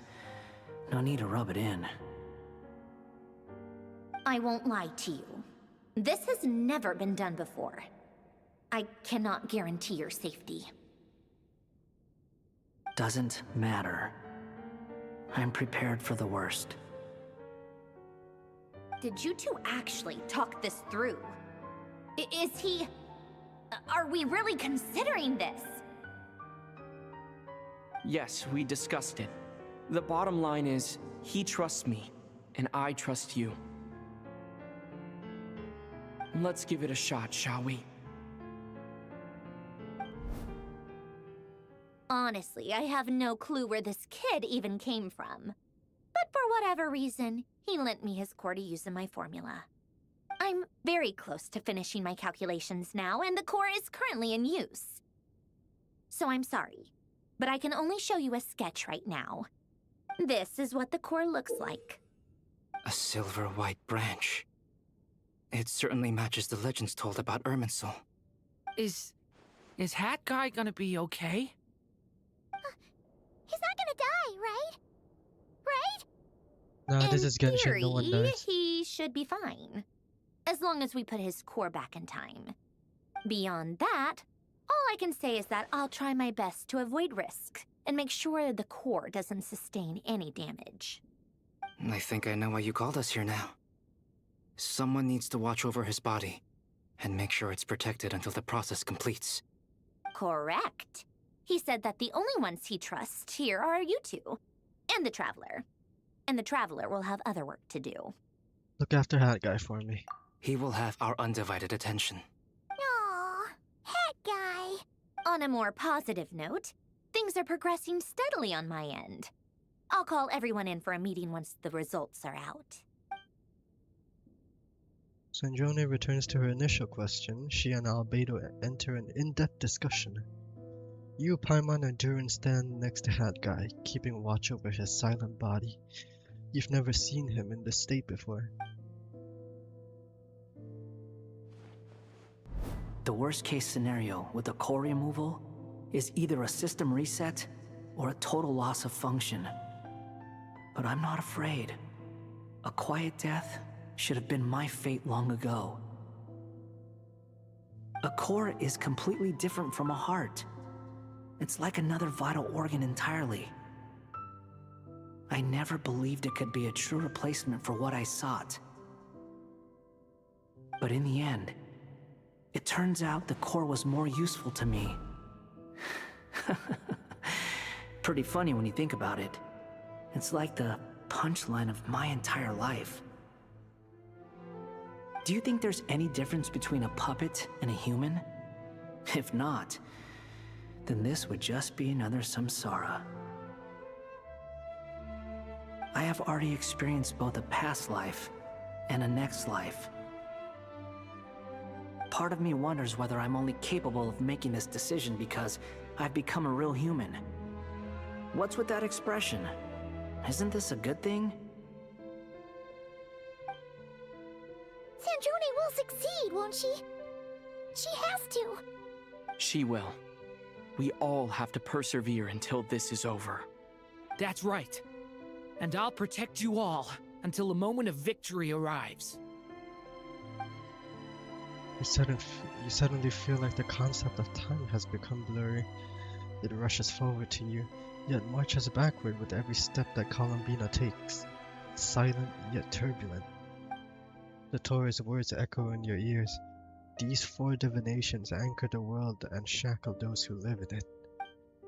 He may be deranged, but he understands well the rules of the world which now test you all. Saving. So is this like if you want to leave halfway? Oh, hello there. It's Cyrene. Call me Sonnet. You have the same power as Canon. Sonnet. So, you're the goddess of the iridescent moon? Oh, goodness. You recognize me? Well then. Jesus Christ, I see What's 3 your moons name? already. Columbina. Columbina Hyposelenia. Hyposelenia. What a lovely name. Did you choose it yourself? It was a joint effort between me and my friends. Friends? You mean your friends in the heavens? Huh? Oh, sorry. You must be exhausted. I apologize. Hang in there. Let me introduce you to my older sisters. Do you mean the other 2 moon goddesses? Arya and Canon? Wow, you sure know a lot. Hey, does that mean that our story goes on into the future? Oh, I guess that wasn't the best question to ask. It's alright. We were prepared for that possibility. You could say we were too prepared. I can't even remember how long my sisters and I have been here by this point. When did you get here? How long has it been? I can't say for sure, but it feels like it's been forever. I see. Are you feeling alright? You look a little unwell. I can Can I hold walk out a over? while longer. Huh. You can't zoom in on her for some reason. We don't have far to go. The place where Oh. my sisters and I are based is just up ahead. I see ya. Don't worry, they're both really nice. I'll introduce you.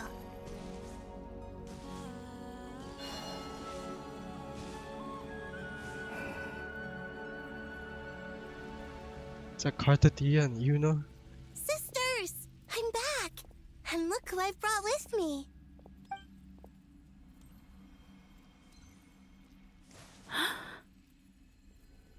Damn.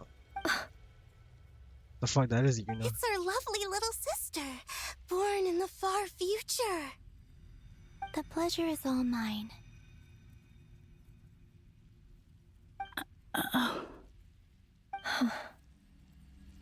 Allow me to introduce you to Columbina Hyposelenia.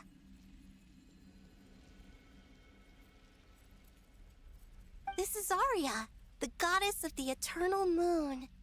And this is Canon, goddess of the frost moon. Canon, don't you think Hyposelenia's power is similar to yours? Hello, Columbina. I apologize for our startled reaction just now. And please, forgive our little sister if she's been annoying you. She tends to talk a lot. It's fine. You seem shy. Don't worry, Columbina Hyposelenia. No one can hurt you here. Could you tell me where here is? Please. I must know. My dear sister, this is where Tevat's original ruler, the Dragon King Nibelung, imprisoned the moon goddesses. What? You're scaring her, Canon. No, I'm fine. Please, continue. Nibelung, our original master, created us in the distant past to maintain Tevat.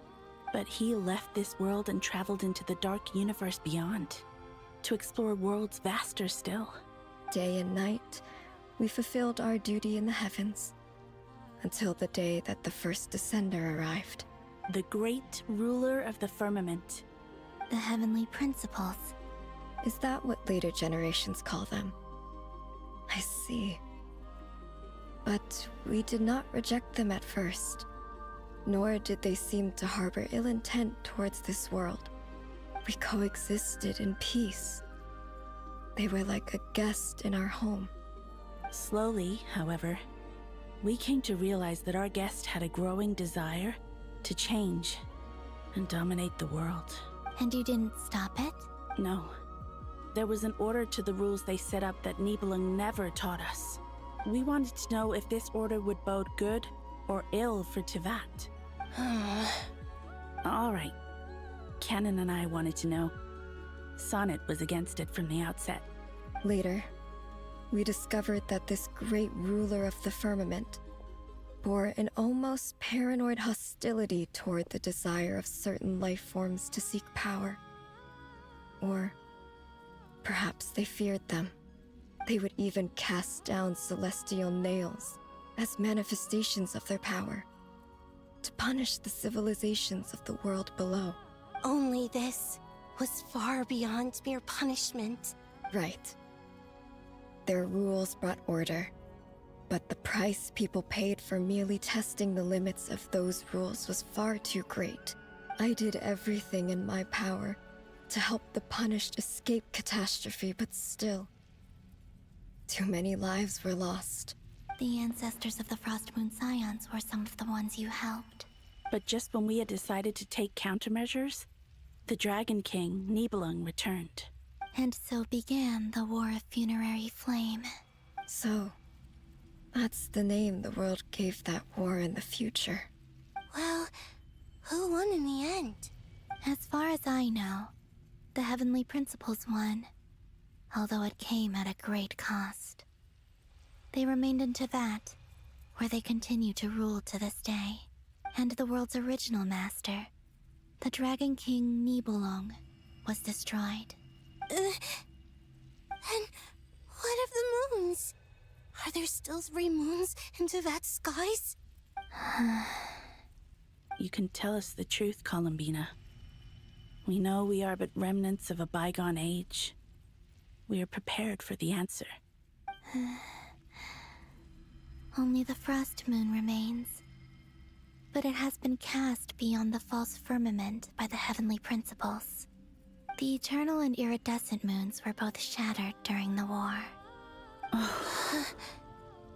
So death finally came for us in the end. Sonnet. But you're still here, aren't you? A moon goddess cannot live without her moon, Columbina. She's right. That's why I began to disappear. Because the frost moon is cut off by the false sky. How much worse it would have been if it were outright destroyed. Our souls may endure within this lunar palace, but if our moons are destroyed, then we shall disappear the moment we depart from it. I'm sorry. There's no need to apologize to us, dear sister. If anything, we owe the world an apology. If only we'd decided to act sooner, rather than arguing amongst ourselves. all the more reason not to spend this time in regret and repentance. Instead, we should focus our efforts on how we might help our future sister. Sorry? Don't you see, Columbina, your story is not yet over. Is that not why you are here?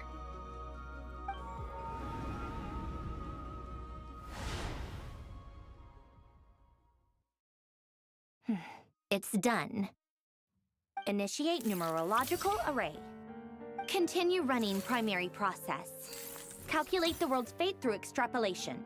And identify nodes of potential change. Secondary process, scan for moons. Still 4. The number of moon marrows hasn't changed. Wait, let me think.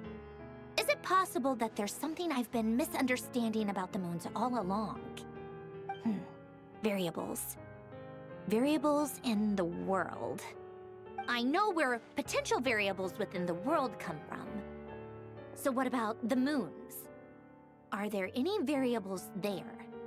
Like their life or death, for instance. What if being alive or dead makes no difference to a moon? But that's so strange. Even immortal gods can die. Why would the moons alone be? Wait! Wait! I've got it! I've got it! If alive or dead is considered a variable, we might have had this wrong the whole time. No one ever said that a moon marrow equals a living moon. We just made that assumption ourselves. Initiate secondary process. Scan again. This time filtering out interfering perimeter, moon marrow. I don't care if they're natural or artificial. Get them out of my search results! Why? It says 3 moons still exist in Teyvat, even after excluding the moon marrows. But we know for a fact that 2 of them are dead. Redo the scan. Narrow the results to living moons and real moons. No, scrap that. Narrow it down to moons that have lunar authority and remain alive. Why? Why is it still 3? What is this, Columbina? Has the world lied to us? Or are you the one pulling the wool over our eyes?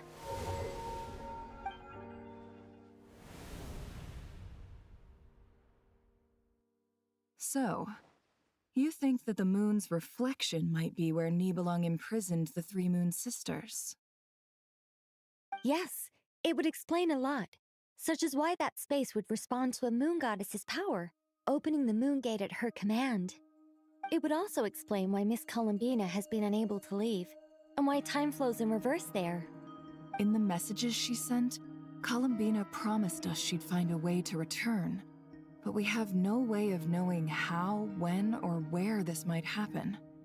The fact that she still has yet to reappear in this world indicates that returning from that place is no easy feat. We cannot afford to simply wait for her. So you're saying, if she could return by her own power alone, she would have done so long ago? Yes, she certainly wouldn't leave it to this late stage when it's so touch and go. I've been giving this some thought, and I've come to believe that Luana's harm might be an anchor that she left behind, as a sort of future waypoint. This could also explain why Luana's heart is always by the Traveler's side.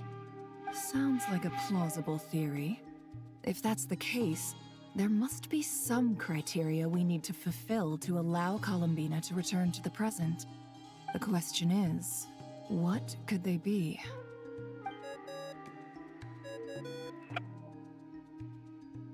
Hello?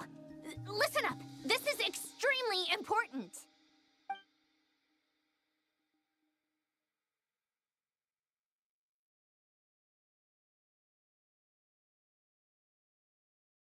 Not only is Columbina alive, but she may well exist in a form unimaginable to us. I'm still unclear on the details, but she's done something truly inconceivable in the past. And the clue to what she's done lies in the moon and Tevat's sky. Truly amazing. Oh, I'm so delighted for her. I'm sure we all feel the same. And I'm sure Columbina is ready to get back here and fight by our side. I'll keep my calculations going and try to find some way of coordinating with her. But that's not an excuse for everyone else to slack off, okay? All of you had better keep trying to think of solutions. How can the dead moon still live? And Luanatar...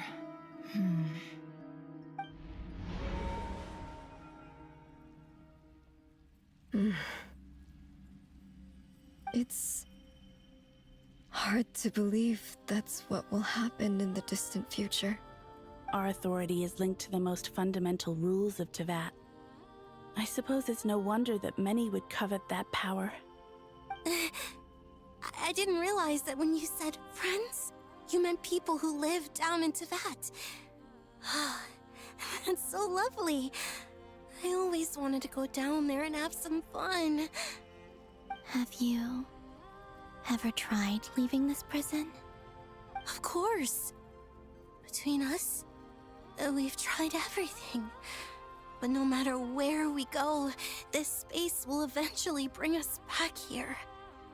It's like the center of a whirlpool. Everything ultimately converges here, at the moment when Nibelung imprisoned us. In that case, have you tried using any of those pathways that connect this space to the real world? Sorry? What are those? They're passages through which you can make small-scale changes to reality by using Kuvaki. Or am I the only one who can use those passages? Because part of my soul remains in reality. Kuvaki. What is that? You don't know? It's a unique kind of elemental energy found only in Nodcry, the land from which the moons arose. Oh. Well, it's true that the moons first rose up from the part of Tevat you say is called Nodcry. But there is no difference in the elemental energy between there and anywhere else. What? Could you show us some of this Kuvaki? Hyposelenia? Maybe if we see it, it'll make more sense. Okay.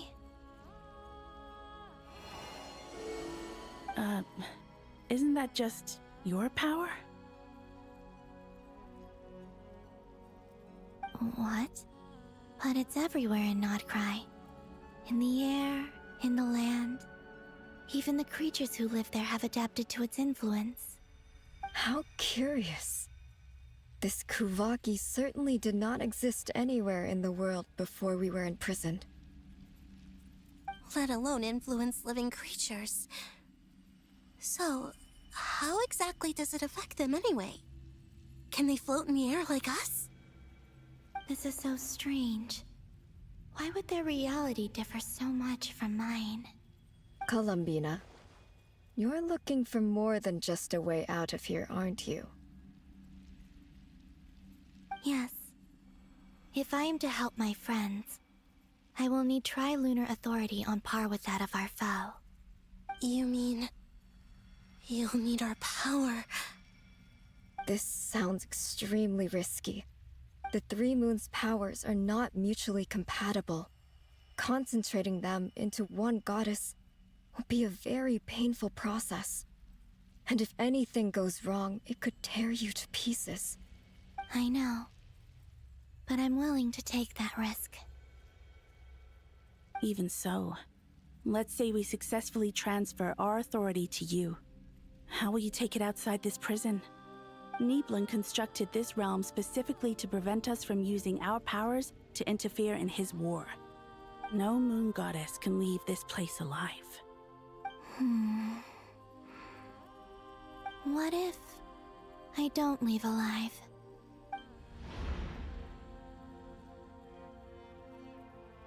Where do we even start? How are we supposed to figure out what we're meant to do to help Columbina?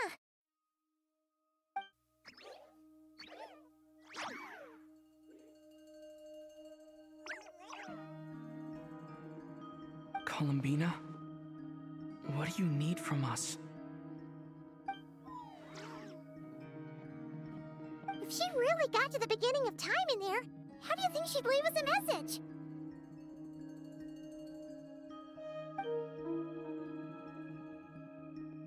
You don't think she'd write it down on a stone tablet somewhere in the hopes that we'd find it, do you? Seems unlikely. Columbina may not talk a lot, but she thinks deeply about issues like this.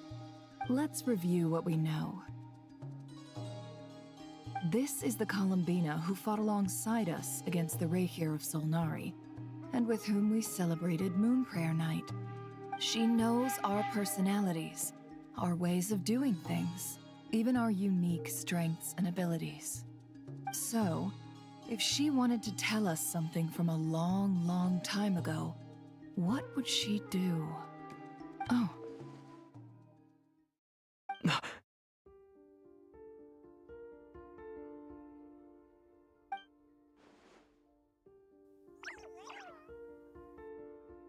Traveler, you once said that those golden ripples also appeared when Luanatar was born.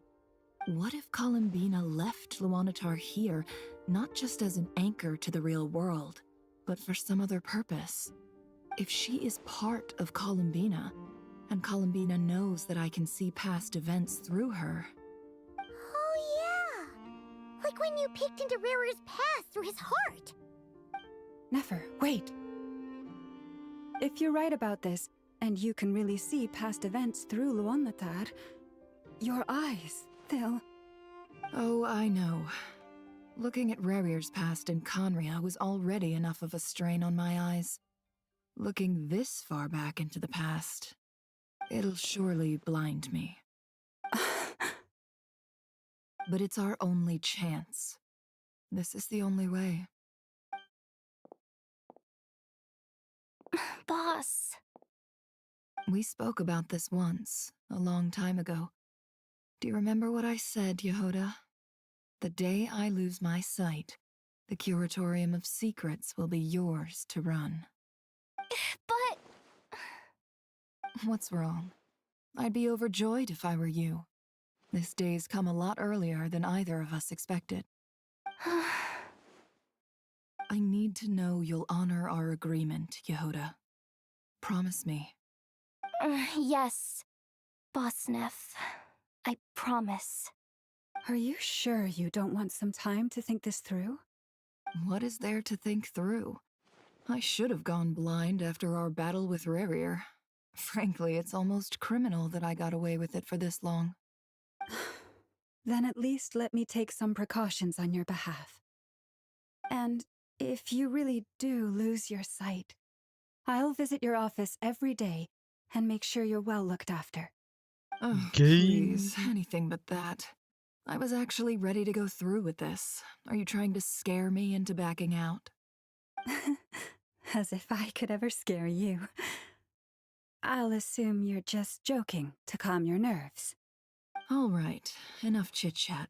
Let's do this. There better be like a 10 to 15-minute animation by the end of the cutscene by the end of this quest, because the entire Act 7 had no cutscenes at all. And so far in Act 8, we've only had one in the beginning.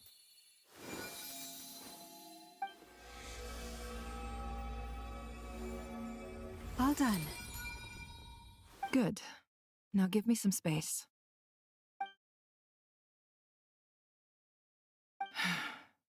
Come on then, little one. Show me what happened in the past.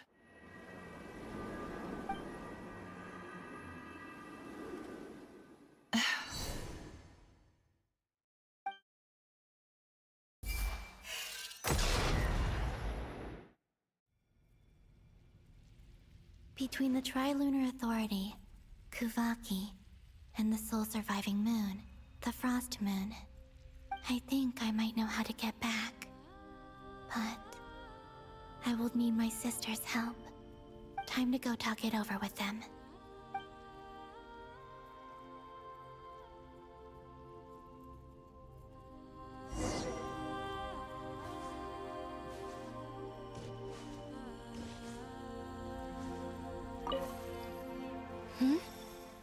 Have you decided what to do? I hope it's not too dangerous.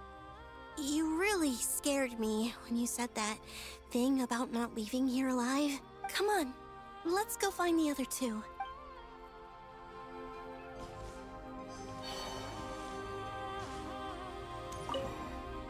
It seems you have reached a decision.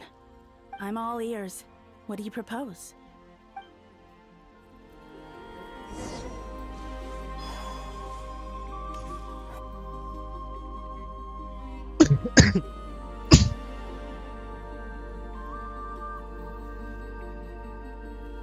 Have you figured it out, Columbina? Tell us, how do you plan to leave this place? I intend to die here, in this moment, and then be reborn in the future with the help of my friends. What? What are you saying? How can the dead be reborn? And how will you inform these future friends of your plans? You can't exactly leave oracles. Nothing can escape this place. Not a single ray of moonlight. And even if you found a way, what if they never find the message you left for them? You'll... No, that won't happen. Come again? They will find my message. I'm sure of it. I'm not following. How exactly will you achieve this? It's quite simple, really. First, I will leave my soul here.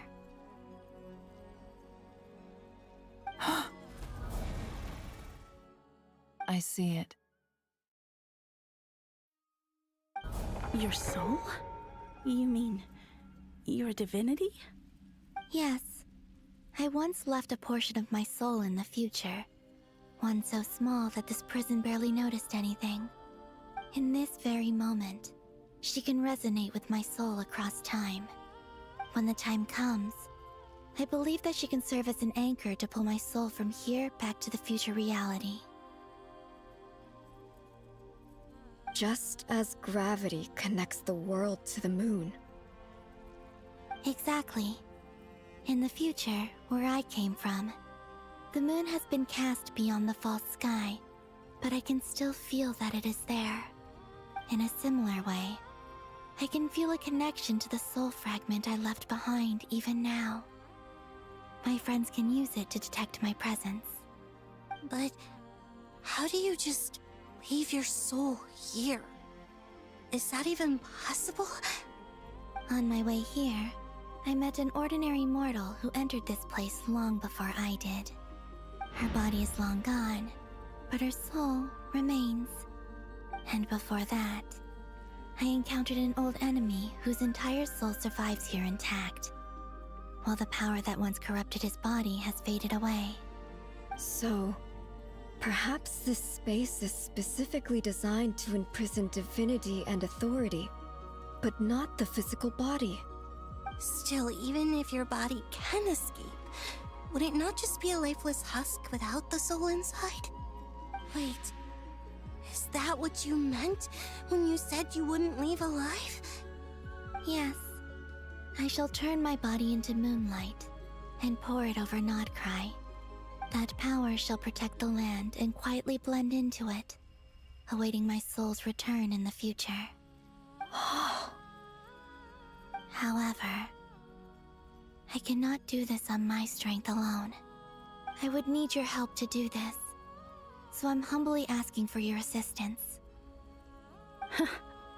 Oh, dear sister, you need not be so formal. As I said before, we are but remnants of a bygone age. You, on the other hand, were born alone in that distant future, and you have walked a long and lonesome road since then. How could I bear to let your story end here in this dungeon? Don't forget, we are your sisters, your family.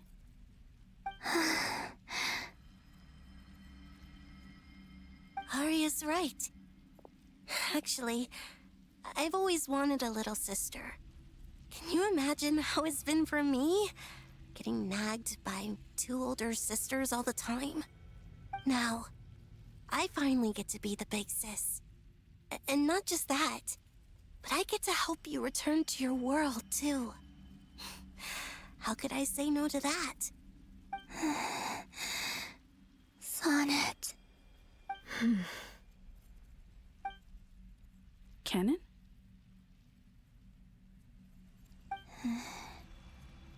I'm sorry. I know this is a bold request. The Frost Moon is rightfully yours, and it remains intact. Oh, no, please, don't misunderstand me, Columbina. I was just thinking back on the years that the 3 of us once spent together. You cannot imagine how happy I am to hear of the future world you describe. The Frost Moon Scions, your lovely, kindly friends.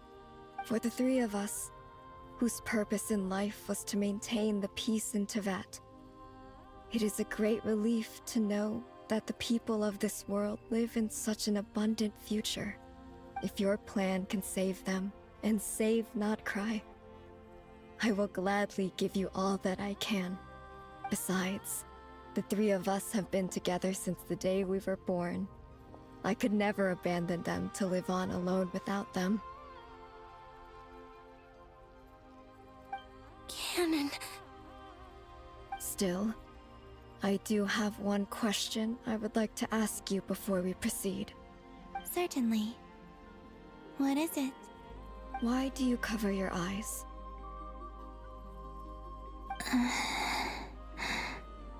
Yeah, I was curious about that too. But it seemed personal, so I didn't want to intrude.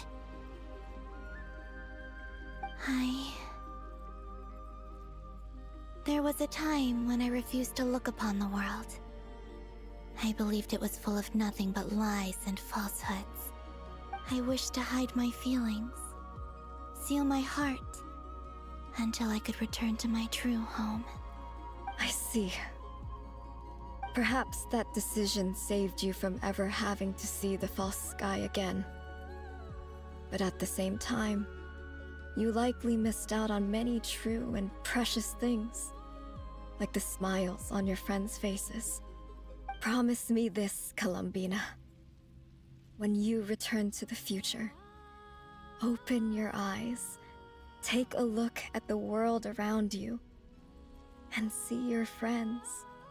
I'm sure that you know this already, given that you long to return, but that is your true home. Give me your hand, Columbina.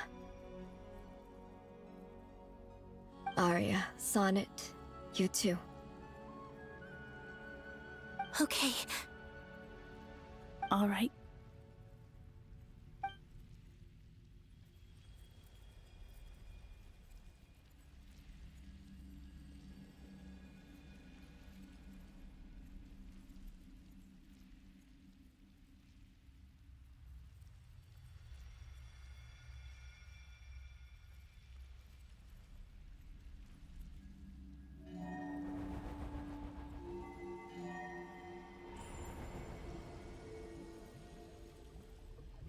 We once were the song sung for eternity, but now it is you who must continue to sing.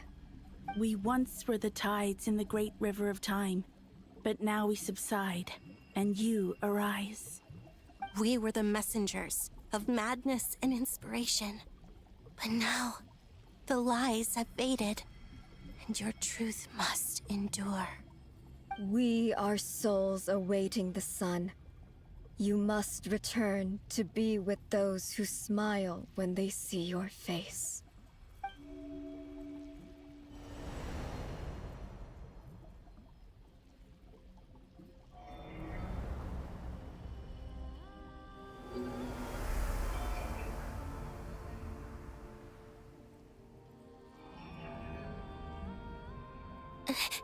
Is it done?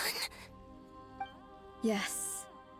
We have transferred the authority over all 3 moons to Columbina Hyposelenia. From this moment on, she is the Tri-Lune Goddess, the one and only moon goddess of this world. Holy Infinity Gauntlet, bro.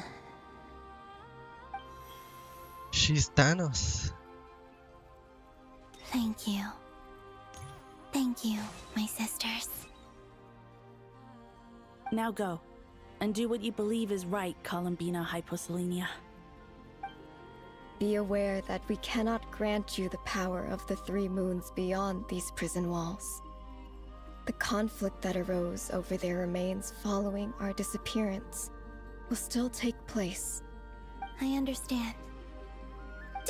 Sisters, oh, my body, it feels... Now that we have given up our power and authority, our bodies are merely mortal shells. This prison is dissolving them as we speak. It's okay, Sonnet. The end must come for every god, just as it does for every human. That's all this is. The final destination of our lives. Canon and I will be by your side the whole way. We have one final request, Columbina. Could you use the 3 moons' power to send us back into the real world? Now that we have lost our powers, I doubt this space will seek to hold us further. It's just... we would like to spend our final moments together in the only place we ever called home. Of course. Gladly.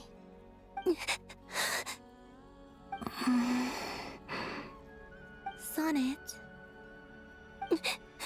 Yes? Don't... I wish I could tell her not to give in to the abyss. Not to be afraid. But is this really what I should say at this moment? Don't forget. I'm so glad to have a big sister like you.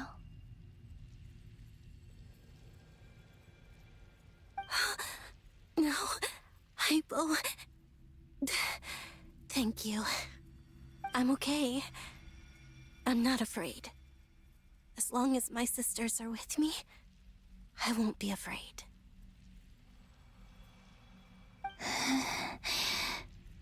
It looks like this is goodbye, sisters. Goodbye, Columbina. Take care of this world in our stead. I will.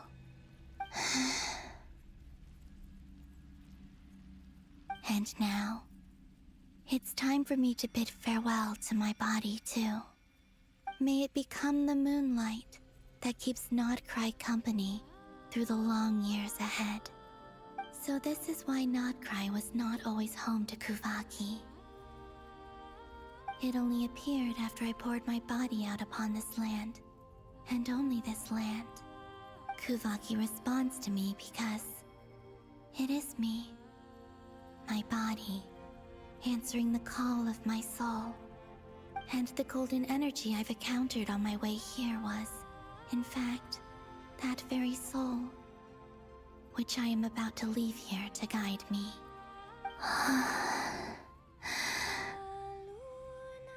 power Trilune, eternal moonlight.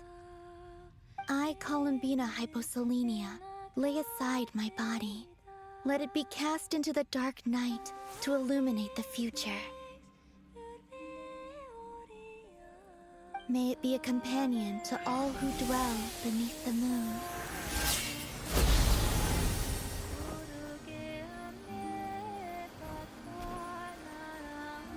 Until the time comes for me to return home.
Damn.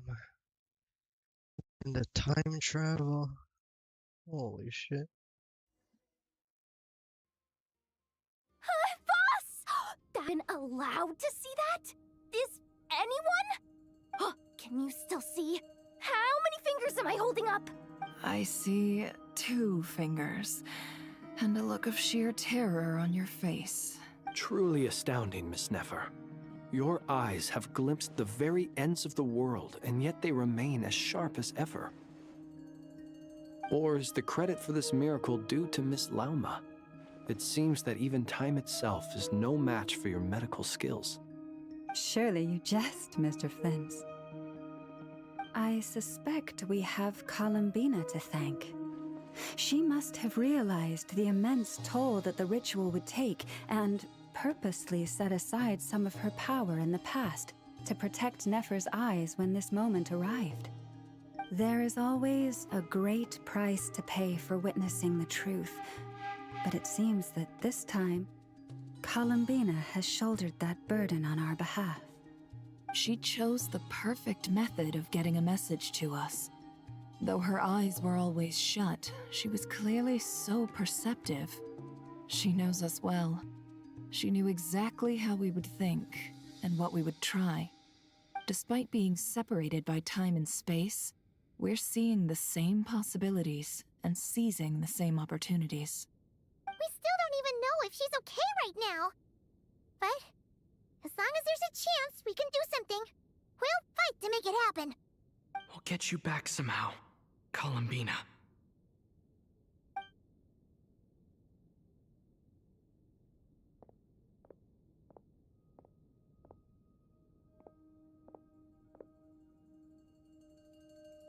Well, based on the information we now have, let's figure out our next moves. Thanks to these gentlemen, we have a much clearer picture of the situation with Dottore. The civilian population has been moved to safety, so we no longer need to hold back. Miss Androne, how are the calculations going? Where's Hat Guy? So far, so good. I'll keep seeing how far I can push the system, though. Can't have Hat Man being powered down for nothing. There's still a long road ahead. Where should we begin? Everyone exchanges looks, then starts discussing a plan of attack. The battle ahead is filled with unknowns. No one can say how strong Dottore's No one can say how strong Dottore's grasp of the Three Moons' power is.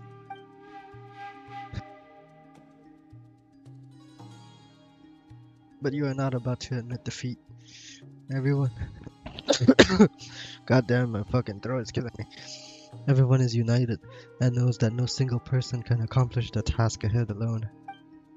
Your only chance of victory relies on everyone working together, and just maybe, as a team, you can reach the moon and bring your long-lost friends safely back home. Our plan is clear. Time Time is short, so let's get moving. There's just never enough time, is there? Time is the bane of my existence. Ugh. Anyway, I'm gonna get back to work. Alright, we'll do our part too. Time is indeed crazy. So much Yeah. time shenanigans. It's like Avengers Endgame all over again. Albedo's theory says that elemental energy can dilute the light realm's power, but I'm no expert in building elemental defenses. Sounds like something out of the advanced elemental theory section of the library. Whew.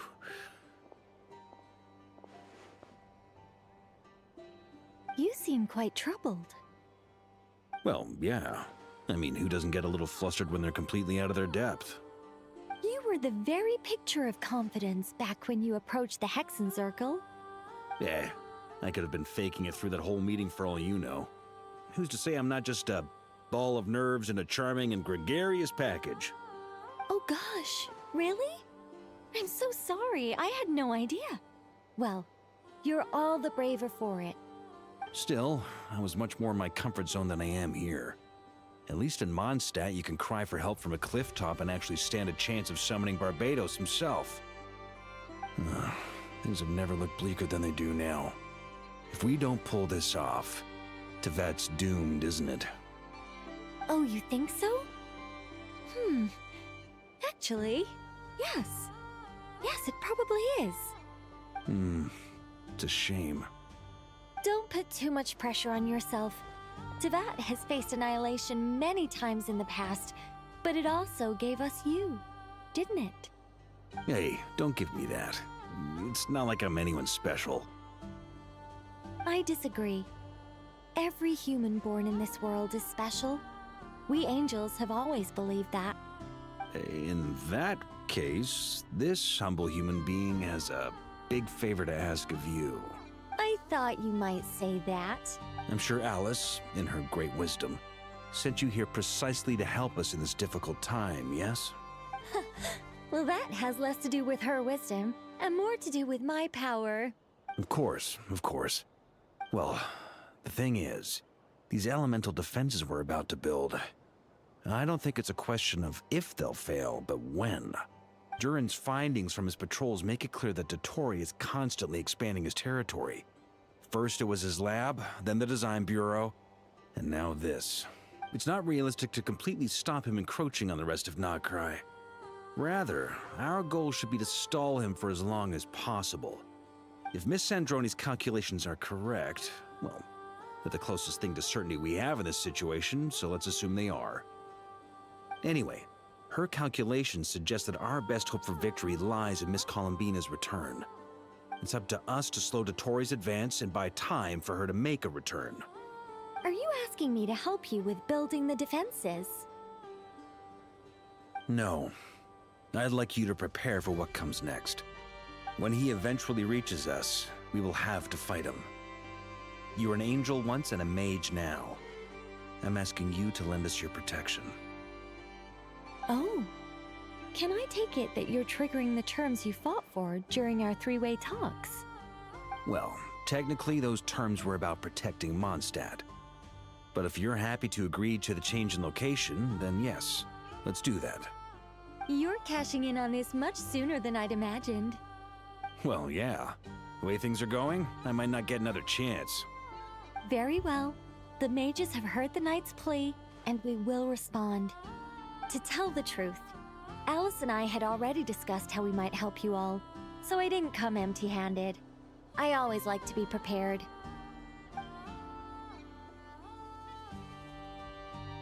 This is... wow. Yeah. This is great. Seriously, thank you. It's been many long years since I had a chance to dazzle humanity with a little divine intervention. To humbly serve as a reliable and responsible guide. Anyway, Knight of Boreas, please accept this gift in recognition of your great virtue. Go now. May the angel's blessing deliver you safely to your destination. What the hell?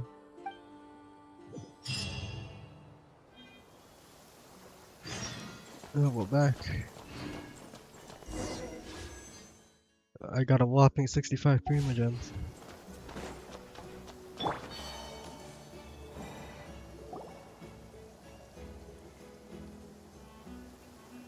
Ah, you're here. Sandrone! How are things going? Glad you asked.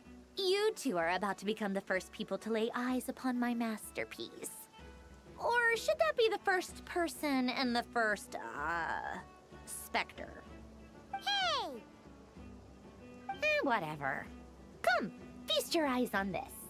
Wow! We've never seen something like this before! That looks impressive. This meter displays the progress of my formula. Currently, it's still making the most important connections. Once it's finished running, I'll deliver it right to your side. And then, we can finally bring Columbina back. What do you mean, deliver it? Can't you just tell us over the Dodo communication device? It'll just be some numbers, right? Ugh, you're such a greenhorn. This isn't the kind of formula you solve in math class.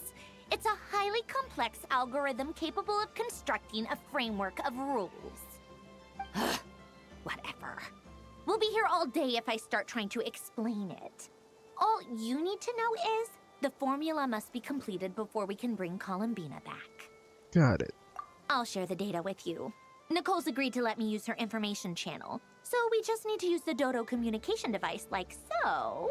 And... there. Now you can check in on my progress. Wow! Look at that! You're amazing, Sandrone! What the hell? About time you recognized my genius. Took you long enough. Anyway, that's all for me. You should check on the others if you have time. Make sure we don't have any weak links in the chain. That might sound harsh to you, but close supervision is a common practice in the Fatui. Not looking to catch anyone out.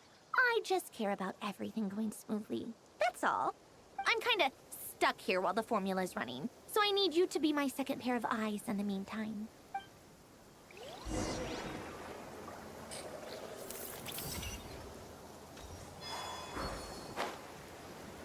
Oh shit, wings. Look, I don't have Columbina's wings. Guess that's the best we can do for now.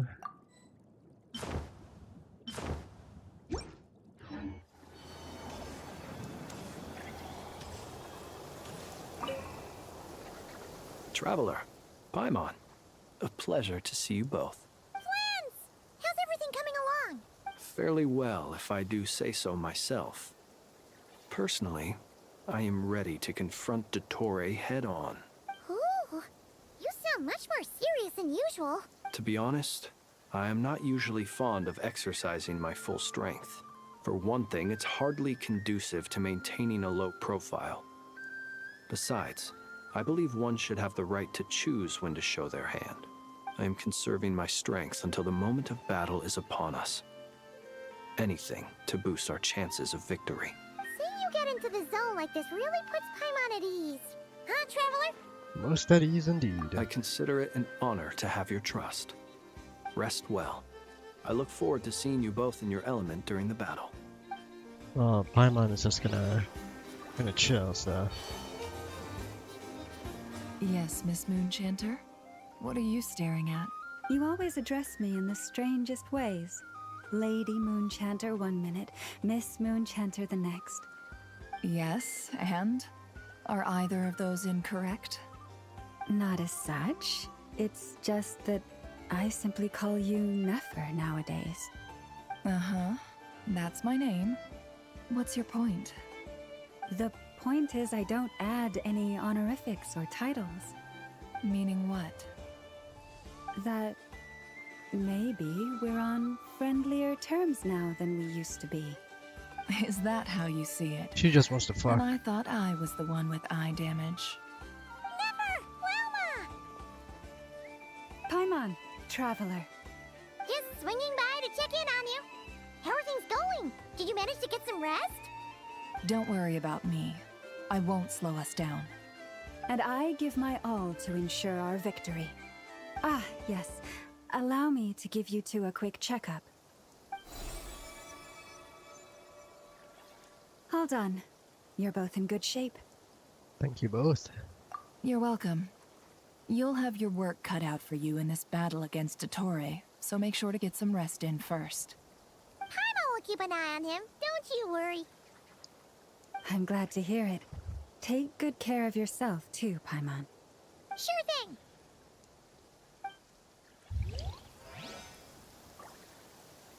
Don't worry about me. And I give my...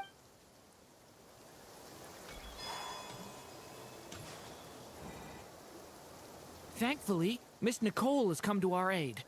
Nasha Town is now looking very well defended. Golden Flame. Yes, that's Nicole's power, all right. Based on the latest message from Grandmaster Varka, it sounds like they've reached an agreement. The situation should be more stable with her assistance. Everyone will have at least some degree of protection. Albedo! Durin! Hello there, you two. Are you well rested? Thanks for your concern. I'm doing alright. That's good to hear. As per the plan, Albedo and I will be in charge of Nasha Town. As Dottore's energy field expands, it's creeping ever closer in that direction. But we will do our best to hold our position. We fought side by side many times before, and always with great success. I believe this time will be no different. So don't worry about us. Focus on fighting Dottore.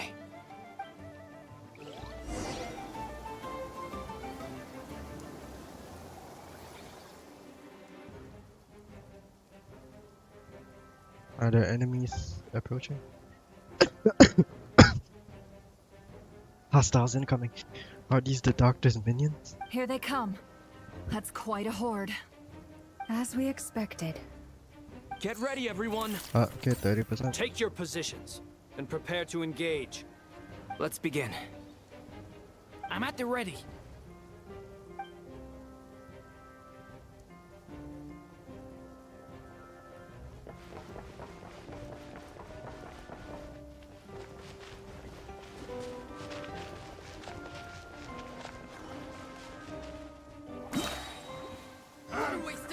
Your skull! Bombs away! Time for the big water jet! Hear the dark!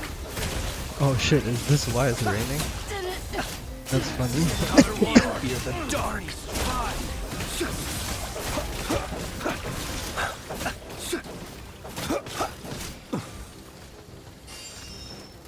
Observe. It's raining, so we don't have to rely on fucking Hydro MC's Hydro application.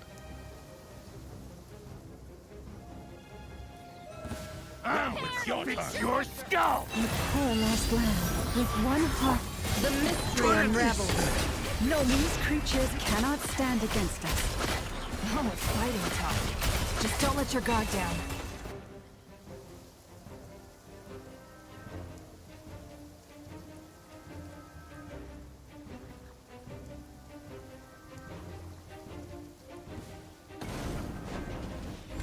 Witness my great undertaking.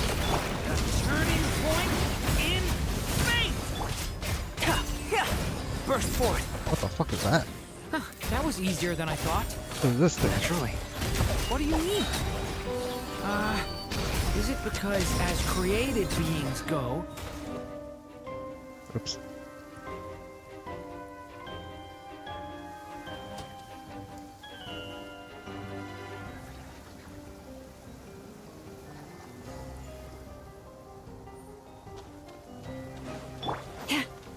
Forest, protect us. By the frost.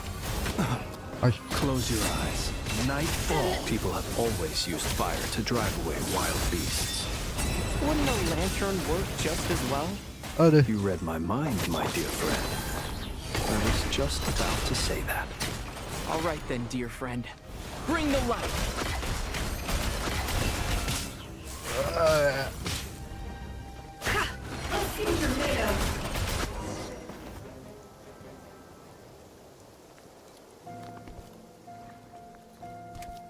Oh shit, he's here. You're looking well. I trust you've had a good couple of days. Dottore. It's actually a good thing, in my view. If the subjects of my experiment were to die prematurely, it would throw quite a wrench in the works. And so, I must thank you all for your resilience. We are no longer on the same level, but you are nonetheless worthy of my respect. A creator god should be merciful and gracious after all. And in any case, it is only right that before I end your lives, the world is informed of the arrival of their new god.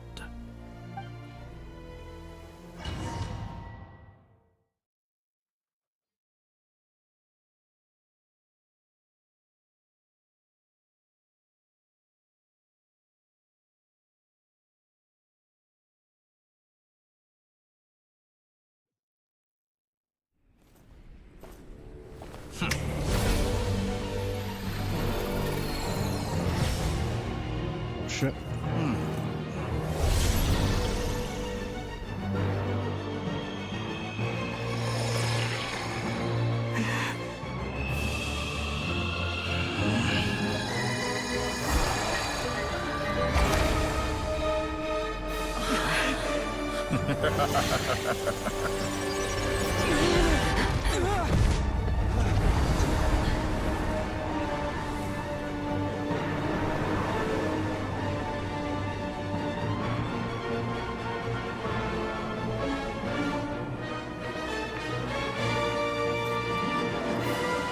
The experiment begins.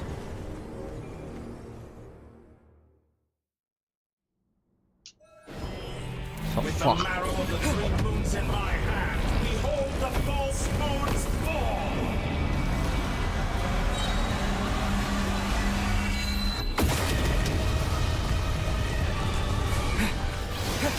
Wipe out! No more love. Oh, wrong character. Leave this place with one heart. Close your eyes. Be silent. Night falls. Did you honestly think that would hit me? That's dark! Be shackled! Found! Entry!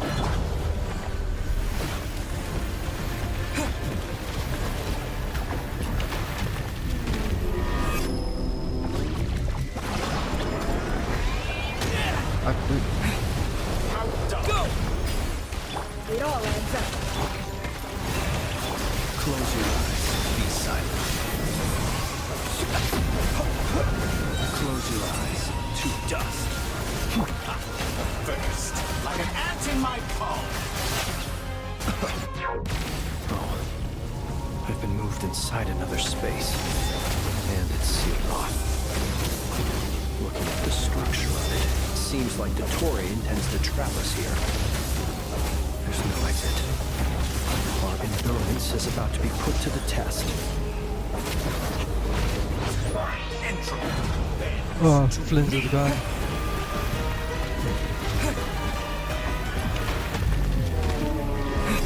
Oh, I hear a bit of like Sumeru in the music. Pathetic.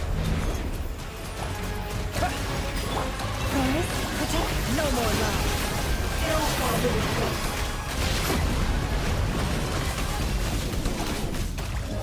Good. Keep it up. What the I'm fuck? shackled.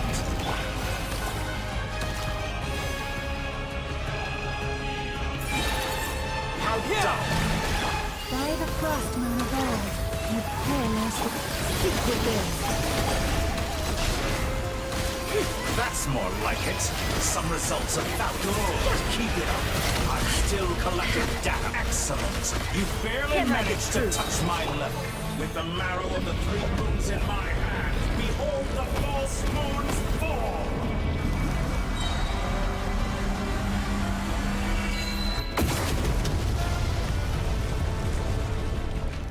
Tell me, where will you try scurrying off to next?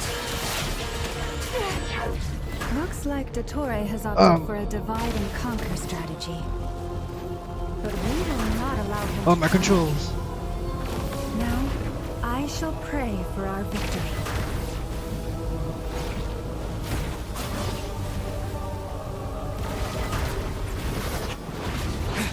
Entropy bends to me.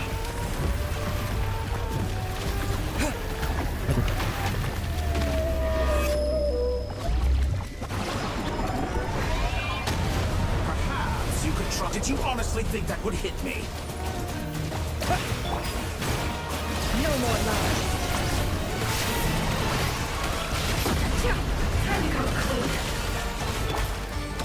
Be shackled.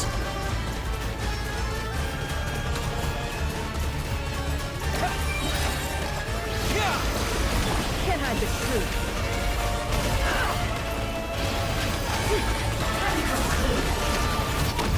The mystery unravels. Good. Keep it up. How dull. Moon's remnant. Hello? What the fuck? Oh shit. Be annihilated. That which cannot stand against me. Oh, unfortunately, what's this supposed to be? A knockoff version of the space Columbina got trapped in? There really is Yeah, no my control. way out. We'll see about that, Dottore.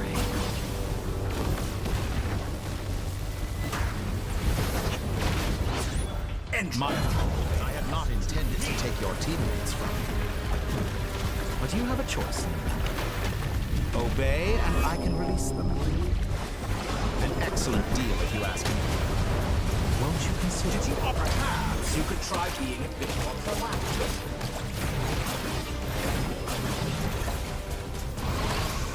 Go!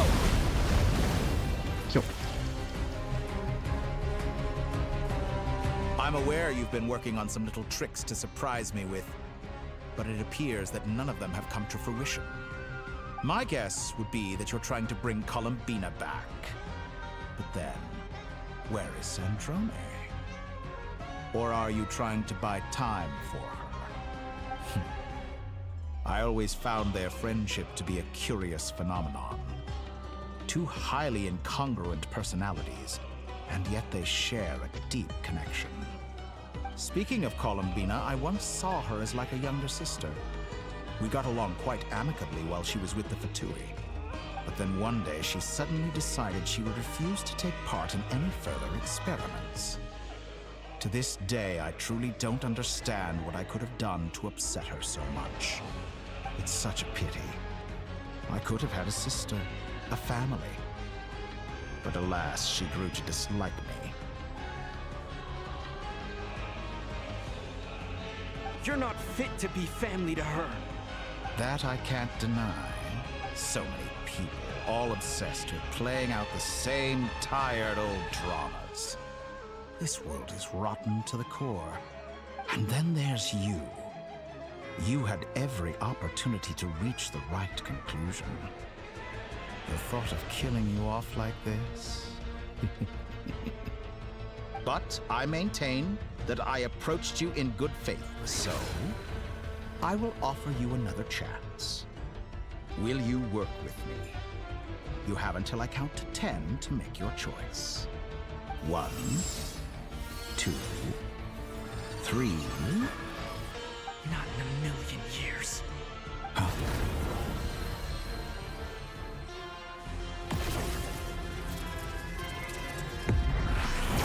Oh, Polonia.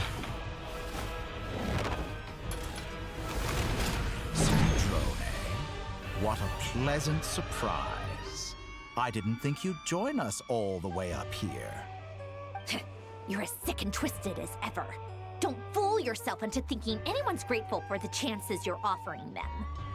Sandrone? But the formula hasn't finished running yet.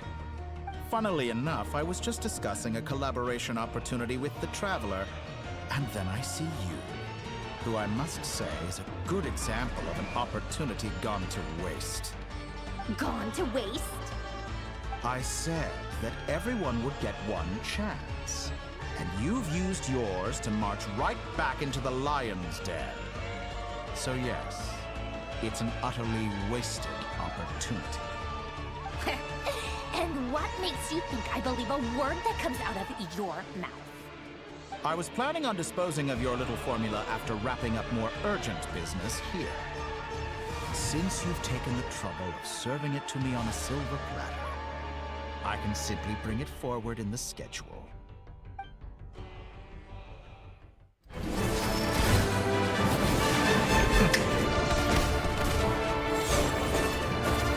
Fuck him up, Bologna. Oh, damn.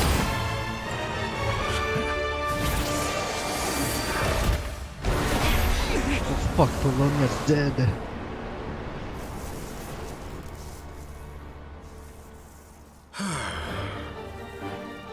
Is this your life's work? This piece of trash?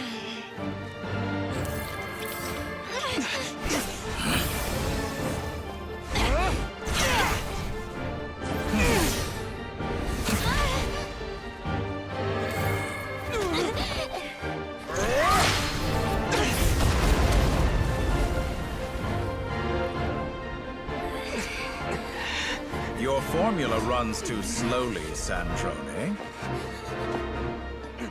You put your hope for success on others instead of fighting dirty. That is why you have failed. Now, whom should I slay first? Any volunteers? No one? How nice of you to leave the decision to me.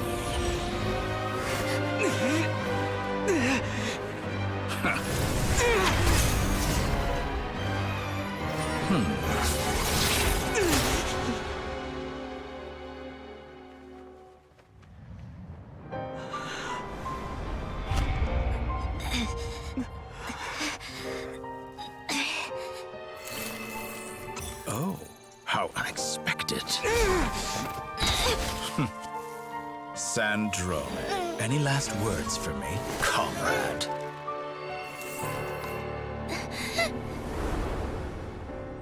Is there anything you wish for? Not really. But I've always known what I don't want. Go to hell, Dottore.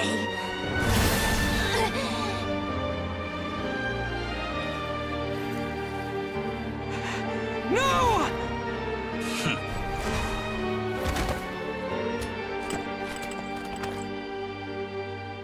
And now, you have failed.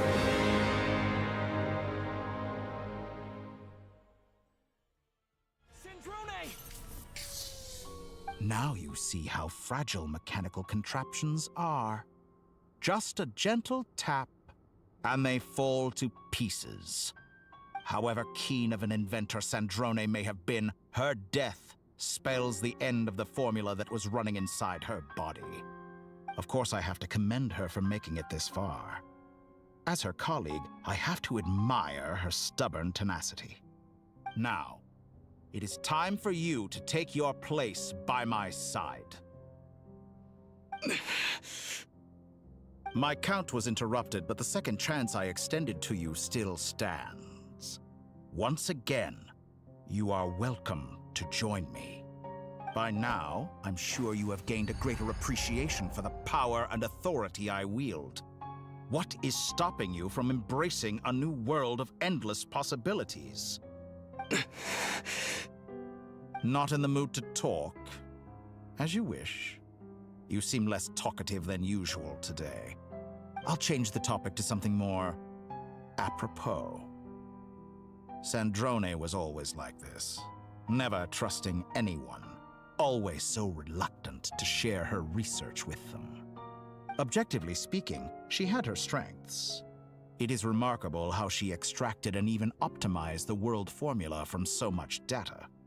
But her inability to trust was her undoing. Had she allowed someone else to monitor or run the formula for her, you might still have a chance at victory even now. But regrettably, she was a stubborn fool. As much as it pains me, she had to go. Dottore, maybe this is news to you, but people can change. Columbina surprised you when she escaped. And I think Sandrone would surprise you too. Change? You can twist the truth however you want, but I see it clear as day. You're the one who can't trust other people. Is that how you see me? By this point, what can you hope to do about it?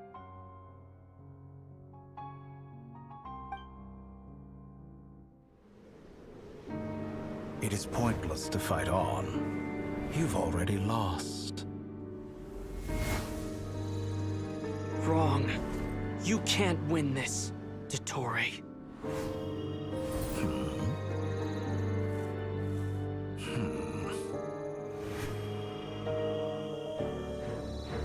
What? Oh no. They're pulling down a fucking moon from the false sky. My formula can get us 90% of the way. It will connect you to Columbina. Then, I will bring the formula's output to the Traveler's side. For the last 10%, do whatever it takes. Just bring the moon down.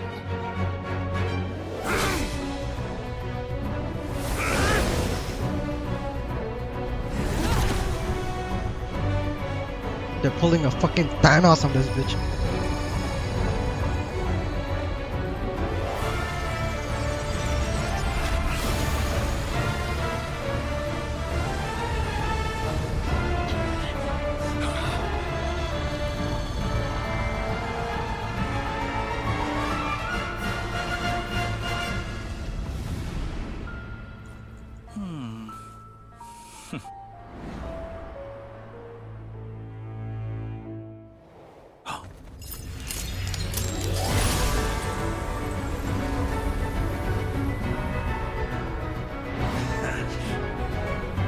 The moon will never be yours!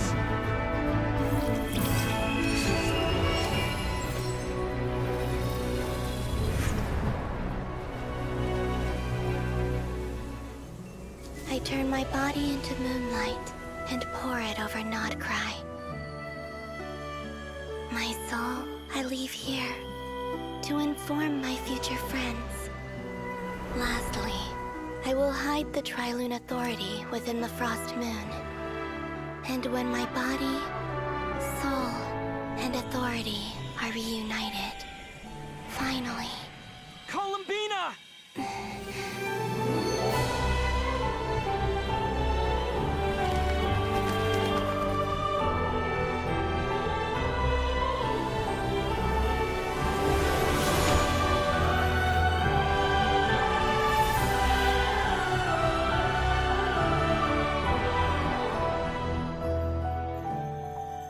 Holy eyes.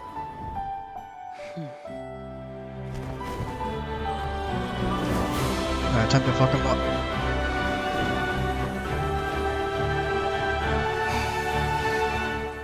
It's been too long. I'm back.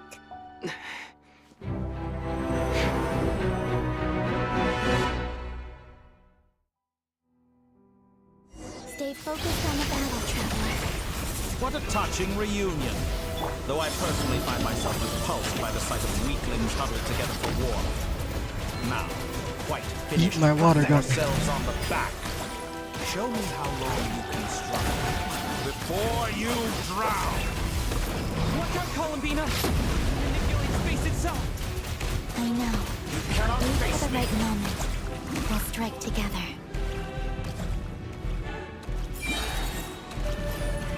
Wipe out! Go! And that's like this. Some results of valor.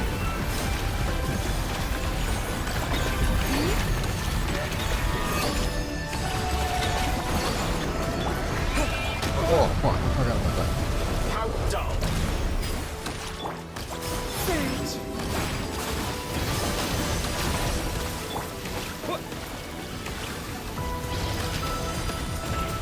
Go!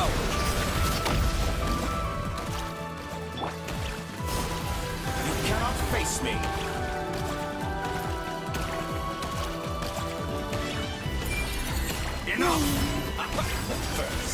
like an ant in my palm!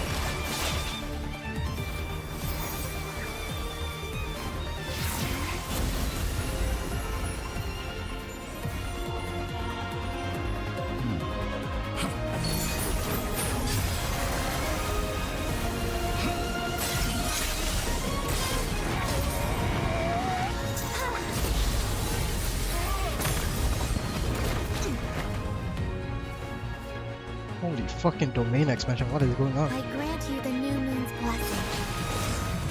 The new moon shines upon you. I am growing weak. It's over, Dottore!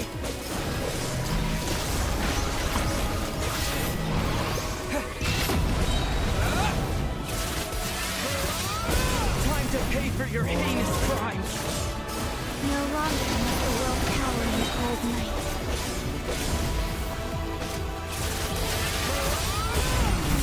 It's not yours to command! But the moonlight dispels the darkness. Oh, is she back?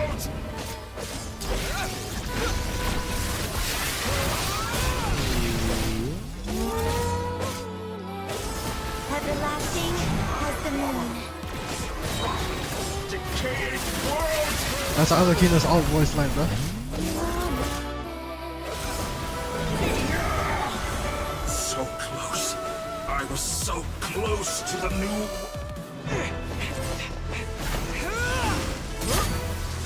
Willfully blind. How can you be so satisfied with your fate?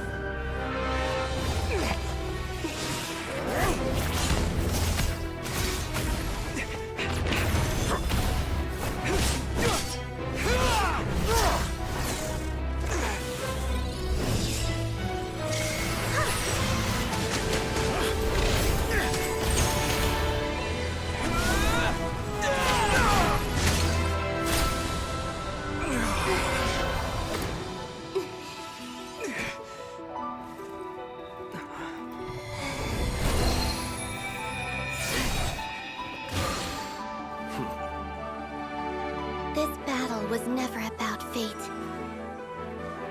It's about friends, family, and the home you stole from them.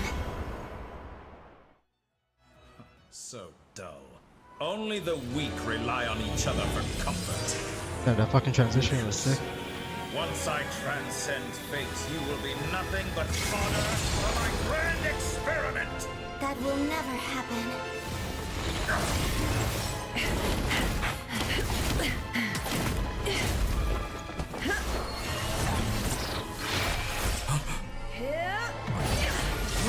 Wow.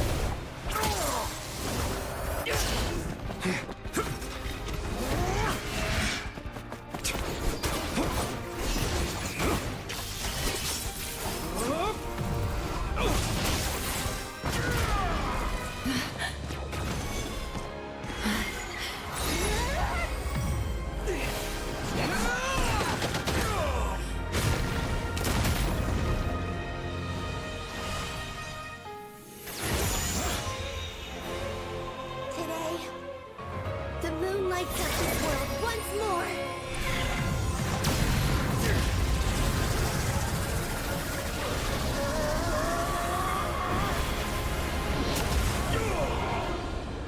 This loathsome world.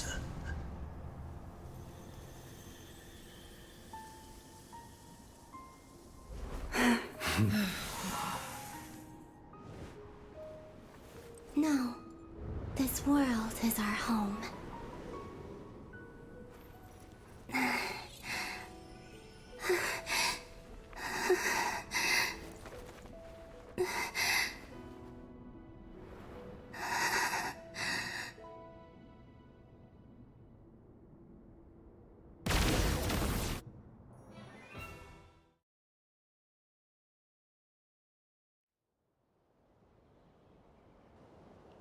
Absolute cinema.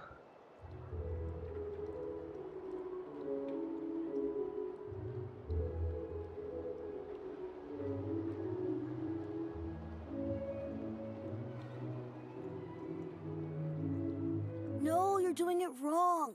The moon looks like this now. What are you trying, children? The new moon, Mom. It looks different than before, doesn't it? Also... Can I go buy a sugar sculpture today? Please? Just one? All right. I suppose today is a special day after all. Almost like a festival. Extra, extra! Get the latest Nasha Express here! Post-disaster report! Nasha Town reborn beneath a new moon! The voyage begins today! The future looks bright thanks to the League. Want a copy? I knew things would be different, but I didn't think that would include the moon. They say a new moon goddess has been born. A new moon goddess? Who's saying that? The Frost Moon Scions? I guess so. I'm not too clued up on the details. As far as I'm concerned, the moon's still in the sky and it's business as usual. Hey, since we've come all this way, shall we grab ourselves a free meal while we're here? Are you a convert now? Or are you just here for the free lunch? Oh, come on. What does it matter? After everything we've all just been through? That smells good. All right, that's it. I'm hungry. Time to eat. Come on!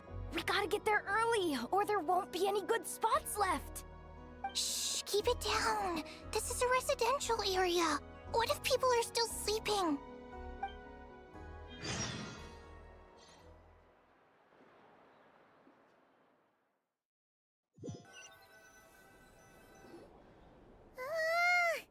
Why is it so noisy outside? Good morning, Paimon. It's okay. Paimon was pretty much awake anyway. It's been so long since we last had a chance to relax, huh? Feels like time is moving slower than usual. What about you? Did you rest well? Well enough. Somehow I wasn't as sleepy as much as I expected. Still winding down from everything that's happened? Or are you wondering how our friends are doing? Or is it about what Dotori said to you? A bit of everything, I think. But don't worry, I'm feeling okay. Okay, if you say so. But don't push yourself, alright? Let Paimon know if you need to talk. What we just went through was a lot. It's totally normal if you need some time to get back in your groove. Luonatar disappeared after Columbina came back. Apparently, she was part of Columbina's soul or something. Still, Paimon kind of misses Luonatar somehow. But anyway, you did great. So did Paimon. We all worked our butts off to contain this disaster, and in the end, we made it. So, chin up, Traveler. You should be proud of yourself. You're not usually this sharp when you've just woken up.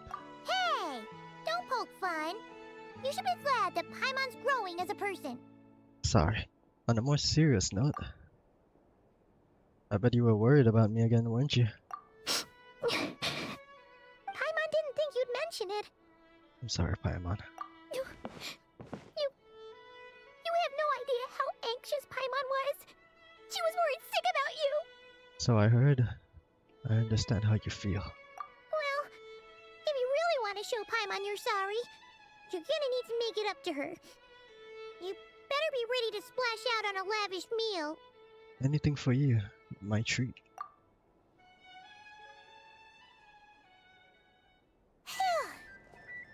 Okay. Paimon's full now. Are you sure? Snacks will be served shortly. Huh? Oh, well... Hey there, Traveler and Paimon! Good morning! Morning, Yehuda! Here for some breakfast? Oh, I've already eaten. Just need some water. I was mostly worried you might forget what day it was today. So, I came over to remind you. Careful there, Paimon. Too much food will make you drowsy. Don't let anyone catch you hiding at the back and nodding off during the League meeting. Yeah, she'd probably be saying that to The Aino. League meeting? She's the baby of the group, if anyone. Will there be a bunch of legends there? True. The League of Legends? You know, Okay. I'm surprised that all these competing groups are actually coming together to try to solve things together. Definitely a first for Nodcry. Well, nothing like a region-wide calamity to bring people together. After that, surely even the most self-interested people have to realize that going it alone isn't worth the risk, right? Try telling Boss Neff that. She's not exactly convinced that people are gonna get with the program. Really? But if she's so pessimistic about it, why'd she agree to be the Curatorium's representative in the League? Probably 'cause even though Unity sounds like a pretty far-fetched idea, the benefits it would bring make it worth a shot. I think things will work out, though. I swear, Nodcry feels like one big family now with everything that's happened. More than it used to, anyway. Paimon's with you on that one. And it seems like plenty of other people agree, too. Just listen to the bustling streets. All right. Everyone's been rebuilding these last 2 weeks, and the evacuees have been coming back in droves. Life's slowly returning back to normal. Which means my workload's probably gonna shoot back up. Were you about to head out? There's still some time before the ceremony begins, you know. Yeah, we were gonna take a stroll around the square and say hi to some friends first. Sounds good. See you later then.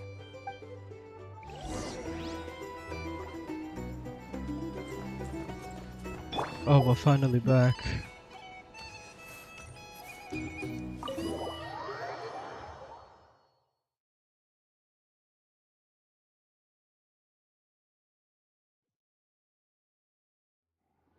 Oh, Please we're going accept straight. today's boon. Hey, Nefa, you're back. Have a nice day. Are Paimon's eyes deceiving her? Or is that Inefa handing out food for the Frost Moon Scions? Hello there. Would you like a feast of the moon, along with some snacks of the day?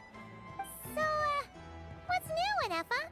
It was only a few days ago when we last saw you, but it looks like you've joined the Frost Moon Scions in that time. And I know too? What are you talking about, Paimon? We're just here to help. Duh. In the wake of the disaster, it's all hands on deck. We responded to Lama's request for support. At times like these, the smallest good deed can inspire others and help them through the hard days ahead. And we're using eggs and heating tubes to make that a reality. In true Kamkake Craft Shop style! Great work, I know. Enough! Did you hear that? The Traveler said I did good. The Traveler! That's because it's true, I know. Proposal. If you can resist eating today's dessert, I will provide you with compliments, too. No way! Well, that proposal got shot down quickly. I need something to get me through the hard times too, you know. Mom! Yes, dear. Go right ahead. Excuse me. Could I take a photo with the robot lady? She helped us get safely out of Nodcry, and she helped us get back home too. She's the best. Of course she is! And since I'm the whiz kid who built her, that makes me even better than best, right? But you stole my snacks though. Oops. Shall we move to the open space near the center? The view there is better. I'll take the picture. Thank you! Aren't you the better pick for this job, Flint's? You underestimate yourself yet again, Master Ilua. Not at all. I rarely come by Nasha Town. I don't know any of the big shots here.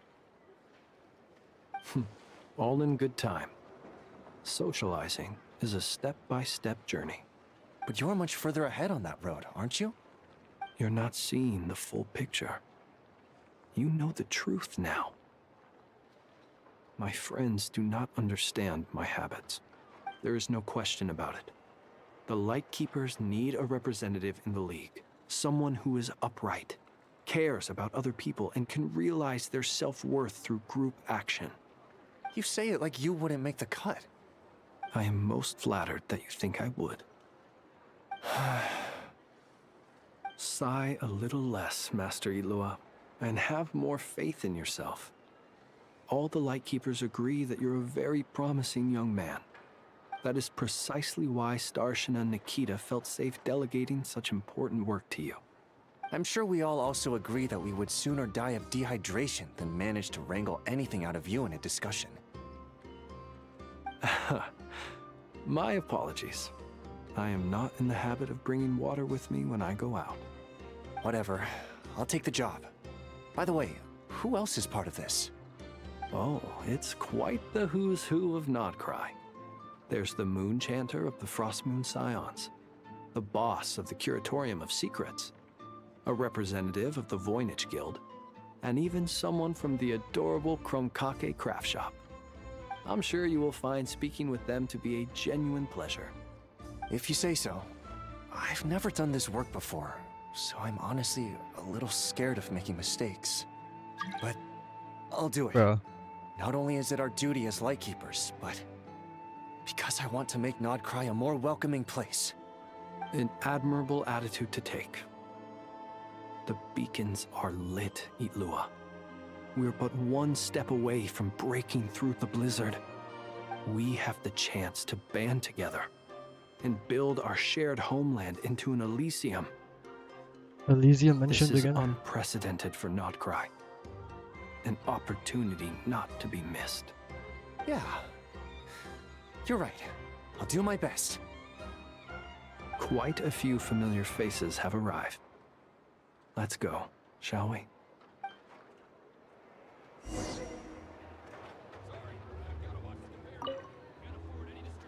You look so cool when you fly, Miss Robot, and when you use your spear, too! And even though you took my snacks, it's pretty cool that you can build stuff like this. You've got so many inventions. It's amazing! Also... Micah, we need to go now. 1 second! Please take this feast of the moon, as well as some snacks. Share them with your mother and your lovely family.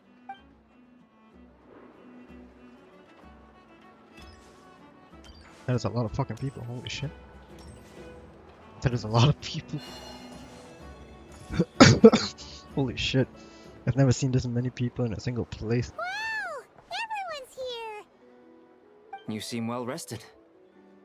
I know no one's asked, but I'm sure you all want to know, so let me just say, we're doing great. Thanks.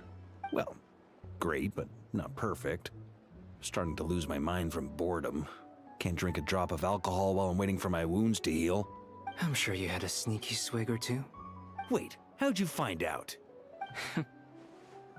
I'm sure you must be missing Mondstadt after all these years away, Grandmaster. Yeah, you could say that again. Every time I get news from Mondstadt, it makes me want to go back and see the place for myself. Honestly, once things are wrapped up here, I think it'll be time to head back home. Hey, looks like someone's taking the stage. Can everyone see okay? Anyone need a boost? Maybe Paimon. I'll just listen from the back. It's fine. You're taking this pretty seriously, huh, Durin? Well, it's not every day that I get the chance to see how people speak in official settings. Soak it up like a sponge. I'll make sure you get a chance to practice for yourself later down the line. Actually, I know just the thing. You can debrief the Knights of Favonius for me. Mr. Varka, are you forgetting that I'm not a Knight of Favonius? I can knight you. Any particular title you'd like? Is he joking? I really can't tell. You'll have to figure this one out for yourself. It'll be a good learning experience. It is my honor to host the opening ceremony for the League, and to have this opportunity to speak to you all in my capacity as Voynich Guild representative. Could this person also have been pushed onto the big stage by the real big shots? Guess I'm not the only one then. We come here today, having weathered the trials and hardships of yesterday, and having learned from them the importance of unity and cooperation. All right, here we go. Uh-oh, looks like Aino's off in dreamland already. Wait, Boss is looking kinda drowsy too. What's up with her? The fuck you mean, Yehuda? Get this speech over with already. Never fought a Nodcry fucking is our god home, yesterday. the land we rely on for survival. And as we chart a course for the future, may we persevere through the storms ahead as we sail towards a new era of prosperity, freedom, and hope.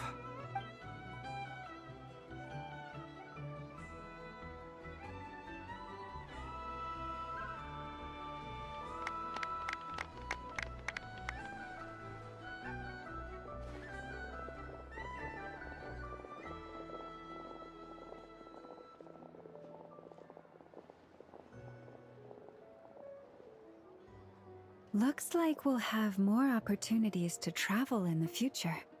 I'm sure you'll cope, Lady Moonchanter, given how fleet of foot you are. Unfortunately, I suspect I'll be too busy at the curatorium to act as your host. We have a busy schedule, not to mention an international network of contacts to manage. It'll be all right. I'll just check your schedule with Yehoda well in advance.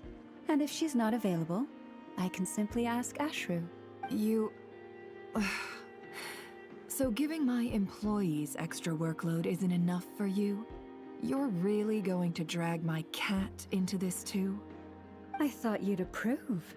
Aren't you forever increasing your employees' workloads? That's a bold statement. Are all the Frost Moon Scions feeling more audacious now that your moon goddess has returned? Columbina's return has brought joy to all who care about her. That includes both you and me.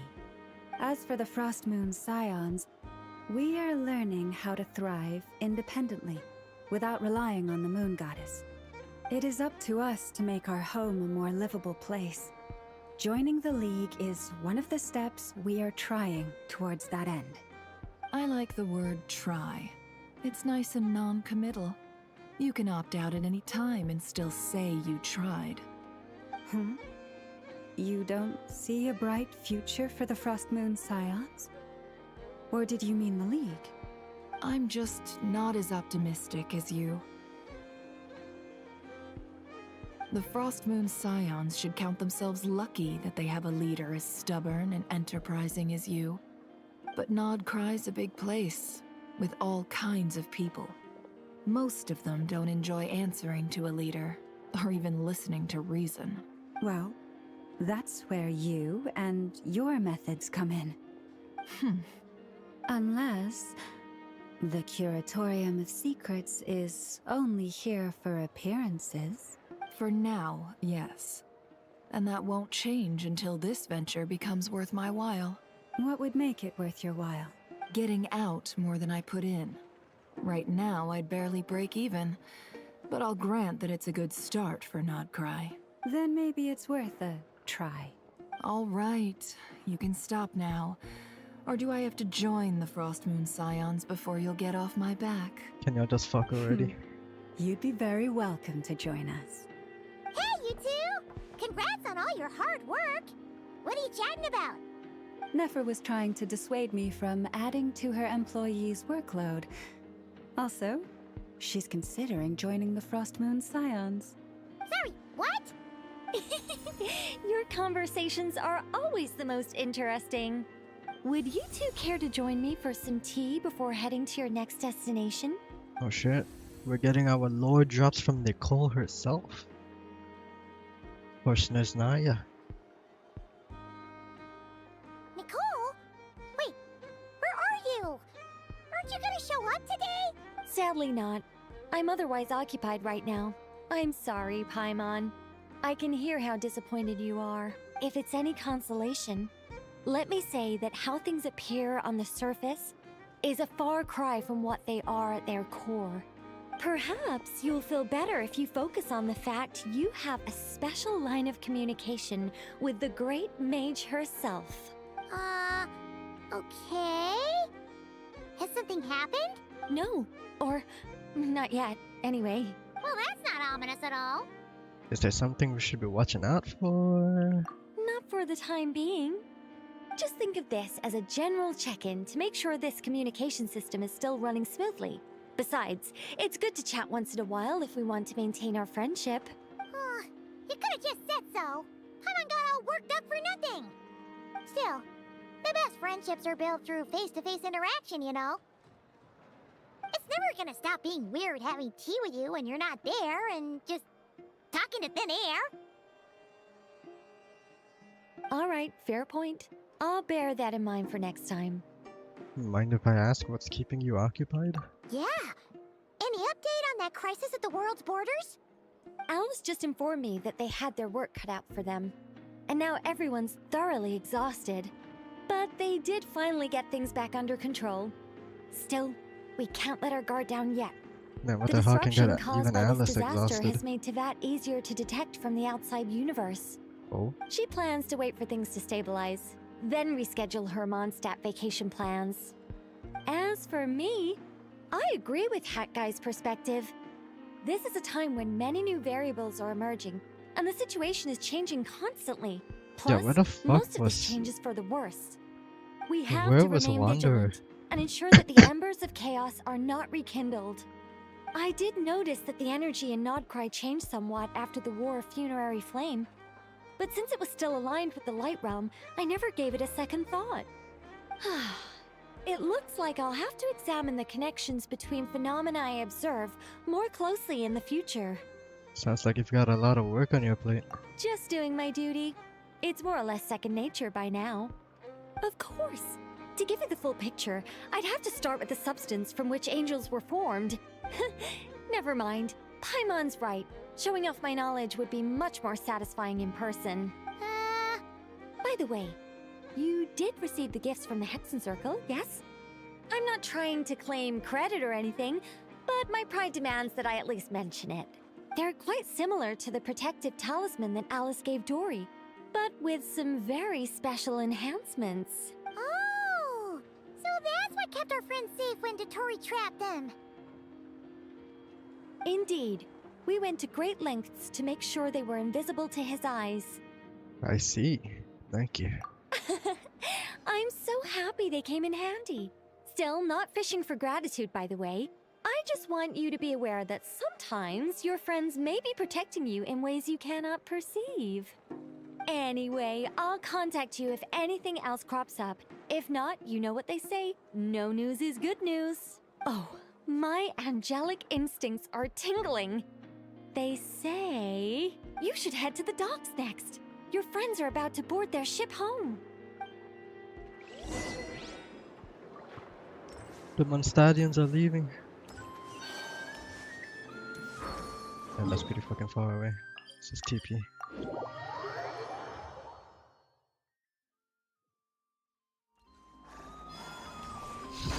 Hey, Hat Guy's back.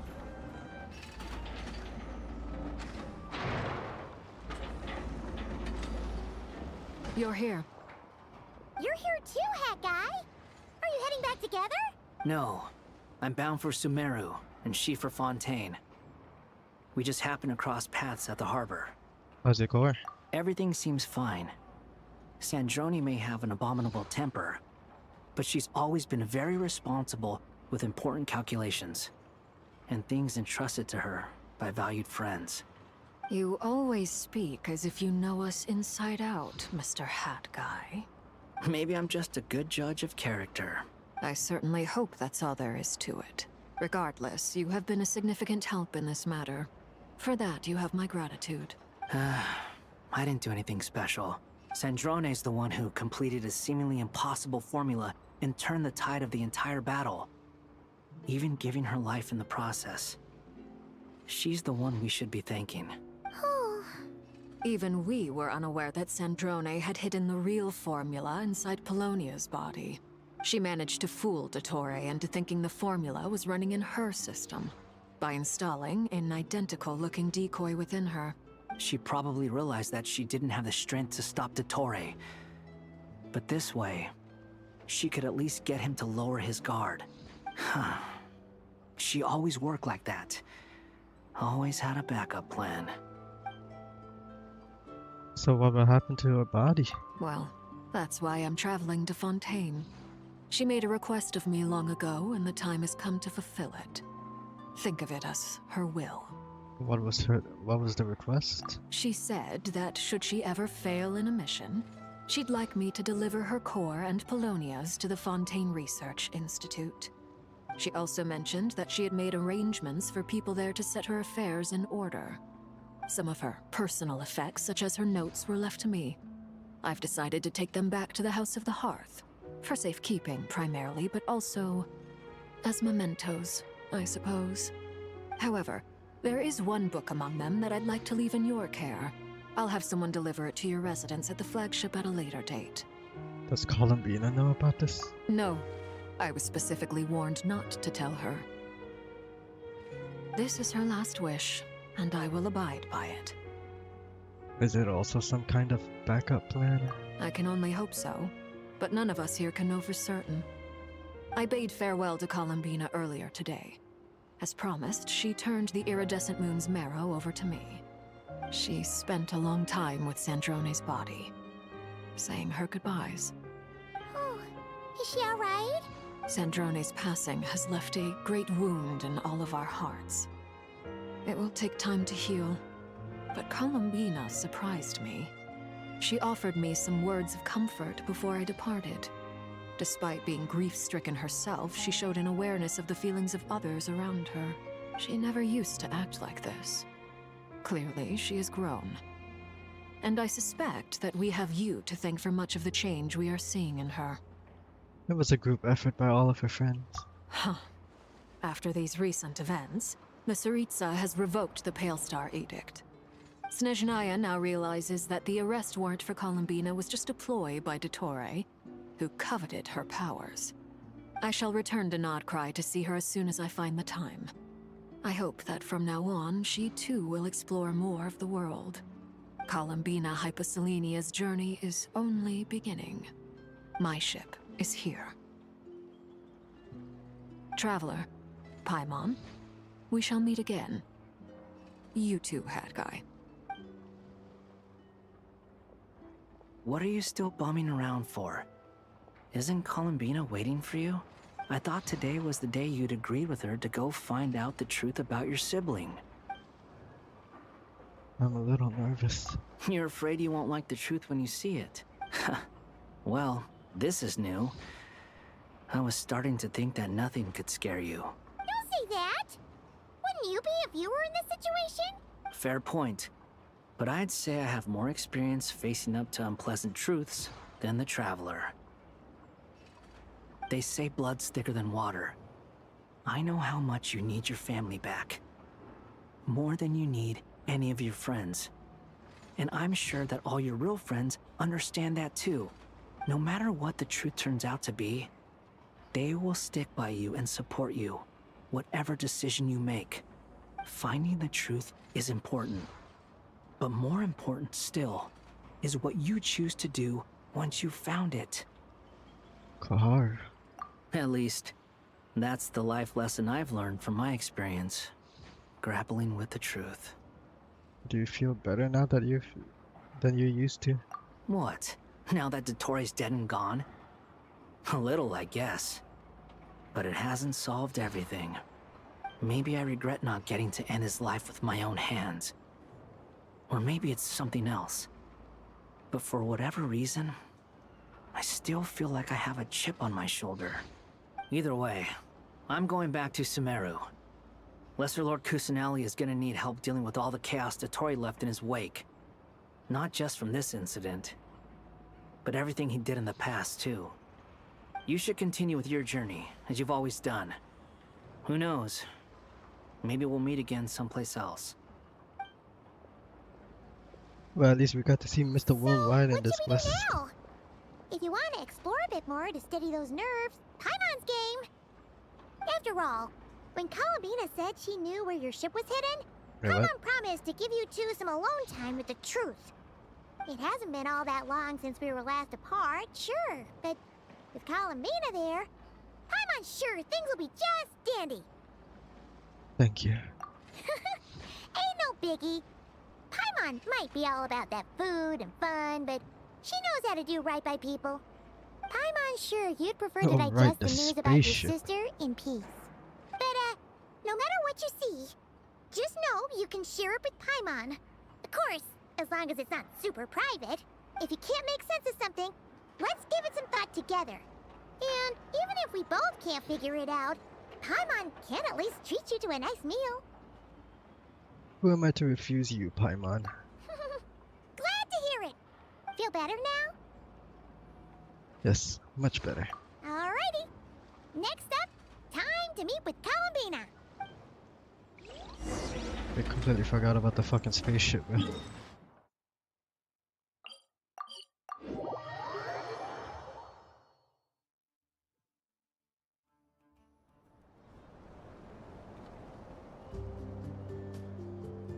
Columbina, we're here! can't quite believe we're meeting out here.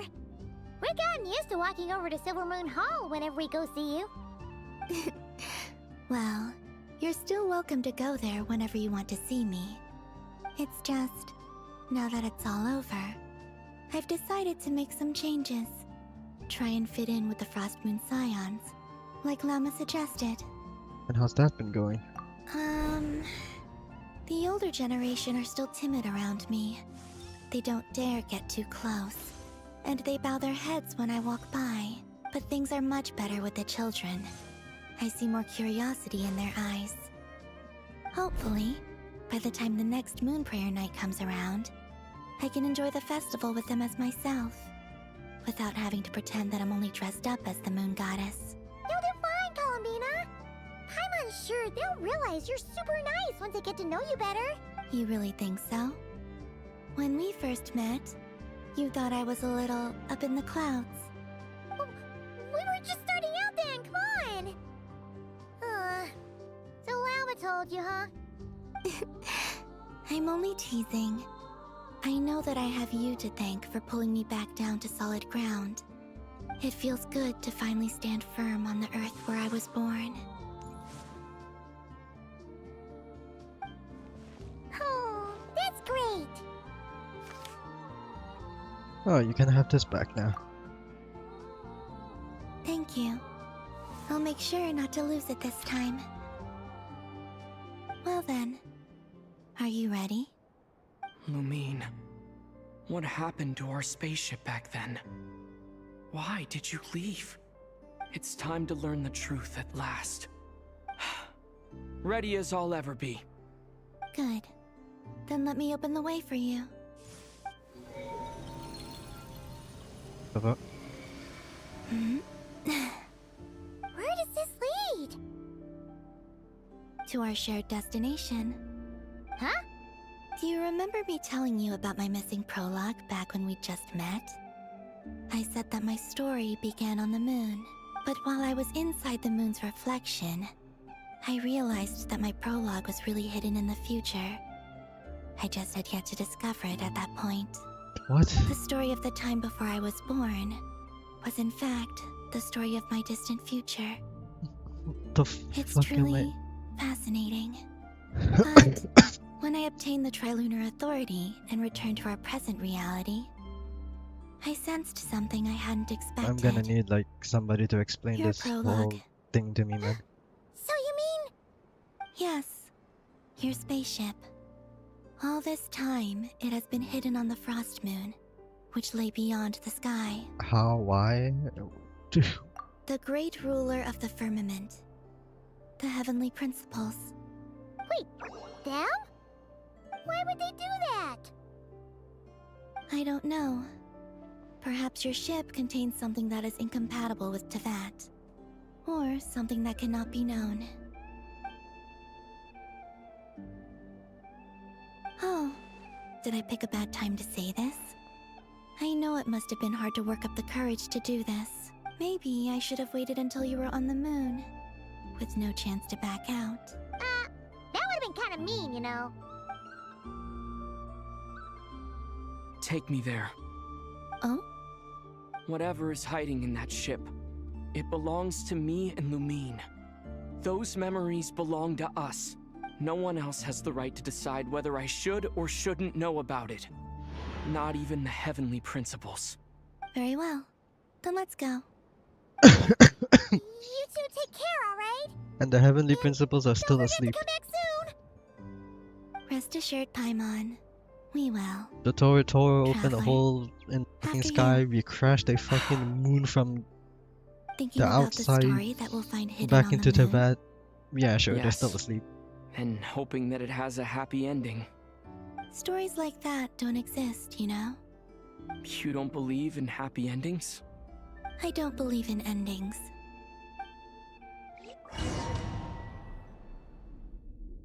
So we're going to the fucking moon? Where am I? This is the pathway I built between Tevat and the Frost Moon. The moon is very far away from us, so it could be a long journey. Oh shit.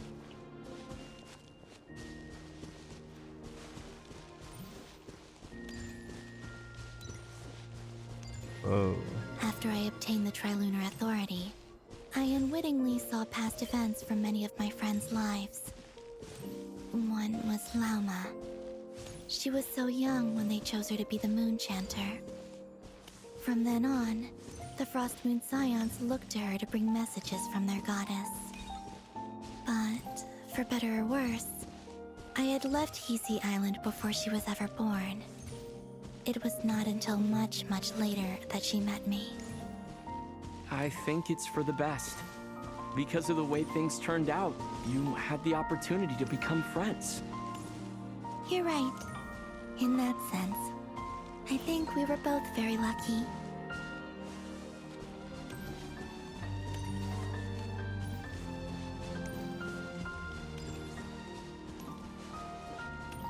Nicole.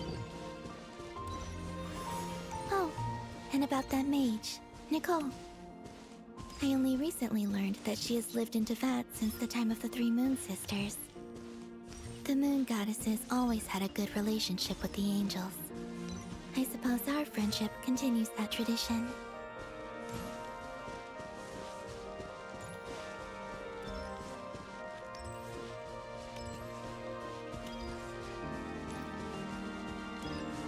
Sandrone lore. And then, there's Sandrone. I never knew that much about her, beyond the fact that she was created by someone called the Lord Artificer. She, too, suffered for a long time before joining the VIII.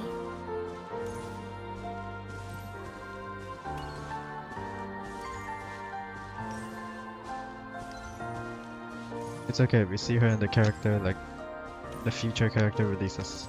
Come on, let's go. We know she's coming back alive.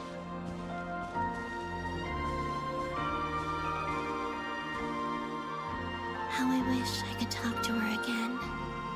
Even if only to hear her say nasty things to me.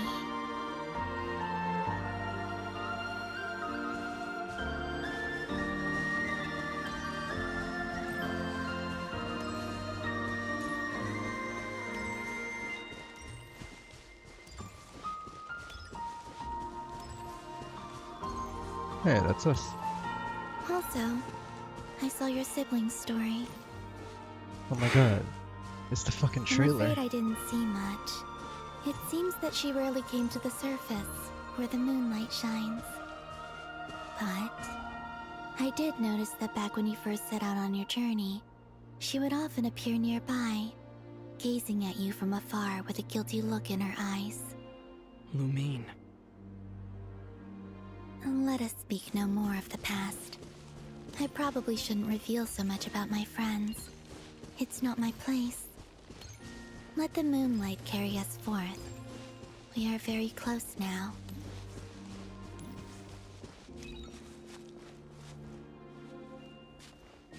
Oh, I can move in 3D now.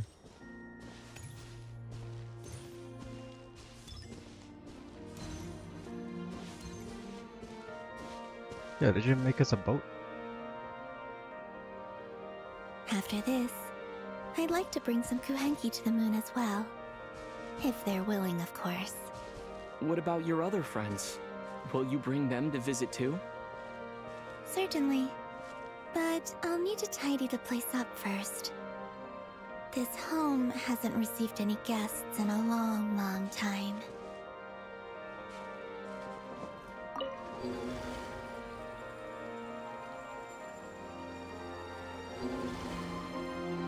I remember writing something similar with you on Moonprayer Night. I believe it was called... Dodoko's Whirligig. Yes, that was it. You asked me if I was afraid to return to the moon, and I said that I was. The idea that I had gained something precious, only to lose it so quickly. That frightened me. But I'm not afraid anymore. Besides, this time, we're traveling together.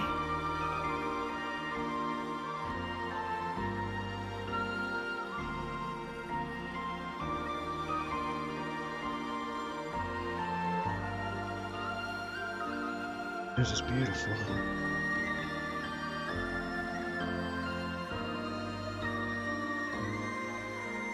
Can I move or? Oh, okay.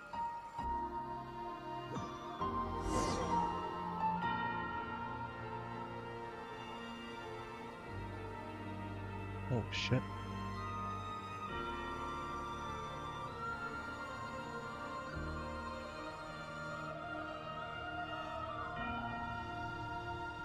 We're on the fucking moon. In my Genshin Impact.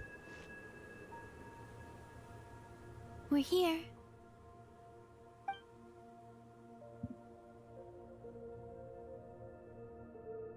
Over there.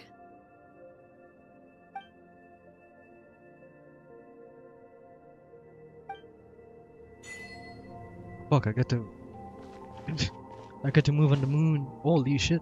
Look at that. Wow.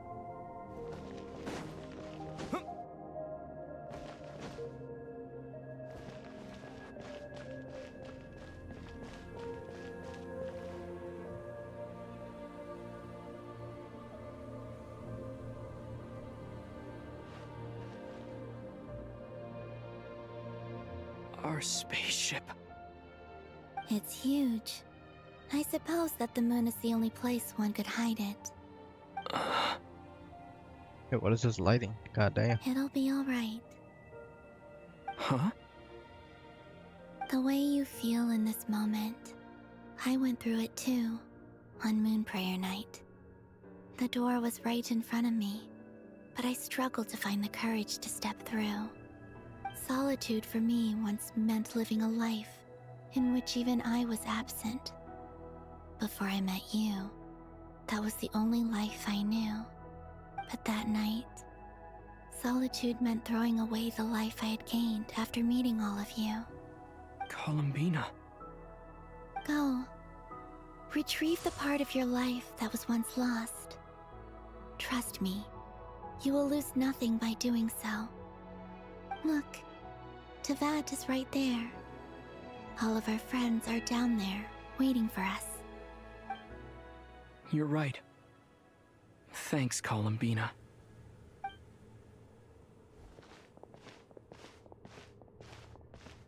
The music stopped. I feel like we're about to find something ominous.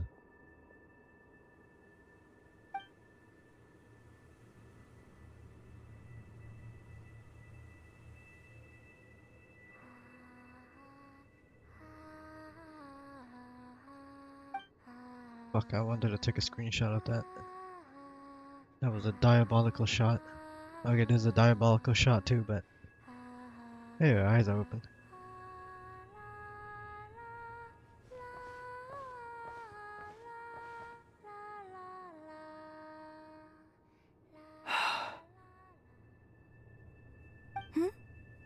Finished? Yeah. Why did you take your eye mask off? Well, since my return, I've decided to take more opportunities to see the world with my own eyes. Besides, I've always wondered how Tevat looks from the moon. And what do you think? It's beautiful. I could spend a whole day here just gazing at it. What about you? What do you think of the truth you found? I haven't looked at another person's expression in a long time, but... I think yours is saying... it was neither good nor bad? Keep this up, and it won't be long before you give Nephra a run for her money. Oh, I don't think that's going to happen. I'm much more used to sensing what's going on around me with Kuvaki. I think I'll save my eyes for seeing special moments I really want to remember. Damn, look at that. Wow. You can see Sumeru, you can see the chasm, you can see Fontaine, you can see Chunyu Vale, Petrichor. Bunch of unreleased shit all the way up here. I What read was the that? spaceship's flight Chunyu Vale? logs. I always assumed that this was my first time in Tevat. I thought that Lumine and I must have been hibernating in space for centuries on end. but the No, that logs was just show fun that too. our Never spaceship flew over the skies of Tevat once before. A long, long time ago. Flew over? So you didn't land? No, the ship barely came to a stop before flying on again. After that, it continued traveling through space for a long time. Some of the data is corrupted, but I suspect that it kept flying for thousands of years. It was only after that that the ship made a forced landing in Nodcry. When Lumine found me, she came from outside the ship. Could this mean that she left the ship long before I did? Maybe even during our first pass over Tevat. Are you alright? Yes, I can feel that the truth is coming together, one small piece at a time. I remember Lumine telling me that when she first arrived in Conria, she could not recall the past. So this might be something that even she doesn't know. Here, I made some space for you. Your mind must be racing, and this seems like the perfect place to relax and clear your head. Oh, wait, there's one more thing. What is it? Wait here a moment. Is he gonna change into his new outfit?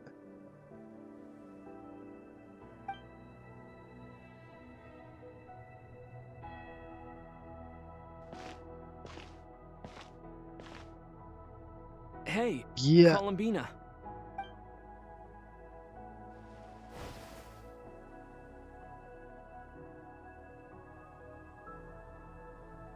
Damn, look at that hair.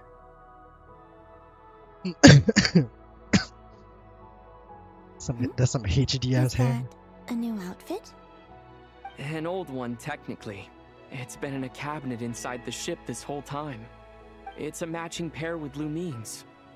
She always liked this set more. Huh. I don't think there's a huge difference. Huh? Really? Yes, it's still the same you.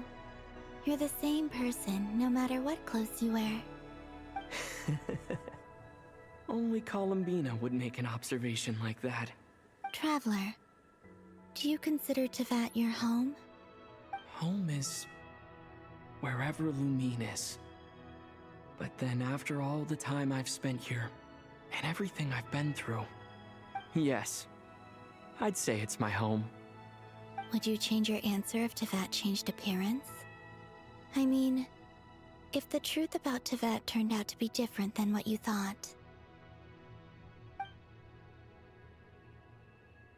I don't know, but I don't think so. The truth is not what matters most to me about Tevat. When I was first born, I longed for a home.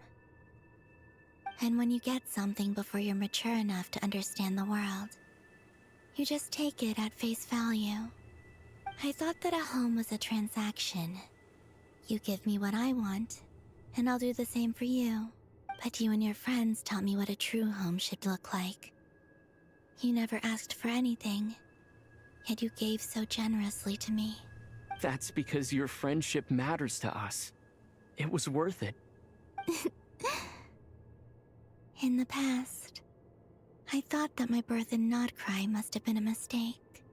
But after journeying to the distant past where the story began, I realized that it was I who chose Nodcry to be my future home. Jesus Christ, look at the lighting. God damn. This shit doesn't even look like Genshin. What the fuck? These graphics are insane. Now, I am glad that I made that choice. I'm sure your friends are just as glad. In fact, I intend to make the same choice today as I did back then.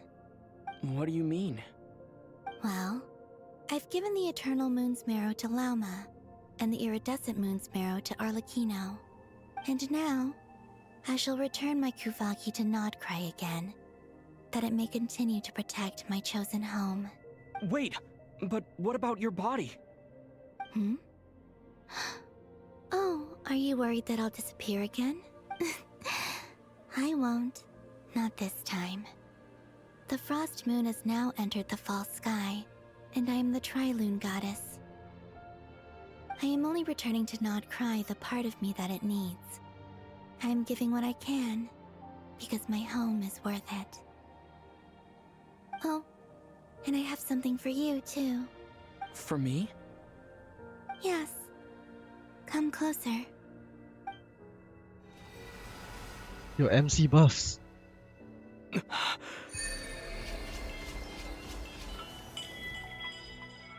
My god. When nearby party characters become protected by a shield, when the shield is replaced by any reason or when shield constructs are created, the traveler will receive 1 blade of archaic Petra.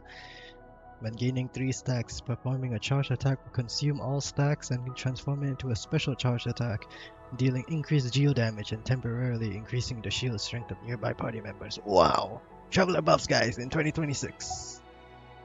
What was that? There's buffs! I lifted some of the restrictions this world placed on you. I trust this will help in your future adventures. My power. It feels like it's grown. I can use the elements more freely now. Thank you. This will be a great help. Did my base attack just increase? You're welcome. I see you as family, and after everything you've done for me, In fact, no. It's not because I owe you. It's because you're worth it. Damn. Here. This flower is for you.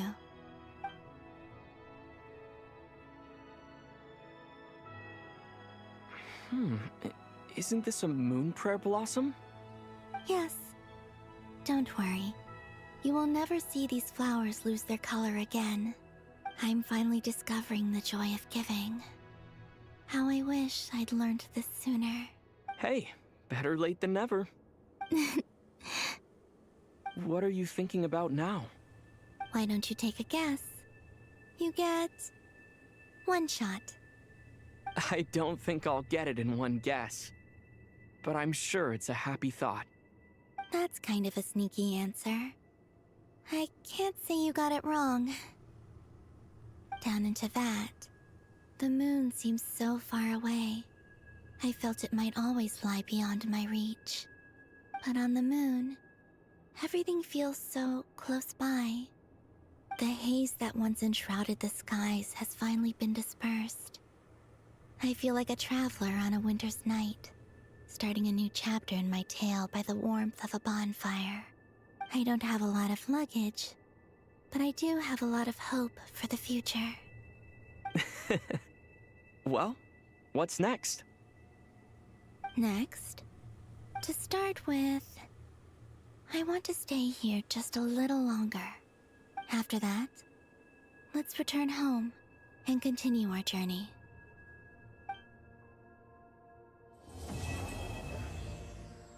Wait, where's my Snezhnaya lore? These clothes bring back so many memories.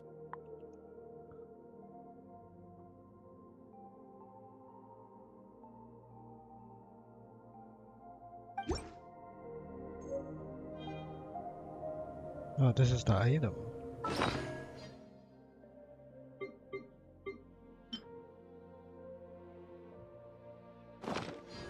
Whoa, look at these guys. Wow, look at that hair.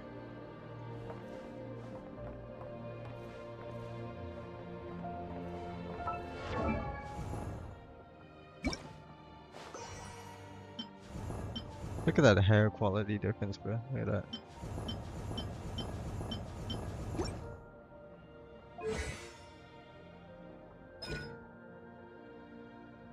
So previously he only had 2 talents, so now this is the new one.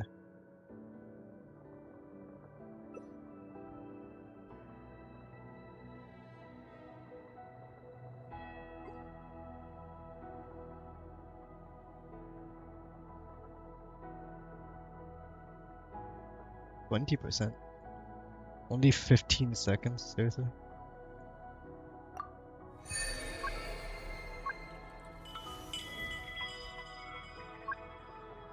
That's a lot of stuff, but...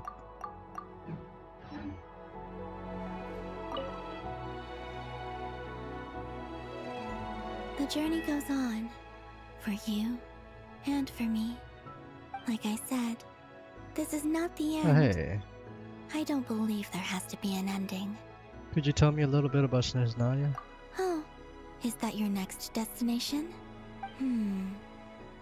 Most people would probably tell you to pack some warm clothes. But I experience things differently than most people, so I can't know how cold it is.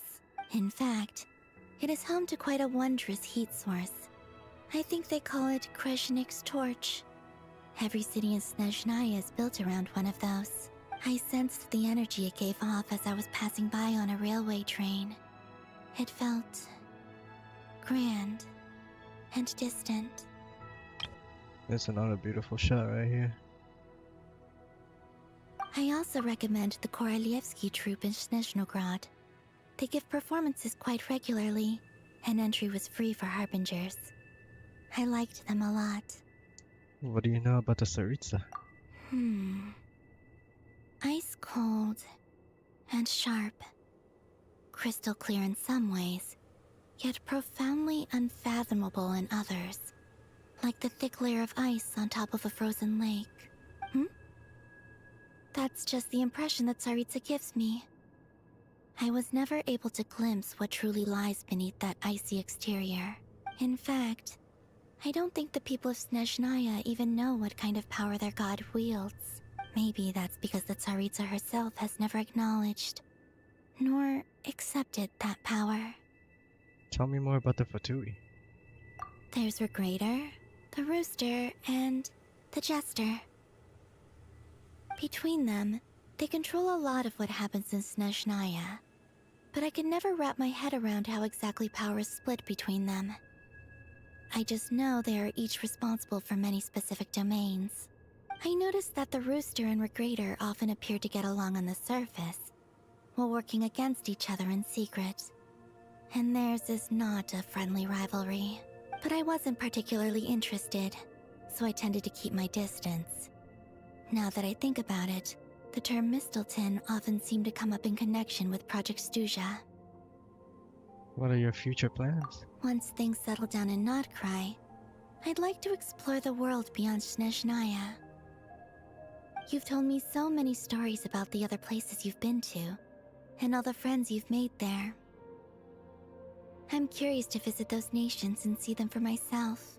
It would also help me learn more about the journey that has made you into the person you are today. I guess that's all the questions I have for now. Okay. As you continue on your journey, don't forget to gaze up at the moon once in a while. It is, after all, no longer an illusion. It shall cast down its true moonlight, connecting us in truth.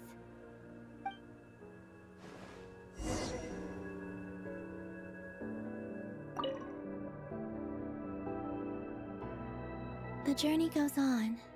For you, and for me, like I said. This is okay. It shall cast down. Okay, please tell me I can like come back to the moon anytime I want.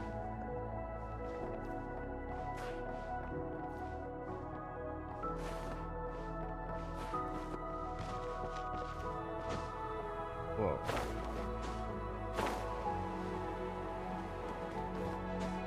Do I fall slower when I glide too? Yeah, I do. I fall slower. Look, I glide down slower as well. That's sick.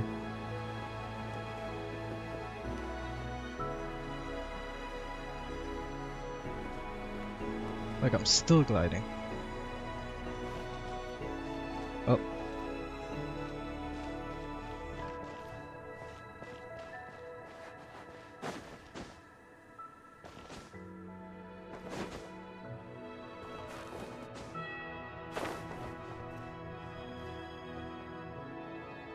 That's a crazy shot.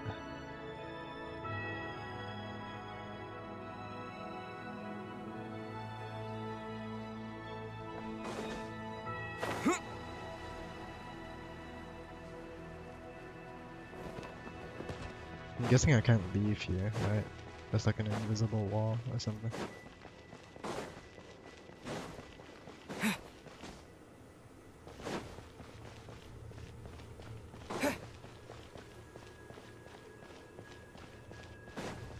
Yeah. Do I take fall damage? Let me see if I take fall damage.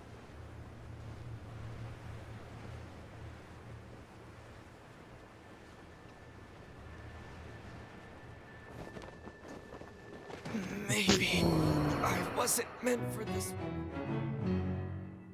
What the fuck?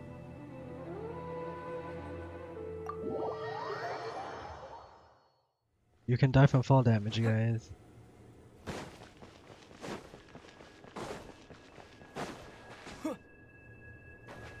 Oh, time to return.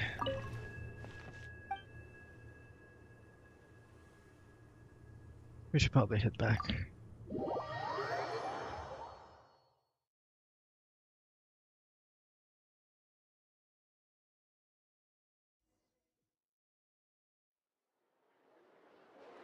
To Jean, acting Grand Master of the Knights of Favonius. Ugh, this preamble is such a pain to write. It's probably high time we got rid of this acting business. I trust that Dern has updated you all on recent events. Hope we didn't worry you too much. The good news is, we managed to come together and put a stop to the Doctor's evil schemes. With that, I think it's safe to say that Notcry is finally out of the woods. As for the Fatui, not counting the Damselette, aka the Moon Goddess, who has left their organization, we found ourselves allied in this instance with both the Knave and Marionette. May she rest in peace. As ever, we find ourselves better off for making friends rather than enemies. But until we can ascertain the Tsaritsa's true intentions, the future remains uncertain. In a short while... Wait. How am I meant to surprise everyone if I tell them in a letter that I'm heading home? Well, that would be a huge waste. Okay, got it. I will begin sending the expeditionary team back home in waves. I'm sure they'll be able to answer any questions you still have. I hope they won't gloss over the details of my many heroic deeds. But if they do, I'm sure it'll be because they're just too exhausted from the long journey. I think of Mondstadt daily. Please give everyone my best regards. Well, I just realized they're actually reading out his letter. In like previous regions, if they ever did like a letter segment at the end of a quest, they would just show you the letter and you have to read it yourself. But now they're actually like giving the characters to like read them out. That's awesome. P.S. The honorary knight went above and beyond this time. Are there any other honors we can give him? I'll leave it with you. P.P.S. Please be extra nice to Klee for the foreseeable future. I cashed in on the last favor that the Hexen Circle owed us, so we need to earn some more goodwill. If there's any serious problems, feel free to stick me in solitary confinement when I get back. I'll do the time for her. Whew. And that, as they say, is all she wrote. End of an era. And with the moon shining down brighter than ever, I think everyone is gonna sleep well tonight.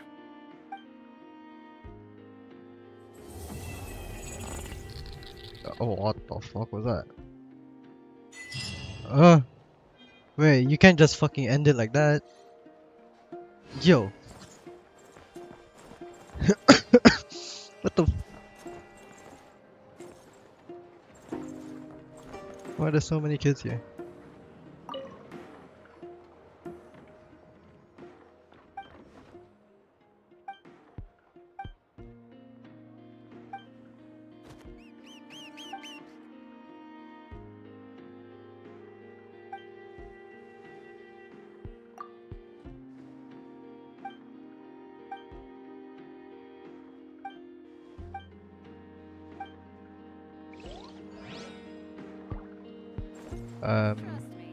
I guess...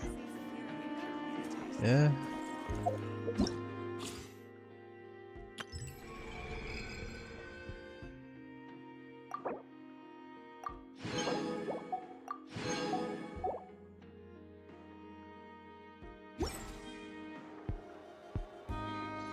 What's my pity at?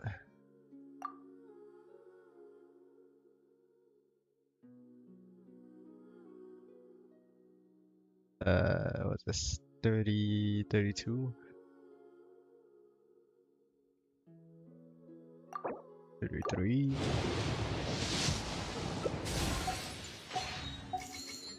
34. 35. Yeah, I ain't getting anything.